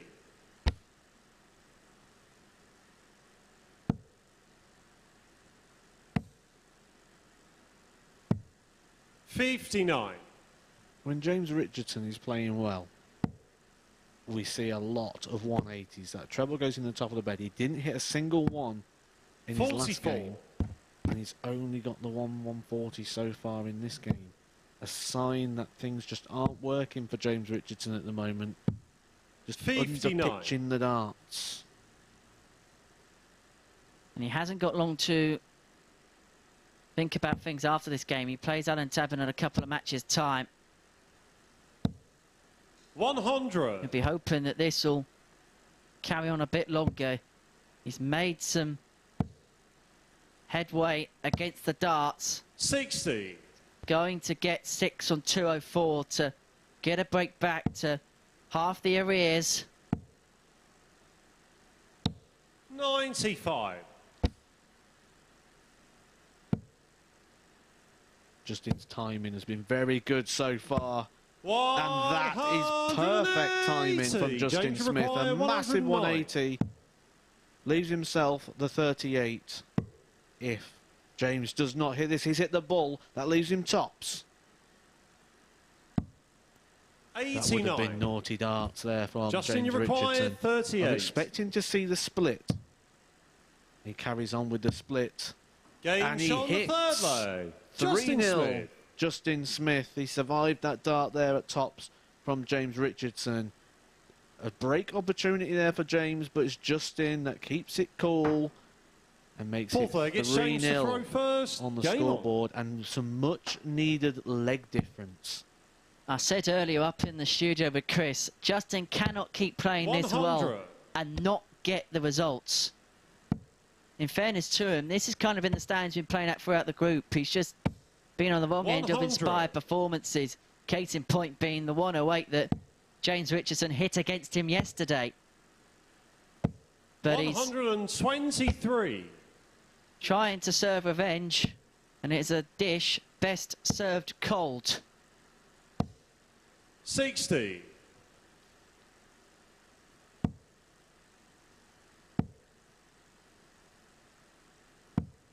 58.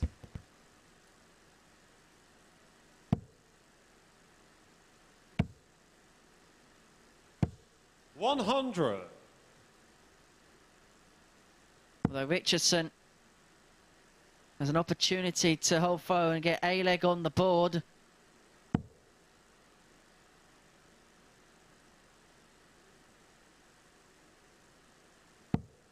$41. Risky dart there to try and come around that. He could have gone downstairs and left the finish at a nice clean target like the 19s. Tried to hook it round. 60. Didn't get the angles right. Low in the one. Troublous visit there for Justin. Might have just let him away with the situation though. 123. And a great recovery there from James. I was going to say, that was an opportunity for Justin. And now James Richardson 96. should Danger get 2 required, darts. 56. We'll get 2 at tops to get a leg Shot on back. the 4th leg. James And he Richardson. does so. That's only his 2nd dart at double in the match. Such has been the dominance from Justin Smith so far. But it is the bearded dragon leg, from it's Wales Justin to who throw has the first. darts Game to on. seal a 4-1 victory. James Richardson's just one of those 60. players though that don't know when they're beat. And it'd be no surprise to see him put a couple more legs on the board and start finding some inspired darts. Just like that with the 180 from James Richardson. The first 180 of the match for him. And he's back in the 180 100. column after having a game off in the last match.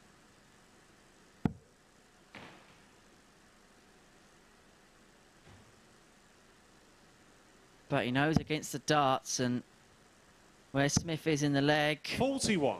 He may have handed the initiative he gained right back. I think one thing we've not really complimented 100. Justin on so far is that shirt.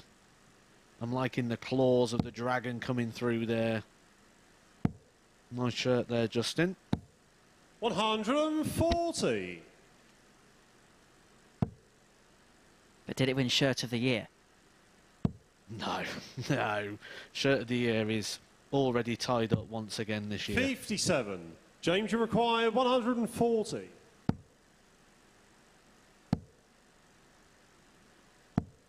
The only thing Justin Smith will care about winning is the match.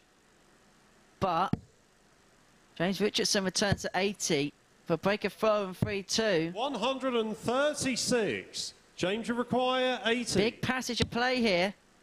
Went straight for tops. 40. Interesting play, Justin, that. you require We may discuss 48. that in the next match because this could be over very shortly. Game, It is shots, over. And the match. And Justin Smith seals a Smith. 4-1 victory against James Richardson. The bearded dragon is finding form at the perfect time. A 3-dart average of 86.43. The 1 maximum apiece in the match. 4 from 8 on the doubles, both 50%. High out of 84. It is victory for the bearded dragon against James Richardson. When we return, it's Lisa Ashton in action. She takes on Dan Reid.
Good afternoon and welcome back to the MODUS Super Series. And what a performance that was from Justin Smith, the first player we've seen outside of Lisa to really make a bit of a move. Yeah, he has, and we did pick him out at the start of the day, didn't we? Anybody think we know what we're talking about? Sometimes.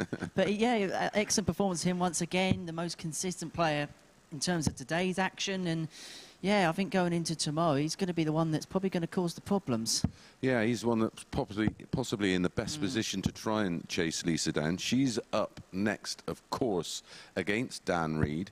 And yesterday, she produced her best performance against Dan Reid. I think Lisa's one of the players that can play against a slow player and a quick player. She doesn't seem to be affected. Just not phased about whatever environment that she's in, and that's a sign of a top-class player, four-time world champion. But Dan Reid's played well in his last couple of games. He's refound and recaptured that form that we know that he has. And it's going to be a tricky test here for Lisa. It is. I think we can have a quick look at the updated table. And there you are, Justin Smith into second position alone on 10 points. He still has one more game to play. And Graham Usher has one more also, and you'd think that will have to be a must-win game for Graham Usher, but he will be facing Lisa Ashton. Easier said than done. Most definitely. I think for Justin, if he can win that last game, get himself in 12 points, no matter what else happens from here, he's in with a chance come tomorrow. Yeah, absolutely. Well, I think the players are almost ready. I'm sure the referee, Charlie Coulsdefine, is ready, so let's get on with the action.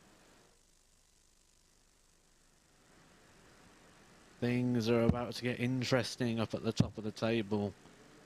Dan Reid can play the part of the spoiler up first here against Lisa Ashton, and then up against Justin Smith. His last game of the day has found a bit of form at the right time.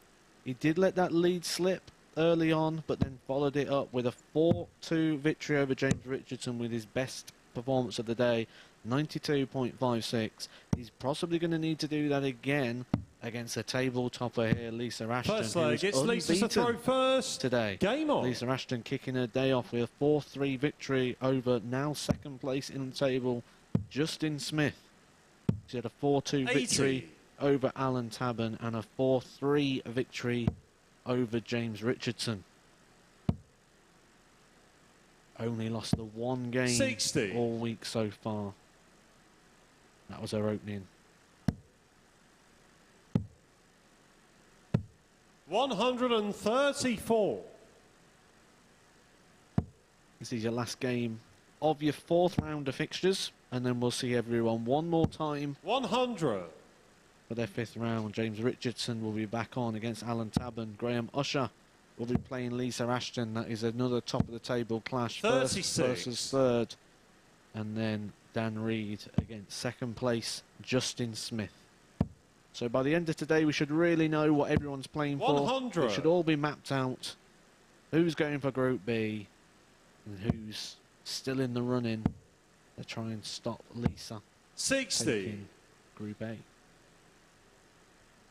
You get the sense that Justin Smith's the most likely contender out of everyone.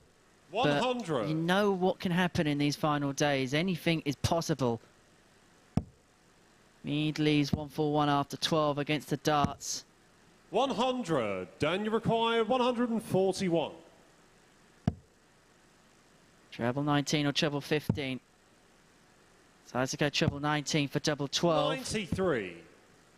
Leaves himself on Lisa 48. required 91. If he comes back, Lisa wants 91. Goes the bullseye route.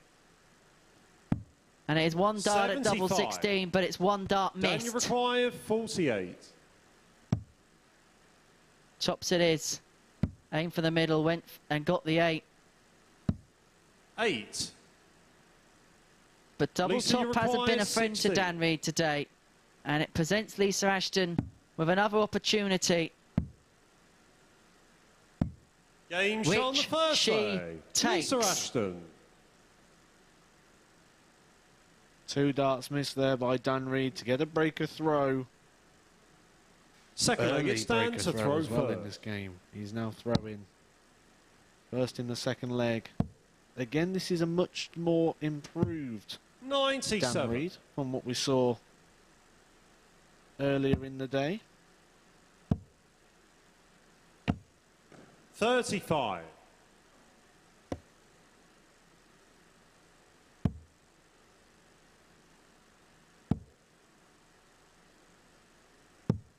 82.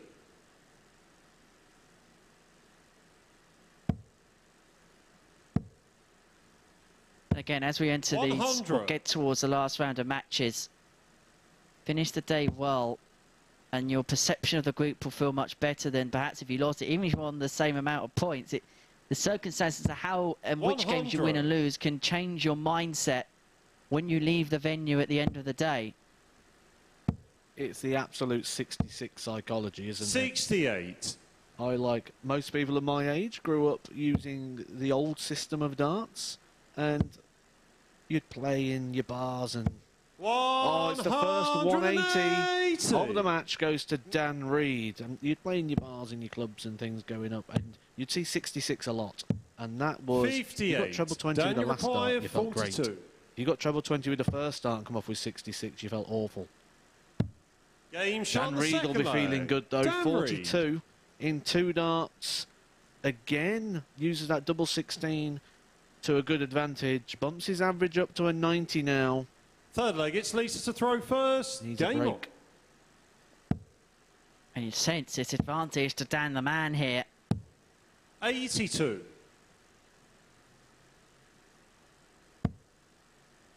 Lisa isn't invincible. She has lost once in this group, although it was to an 60. inspired Graham Usher who averaged 99.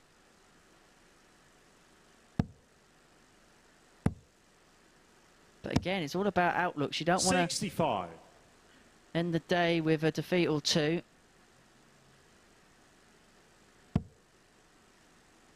Because it gives the other players hope going into tomorrow. 100. Give a dart player an inch, they will take a mile. 100.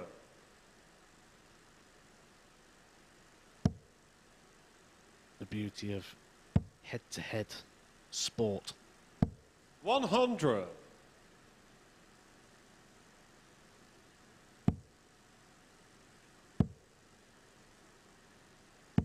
121. Recovered well with that last dart, the slip into the single one and then straight back into the treble 20. This is good. That is good. 180. That's his Lisa second of the required match. 133. And he will get more opportunities to break the Lisa Ashton throw. 93. He missed 2 darts in the Daniel opening leg. requires 61. He might get 2 more again here. He will only get 1. He's hit the ball. It's going to be a double 4. Game And shot on he the pings third it in the leg. corner. Dan Reid. Sneaks it in the bottom corner. He won't mind either way around. That is a breaker throw. It is a 2-1 lead. And again, that Fourth leg, it's Dan average to throw first. is creeping up for the day. In this match, he is running at a 93.38, which is 60. streets ahead of where Lisa is currently sat. Lisa all the way back on a 76.44, and that's coming down to these 58. trebleless visits like that one. That's where the game is toing and a throwing.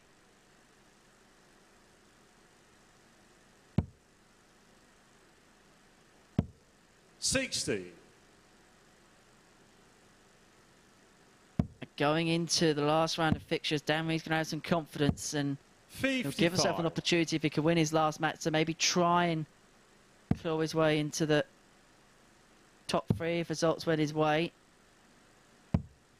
57.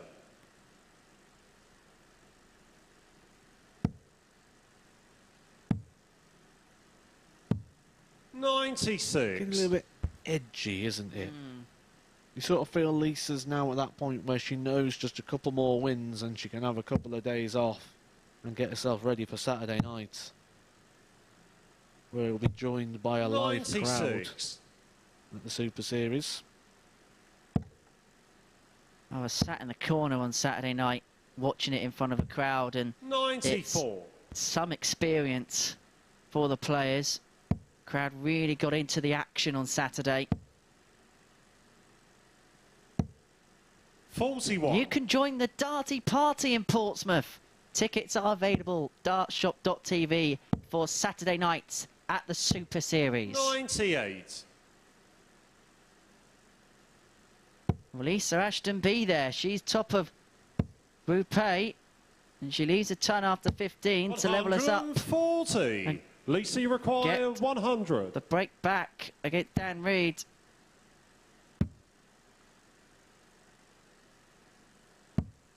$40.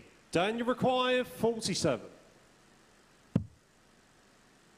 Confirm that breaker throw Game with a shot on the hold of fourth throw Dan Reid. and a 3-1 lead. He opens up the 2-leg gap, taking out 47 in 2 darts. 3 darts hit out of 5 Fifth leg, darts it's thrown Lisa at to the double throw gives Dan first. Reid a Game on. 60% checkout rate on the doubles, and that is a good splitting factor. 60. That and the fact that Lisa has not yet once post a shot over 140 in this game, relying on those 100s 140. as her big scores, and she's only hit 5 of those so far. Yeah, it's been one of those off games for Lisa, but she's done a lot of hard work 58. already. It'll just be the hope that this is just an anomaly for her.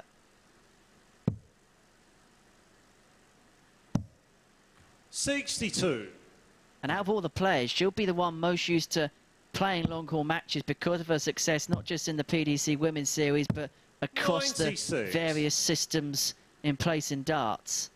See, that 62 for Dan Reid just makes this shot even more unlucky. He might be able to rectify that. 133. See, 2 trebles there has still left him on a non-finish. It was unfortunate. It was right on the wire. But it doesn't just affect that first shot. It then affects 80. that setup shot as well, because he now needs another 3 darts. He's going to get another 3 darts, though. He's got 6. That's 166.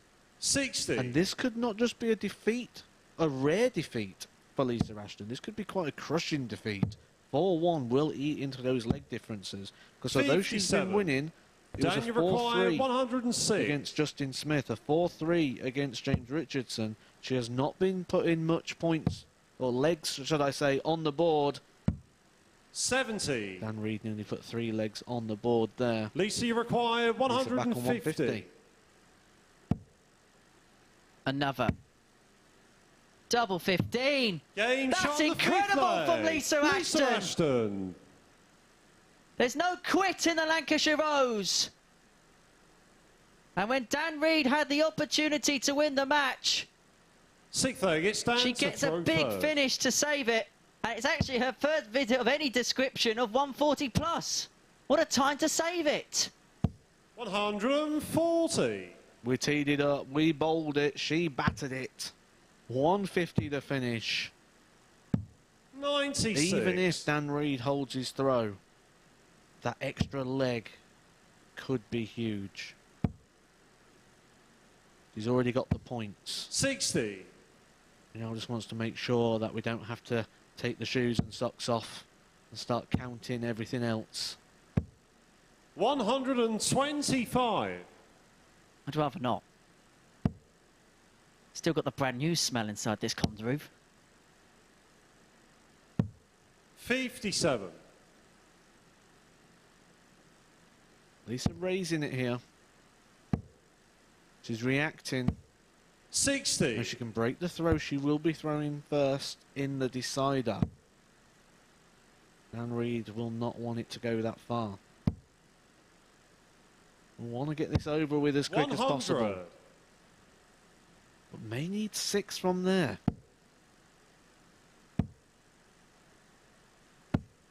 $60. Dan, you require 144. Be some way to win it. Another. Not this time. Well, 128. she hit a 150 in the last Lisa, leg. require 160. And she get a 160 in this, and this again would be to save the match, but not this time. And so Dan Reid will come back for 74. double 8 to inflict a first defeat Dan, you in require 8 16. upon the Lancashire Rose. Game On shot double and the match. 8. Dan And it's a Reid. big victory for Dan Reid. Lisa Ashton is finally defeated in this Group A. Her first defeat since early on Monday morning. Dan Reid, 89.69 average, 2 maximums, 4 from 7 on the doubles, a high out of 61. We're going to take a short break. When we return, James Richardson will be in action as he takes on Allen Tavern.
Good afternoon and welcome back to the MODUS Super Series. And look, I've managed to drag out of the comms box Matt Edgar. Afternoon, mate. Afternoon, yeah, I've been glued to the action today, so first time I've managed to pop up here today. It is. I'm glad to get you up from the comms box. I might get my seat back, who knows. A bit of defiance there from Lisa, the 150. You teed it up and she took it out. It was a great shot, but ultimately outscored throughout the match. Definitely. It was those troubleless visits, far too many, and she was just relying on those tons, and she only hit 5 of those. The only time she managed to break that and get 2 trebles was that incredible 150 finish, so she was stretched the whole time. Yes, Dan Reid, over twice as many. 11 scores of a ton or more for Dan Reid in that one, and as you can see, the 180s, both of them going to Dan Reid. It was still a fascinating game, but I think Dan Reid, a bit like Justin Smith, they've sort of got their mojo back. Definitely, and I said he could be a spoiler in this now. So Dan Reid's playing the people at the top of the table, and he's now probably pitched in a position he can't win this group. So he's now in a position where he's going to ruin the day for other people and try and book himself in Group B. Yeah, absolutely. We can have a quick look at the table and see what effect that win for Dan Reid had on the table.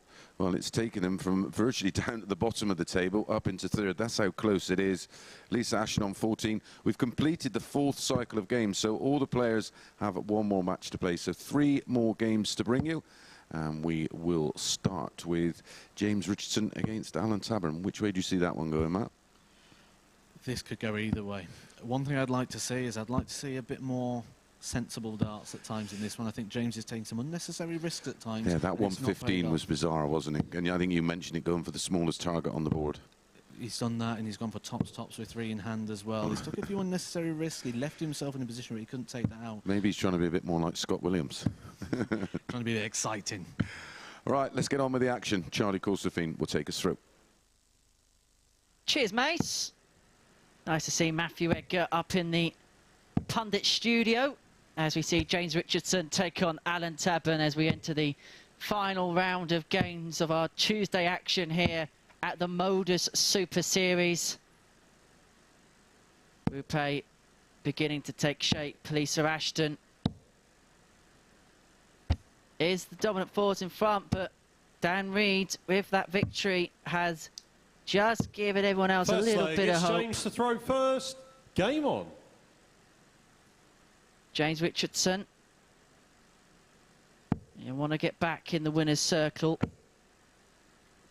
Lost 4-1 to Justin Smith last time out, then to Dan Reid and Lisa Ashton as well today. 100. And making his sprint from the studio down to the comms booth.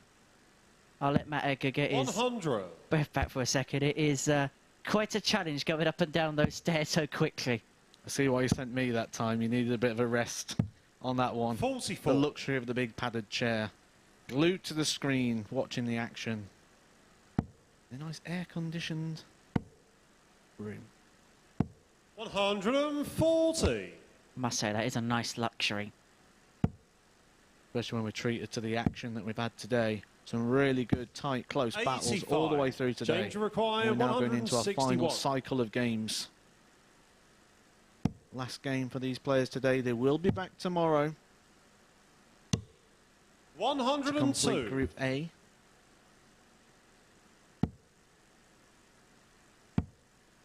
Richardson leads 59 after 12 to take the opener.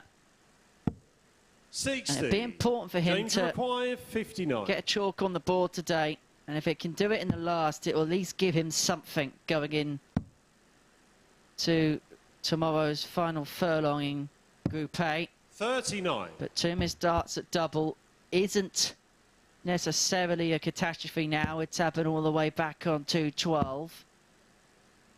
I did just say I'd like to see him take 100. less James unnecessary require risks. 20. And that last start of the 25 was good thinking. Leave himself the 2-darter. It's a long way off with those. 15. And gives Allen Allen Tavern the chance 112. at the 112. We saw this earlier on from Graham Usher, a fellow left-hander.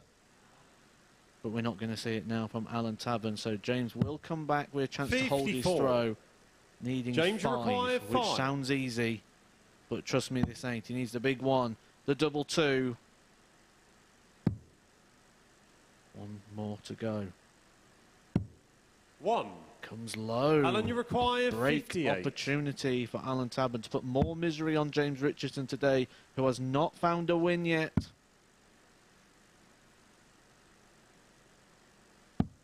38. James, you But require he's going to 4. get another crack in this leg. Down to double 2. Now the madhouse. Game shot on the first But leg. James Richardson James finds it, Richardson. gets the opening leg on the board. By hook and by crook, he is there. It would have felt like a body blow if he lost it because he was so dominant throughout. Second leg, it's Allen to throw But first. he's on the board. Game Looking on. to get on the board in terms of the points tally for today. Been a struggle for him 41. on Tuesday.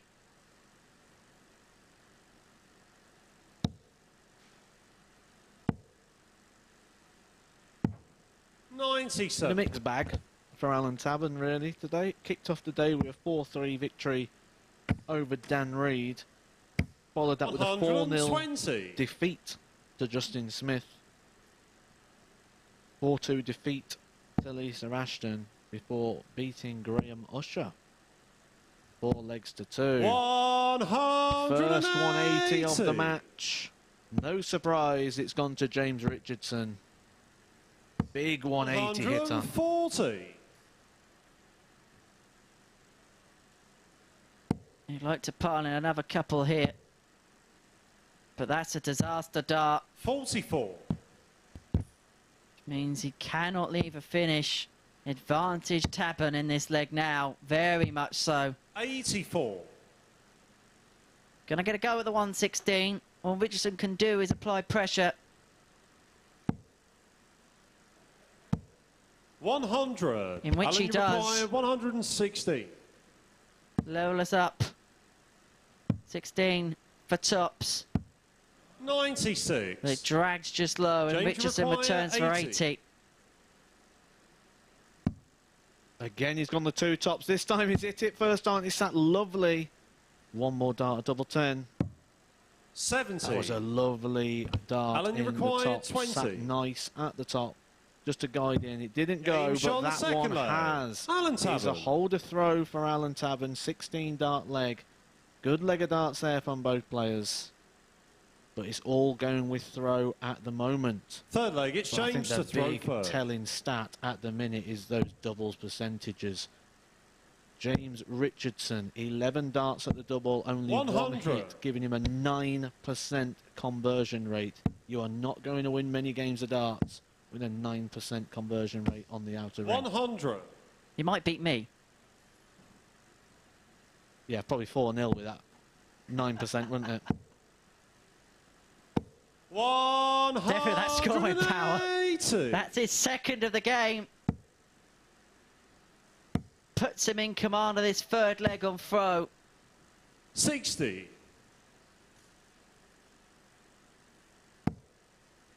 So hard to get yourself in a leg against the darts when your opponent hits a 180. 59. That's a good recovery. Doesn't leave a finish, but recovers the 2 scored with the first 100. 2 darts. So 6 on this one, 6-2. Well, there's the 1.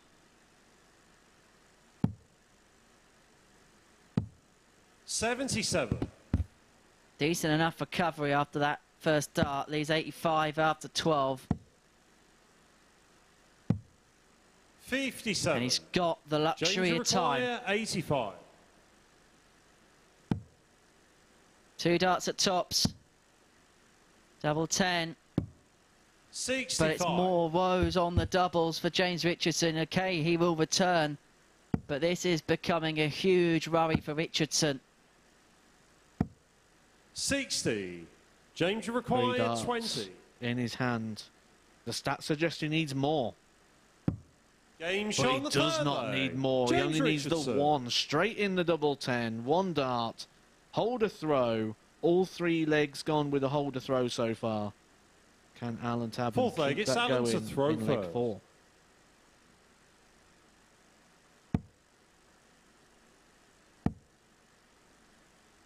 Yeah, you see the 100. checkout stat 2 from 14 for James Richardson.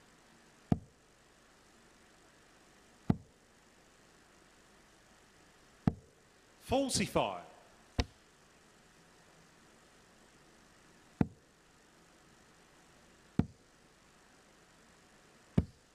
$100.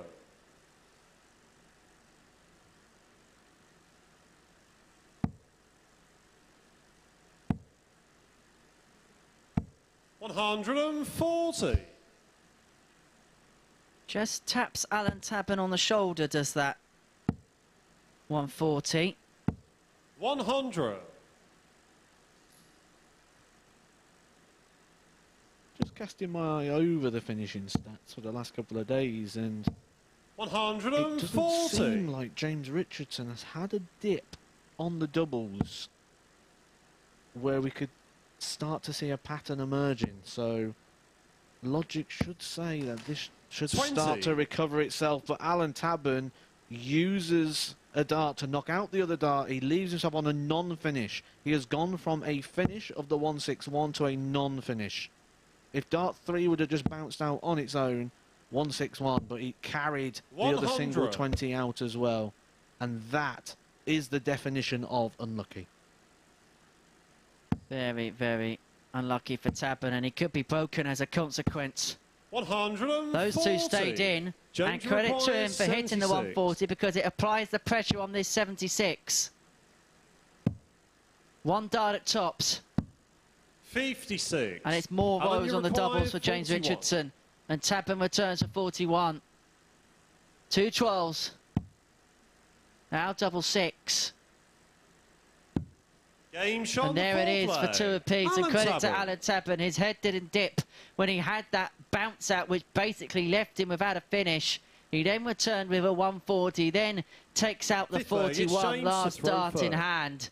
And James Richardson has had more darts at double. That would have put him 3-1 in front. He would have been throwing for the match at this 60. juncture. But as we have it, we're dead level at 2 apiece.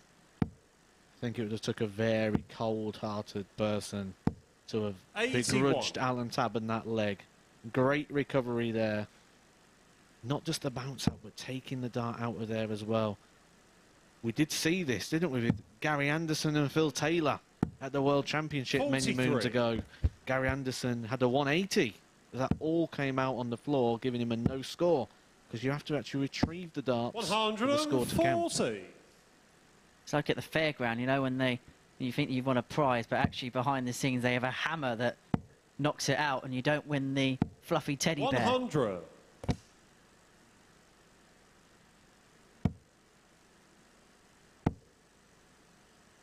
Prize for these this week 40. is a spot at Champions Week. At the end of 12 weeks here at the MODUS Super Series. They're playing for £20,000. What a prize that is for the amateur game.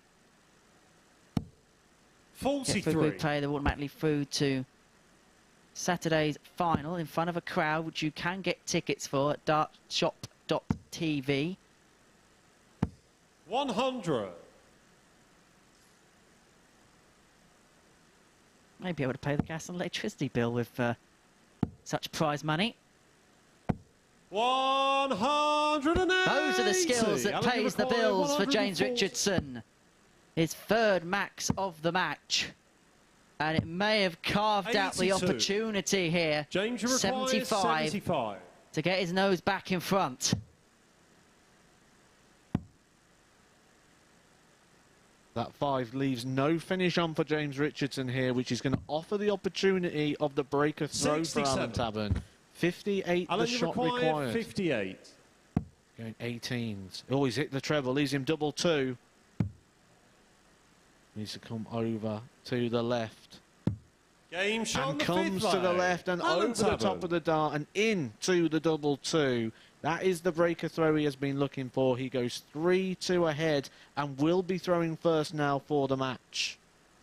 Sixth James leg, it's Allen Richardson to will throw be first. seething, won't he, Game on. about that single 5. Yeah. Even a 12 would have given him the opportunity of a double 54. 6. It was not a well-thrown dart, and he's just offered the match up to Allen Tavern now. Just to hold a throw away from the first 45. victory of the day. And for James Richardson, who hasn't won yet to take, those situations seem to amplify. When you're in that kind of form, 43. those things that probably will go your way when you're playing well, but when it's just not quite going your way, it tends to go against you. And nothing's gone his way today. Not picked up any points today. 60. Which, if this continues, we'll be seeing him move through to the Thursday and Friday mornings, which will be Group C.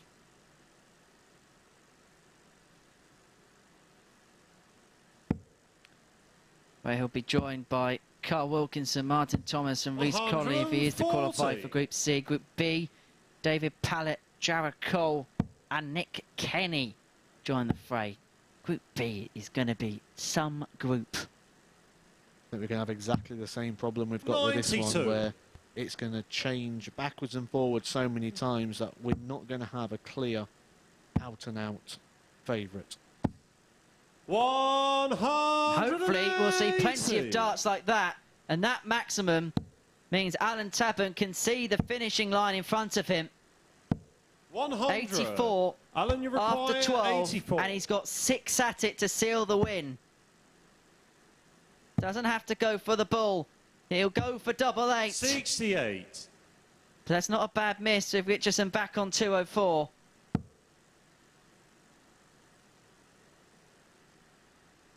So 3 darts in hand. Time to contemplate. Time to prepare. 40. 2 points up for grabs. Alan, you require If just one 16. dart can hit the double. Double 8 is the shot. Over to 4s. Game, shots, And it's in. and the match. And it's Allen over. Tavern. Allen Tavern takes the victory. 4 legs to 2 over James Richardson. 2 more points on the tally there for Allen Tavern. He is third 180 of the day in that match. 3 180s in that match alone there for James Richardson, but it was not enough to stop Allen Tavern taking the victory. The checkouts there, the problem for James Richardson, just converting 2 out of 16 attempts. 12.5% checkout rate for James Richardson. and Allen Tavern takes the victory 4 legs to 2.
Good afternoon and welcome back to the MODUS Super Series. Well, our penultimate game of the day coming up next, but let's reflect on that one. And if you'd have said to me this morning, James Richardson will go through the card and not pick up a point, I'd have thought you were Billy Bonkers.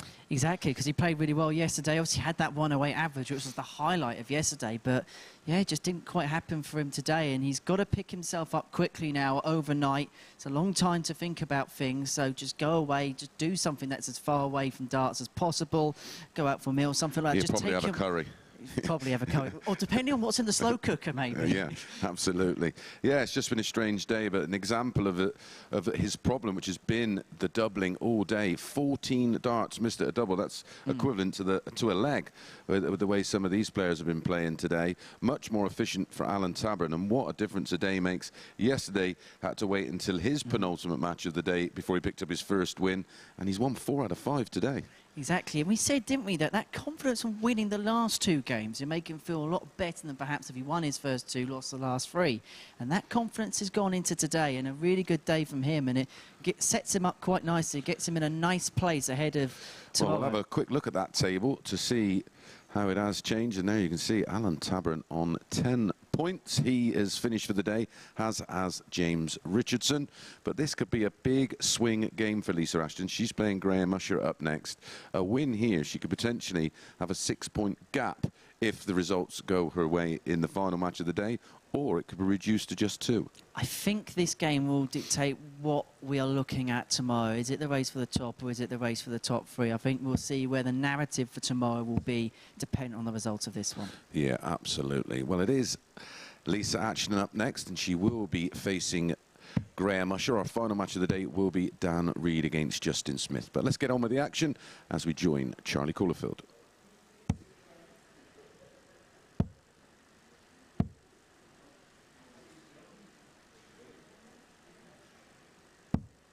Two games left to go this afternoon. Graham Usher, Lisa Ashton on stage now, and that'll be followed by Dan Reid versus Justin Smith. Lisa Ashton took her first defeat. First leg, it's Graham to throw of the first. day to Dan Reid. Game on. After 3 victories to set off her day, beating Justin Smith, James Richardson and Allen Tavern. 66. Bookies favouring Graham Usher here. He does have the advantage of throw. 41.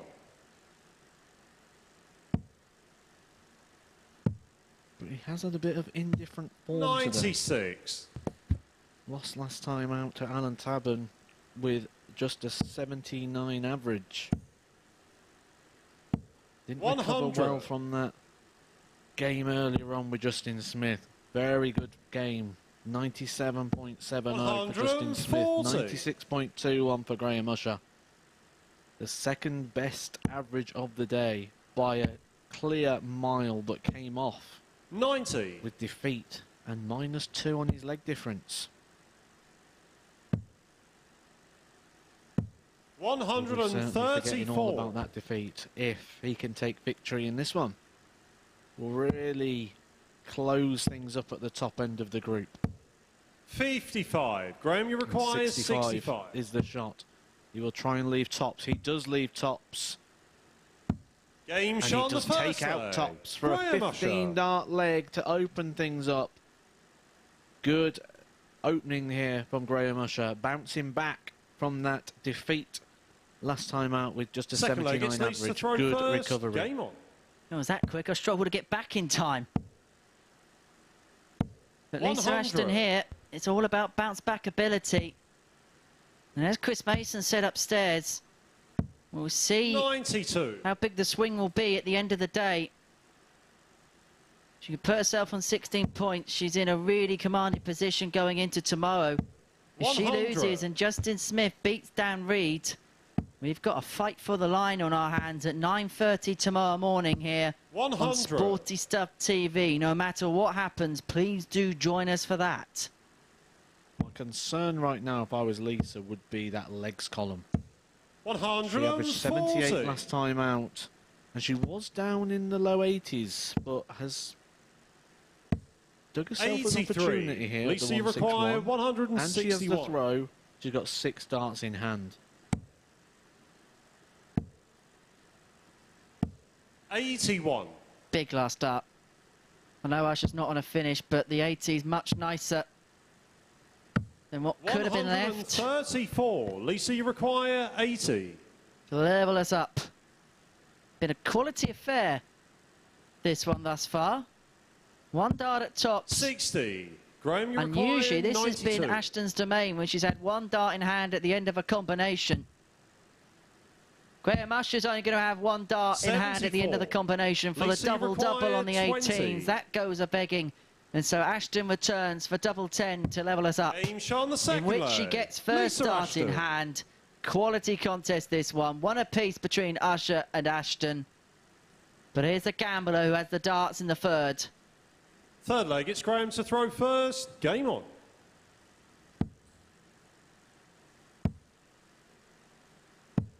$99.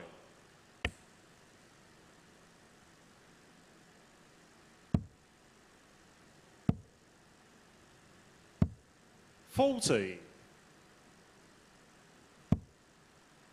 It's the time of the day where we're testing the stamina of the players. 58. They're now playing their 10th game in just over a 24-hour period. That is a lot of darts into such a short window. 41. But that's just the way we love it.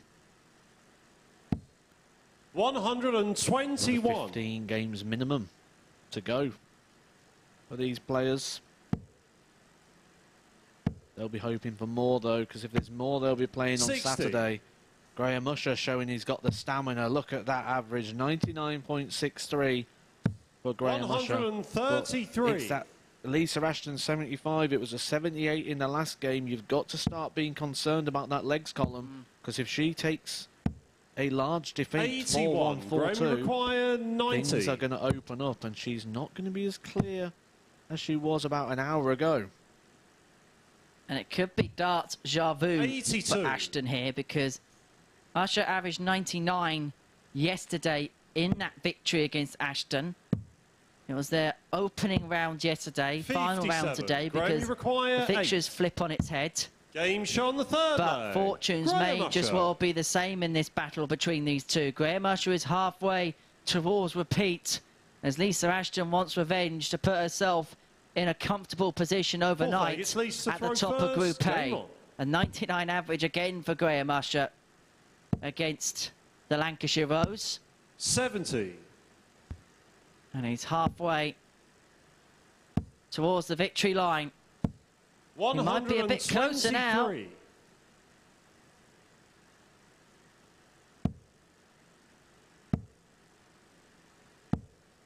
70. Back-to-back 70s there for Lisa. A rarity there that we see. 100. The back-to-back 70s means the 2 5s and the treble 20. But Graham has upped his stats even higher. He's broke the 100 barrier now. 60. Something we know a level he can sustain. 98. Former quarter-finalists at the World Masters at the Circus Tavern in 2019. 60. Finished third at the Champion of Champions back in July. 60. And is in a good position here to open up a 3-1 lead and a breaker throw. Gonna get 6 at it. 25. From 120. Graham, you require 120. Oh, that's a nice light. 60. So you thought he's going to come back for 60 anyway to get the break to open up a 3-1 lead. 45. Graham, you require 60. Tops. 40. No finish here for Lisa on 171. So all she can do is just leave something handy and then hope. 91. Graham, you require 20. Nice lead there for Lisa, but Graham on Game double shot 10 on the does fourth not waste leg. any time. Graham Straight to Usher. the board. Break a throw. Double 10, 1 dart. 3-1 to Graham Usher. And alarm bells are starting to ring for Lisa Fifth Ashton. leg, That it's Graham to throw 4-1 first. potential Game on. is coming. And she's losing the lie, which is the concern. 60. A lot of 5 and 1s creeping in here. I feel though for Lisa Ashton, if this game does end in defeat, she's not the type that would 100. go back to the hotel and worry about it. I think she's got the type of mentality, it feels, where she can completely block out whatever scenario is 55. taking place. And in this format where you're carrying things on day after day, it's almost a little bit like test match cricket in the fact that you know your position in the game. 100. You know, if you're 312 for 6 overnight, you know exactly what's happening when you're going to bed, and that's what you're trying to think about when you wake up the next day. And 60. sometimes the best test match cricketers are the ones that can block it out, and I think Lisa Ashton has that ability to do so. It might be key. That's why she's got those stars on her 100. collar, representing the world titles that she has picked up. World champions are very good at 100. blocking out everything that is bad, focusing on the good. She will still be top of the table regardless. 100. Just by how much. She's responded well to this break of throw. But Graham does not want to be up there much longer. Lisa, you A require 180, 101. his first 180 of the game.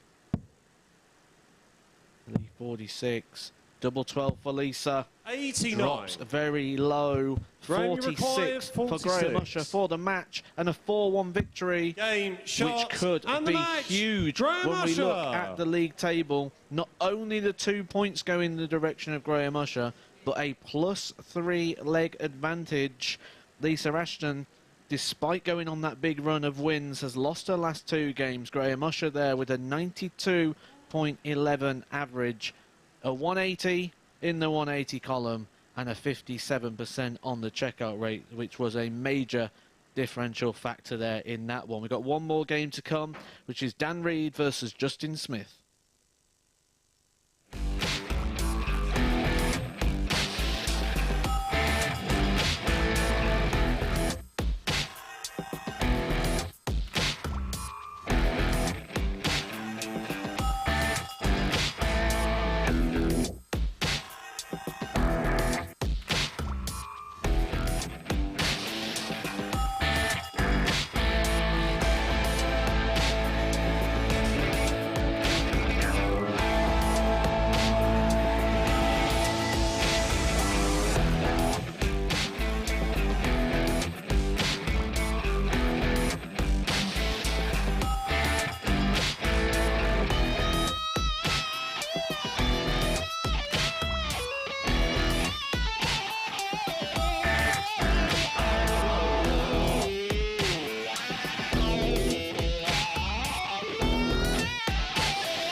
Good afternoon and welcome back to the MODUS Super Series. Well, coming up next is our final match of the session. Tomorrow we will complete this Group A. As it stands, it is Lisa out in front, but I think she's at a bit of a brick wall, maybe physically or maybe just mentally. I think you have these peaks and troughs, don't you, in these 3-day groups. I think the one good thing for Lisa is now she can go home or go back to the apartment or wherever she's staying and just relax, see the rest of the day out. I think she's very good at blocking things out. I think you have to when you've won what she's won in the game. So she can come back with a fresh mind tomorrow, and she knows she's top of the group no matter what happens in the final game of the session. So just go back, relax, and just attack tomorrow as if it's a fresh day. It was a solid performance from Usher, it has to be said. 92.11 the average. He's ended the day well and strong, where yesterday he seemed to be in the position Lisa was in today, but the finishing from Graham, 4 out of 7, 57%, that's right up there. Exactly, and he's put himself back in contention now, hasn't it, as well? So it's a crucial victory for him. And again, we said these last games of the session, you want to get the victory because it gives you that confidence overnight. So it's one thing he's got, and again, he can park himself away, happy in the fact he's got that last victory. And let's say that dinner feels so much sweeter and the table looks so much better. Absolutely. Well, let's have a look at the table. As you can see, it is Lisa still out on top on 14 points. Justin Smith has the opportunity to close that gap to just 2 points. And Dan Reid, of course, has the opportunity to make us 4 players on 10 points and right in the mix for not only winning this Group A and going straight through to Saturday's final, but finishing in that all-important 2nd or 3rd position. So plenty to play for the final 2 players. And it's definitely Charlie Costafine who's going to take us through our final match. Final game of the day, and plenty to play for here, as described there by Chris Mason.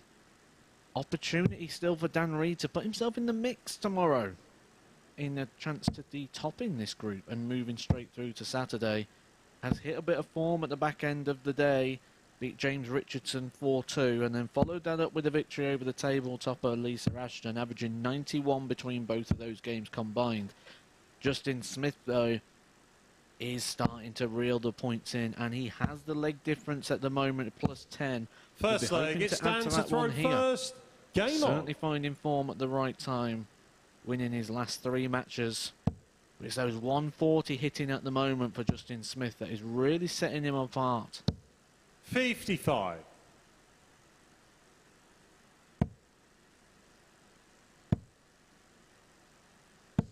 $100.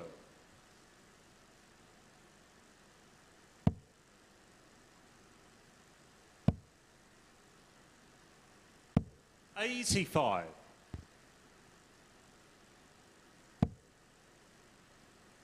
First start again, sitting nice for Justin Smith. 100. This has sort of been, when he's hit that form, the back end of this game, or this end of this day, been that first start. 95. Setting him up nicely.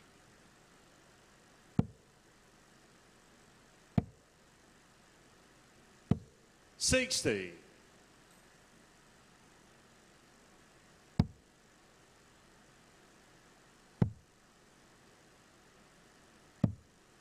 Good thinking there by Dan Reid, using the 19s. Single 19 with left in the 170. The double treble there, though, leaves him on the 132. 100. Dan, you require 132. That's because 25 leaves treble 19, which leaves the ball, and he's got a lovely marker in there as well. You just knew that was going to go in. That first dart, lovely, sat just on the outside of the wire there, allowing him to make it just a little bit bigger. Use the wall, use the bumper, and he used it perfectly for a 1-3-2 finish on a 15-dart leg. And to hold a throw. 60. Crucially.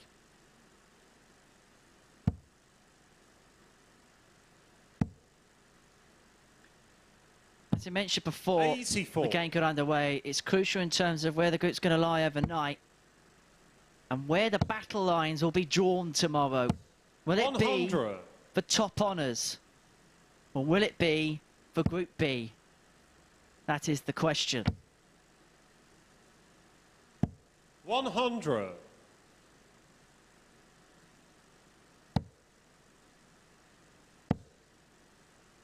Been really impressive. 100. Dan Reid at one point was bottom of the table and looked like he could become cut adrift with one more defeat, and now has found the best darts he's been playing all week. It's a true 95. test of his character, and he's come up trumps in that department, and huge credit's got to go his way. 100. Because I can imagine it's so easy in that situation for your head just to be down in the dumps, and the cycle just continues and continues, and it can be 58. really demoralising. Justin, you require 141.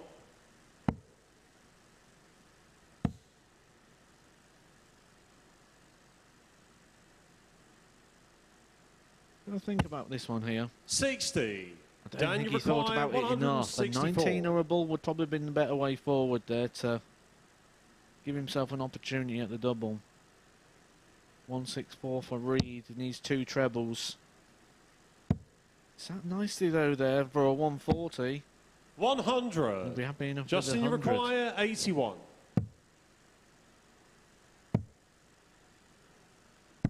Game shot on the second leg. Great finish Justin there from Smith. Justin Smith. He was asked the question, he delivered the answer. Very, very tidy darts. It is 1-1 in a good tungsten clash here. Indeed Third it leg, is, it and that's the stands to sort of throw finish first. that is taken out by a confident player, isn't it? You just sensed when he went up to double 9 after the treble 16, there was no 54. miss. And they must be the worst ones as a player sat at the, or stood at the back of the hockey. 100. A player's got one dart in hand on the back of a combo. You're psyching yourself up to come back to the board, but you're not. 125. One of the things we haven't really touched on these past couple of days is the fact Dan Reid's probably very used to that situation. Practice partner, 100. Luke Humphries. Yes. Doing very well this year, Luke. 140. On the PDC circuit, multiple European Tour winner. There's the Jena this weekend. 93. At one point, arguably the form player in the world at the time. We're not having the best player in the world debate, are we? 65. It's a new person every month. It's like a calendar, isn't it? 140. Daniel Excellent require visit from Justin 170. Smith. Makes him favourite for the leg now. He's been asking questions of his opponent. 41. Justin, you require 68. And more often than not, they haven't had the answers recently. Double 4 Game for a shot on break the of third foe and a leg. 2-1 Justin lead. Smith. And yet again, this is impressive from Justin Smith. The average is just below 93. He's looking to put himself within 2 points of Lisa Fourth leg, Ashton it's Justin overnight. to He's throw halfway first. towards Game doing on. so. He has the darts in the 4th. 140. Yet another 140. It's been one of his trademarks today. And I wonder if he does get himself on 12 points, whether 81. you could make a case, despite Ashton being the leader overnight, that he could be the favourite to go on and win Group A because he's got the momentum 140. on the back end of this session. He's certainly got the highest ceiling at the moment as well. He has had the best performance of the day so far, 97 average. If we round it, we're 140. going to be rounding that to a 98 because it was just short off the 98 mark, which, if we look at both players, Lisa's not hit 100. those heights as of yet. Lisa's been clipping away with consistency, but if Justin can keep this level up for a couple more games, he's going to reel her in. 140. Justin Smith's last 4 Justin, you scoring require visits have been 140, 121. 140, 140 ton. 97. Dan, you require Gives himself a 140. chance to go out in 13. If Dan doesn't go out in 12, which he cannot from this position, Justin will be coming back. 80. Double Justin, you 12 the require shot. 24. 3 darts in hand. That's a good lie. 12. That's a bad miss. Dan, you require 60. Gives Dan the opportunity to get the breaker throw back and level this game back up at 2-2. That is far enough away that it's not a problem. Be unaffected on the tops. 40. He's missed the double 10. Justin, you require 12. To put himself within 1. Game shot on the 4th And leg. that Justin is a Smith. big dart for Justin Smith. It puts him 1 away from victory, which would put him to within 2 points of Lisa Ashton overnight. I'm going to now love you and leave you, Matthew. It's been a pleasure spending the day with you in the comms booth. I'm now going to head back up to the balcony where I'll finish off the programme with Chris Mason. Dan Reid will be hoping that'll be in a few more minutes' time.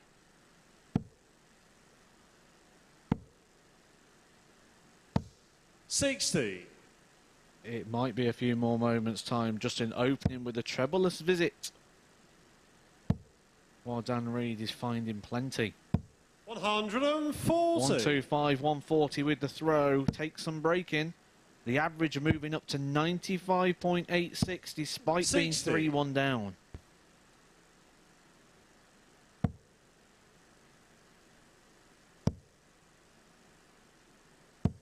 $125.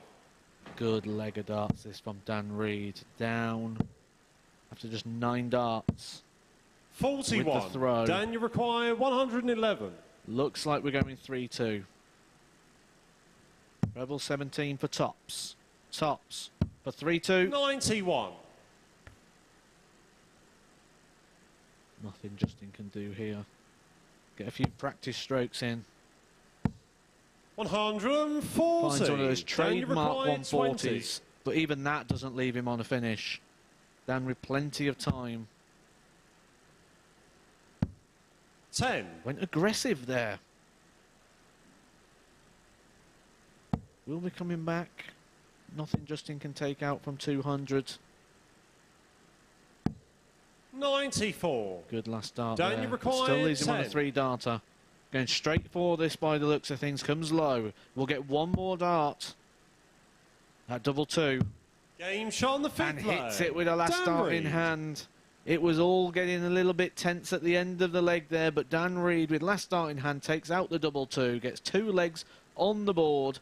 It is now 6th leg. It's 3-2 to Justin Justin throw Smith, with first. Justin Game on. throwing first for the match. 30. Providing opportunities for the match to continue. 60. There was 3 well-thrown darts. Just all sat on the top wire. 60 points will feel a bit harsh with that 60. shot. But he's got another opportunity here. Justin Smith railing to the treble with his first 6 darts. 95. The average just coming down slightly now for Justin. He's dropped below the 90. 60. Is this a case of seeing the finishing line? 85.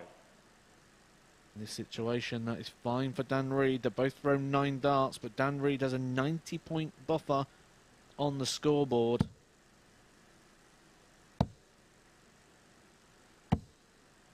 100. Advantage of the throw.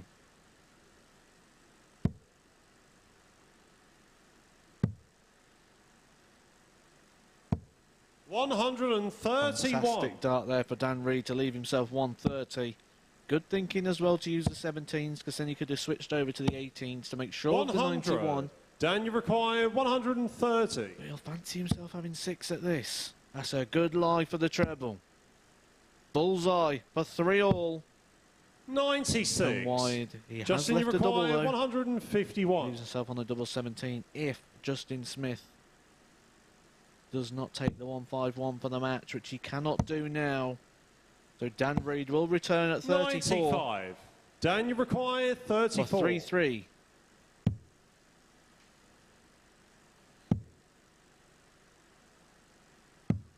$17. Justin, you require 56. For the match. Missed the big number. Should still get a match dart. Takes the pick at double 16. Game, and shots, pings and the match. double 16 Justin Smith. to take the last match of the day. Justin Smith wins 4 legs to 2. Average for that game, 88.41 for Dan Reid. Justin Smith, 85.33. The checkouts was the telling factor, though. Only 2 from 13 for Dan Reid. 50% on the checkouts there for Justin Smith. But a big finish to open the game off. That 1-3-2 for Dan Reid. It was not enough. Justin Smith takes the last result, 4-2. Thank you very much, Matt. Well, Henry, what a great end to today's session. It was, and it gives us a fantastic finish going into tomorrow, doesn't it? Lisa Ashton's got some pressure now at the top. Justin Smith played well yesterday, maybe didn't always get the results, but today he's been absolutely superb. Yeah, and that win, we'll have a look at the table, actually, because that win does put Justin Smith within striking distance of Lisa Ashton. I mean, everyone's still in the mix in terms of maybe getting that 3rd spot. You would think the winner would probably come from the top 4. Not been impressed with Dan Reid. It's a player that I really have enjoyed watching in the past. Maybe just a little dip in form. He has spoken of his confidence on the doubles, and that's been a telling factor. It has. Double 10's been nice to him, but other than that, he's been chasing, and that's something maybe later on this evening he may want to go back to the practice board, have a little bit of a look at. But you look at tomorrow, everyone's got something to play for. Ashton, Smith most definitely be fighting for top spot, and then the 4 underneath, Usher and Tabern with a good start tomorrow could maybe put themselves in the race for 1st place, but everyone's got something to play for in terms of getting into 3rd place, making sure you're in Group B come Thursday night. Yeah, well, we've seen James Richardson go through the dark card today without a win, which I find unbelievable. I couldn't have predicted that, especially in this group and the form we've seen in the past from James Richardson. But there is 10 points up for grabs tomorrow. I can't see him winning this group. I mean, the most he could get to is 16. I think, well, we spoke earlier, I think maybe Lisa, if she picks up 3 wins of 5 tomorrow, that may be just about enough. She gets on to 20, I think she's through. But yeah, I think for James tomorrow is to make sure you try and get 4 wins from 5 and force the issue of the others above him. And he's kind of free rolling. I know one of your favourite phrases, but he is in that situation where he's got absolutely nothing to lose. Just go out and attack it and see what happens, basically. Absolutely. Well, thank you for joining us this morning and this afternoon. We will conclude Group A tomorrow. Enjoy the rest of your Tuesday. We'll see you at 9:30 a.m.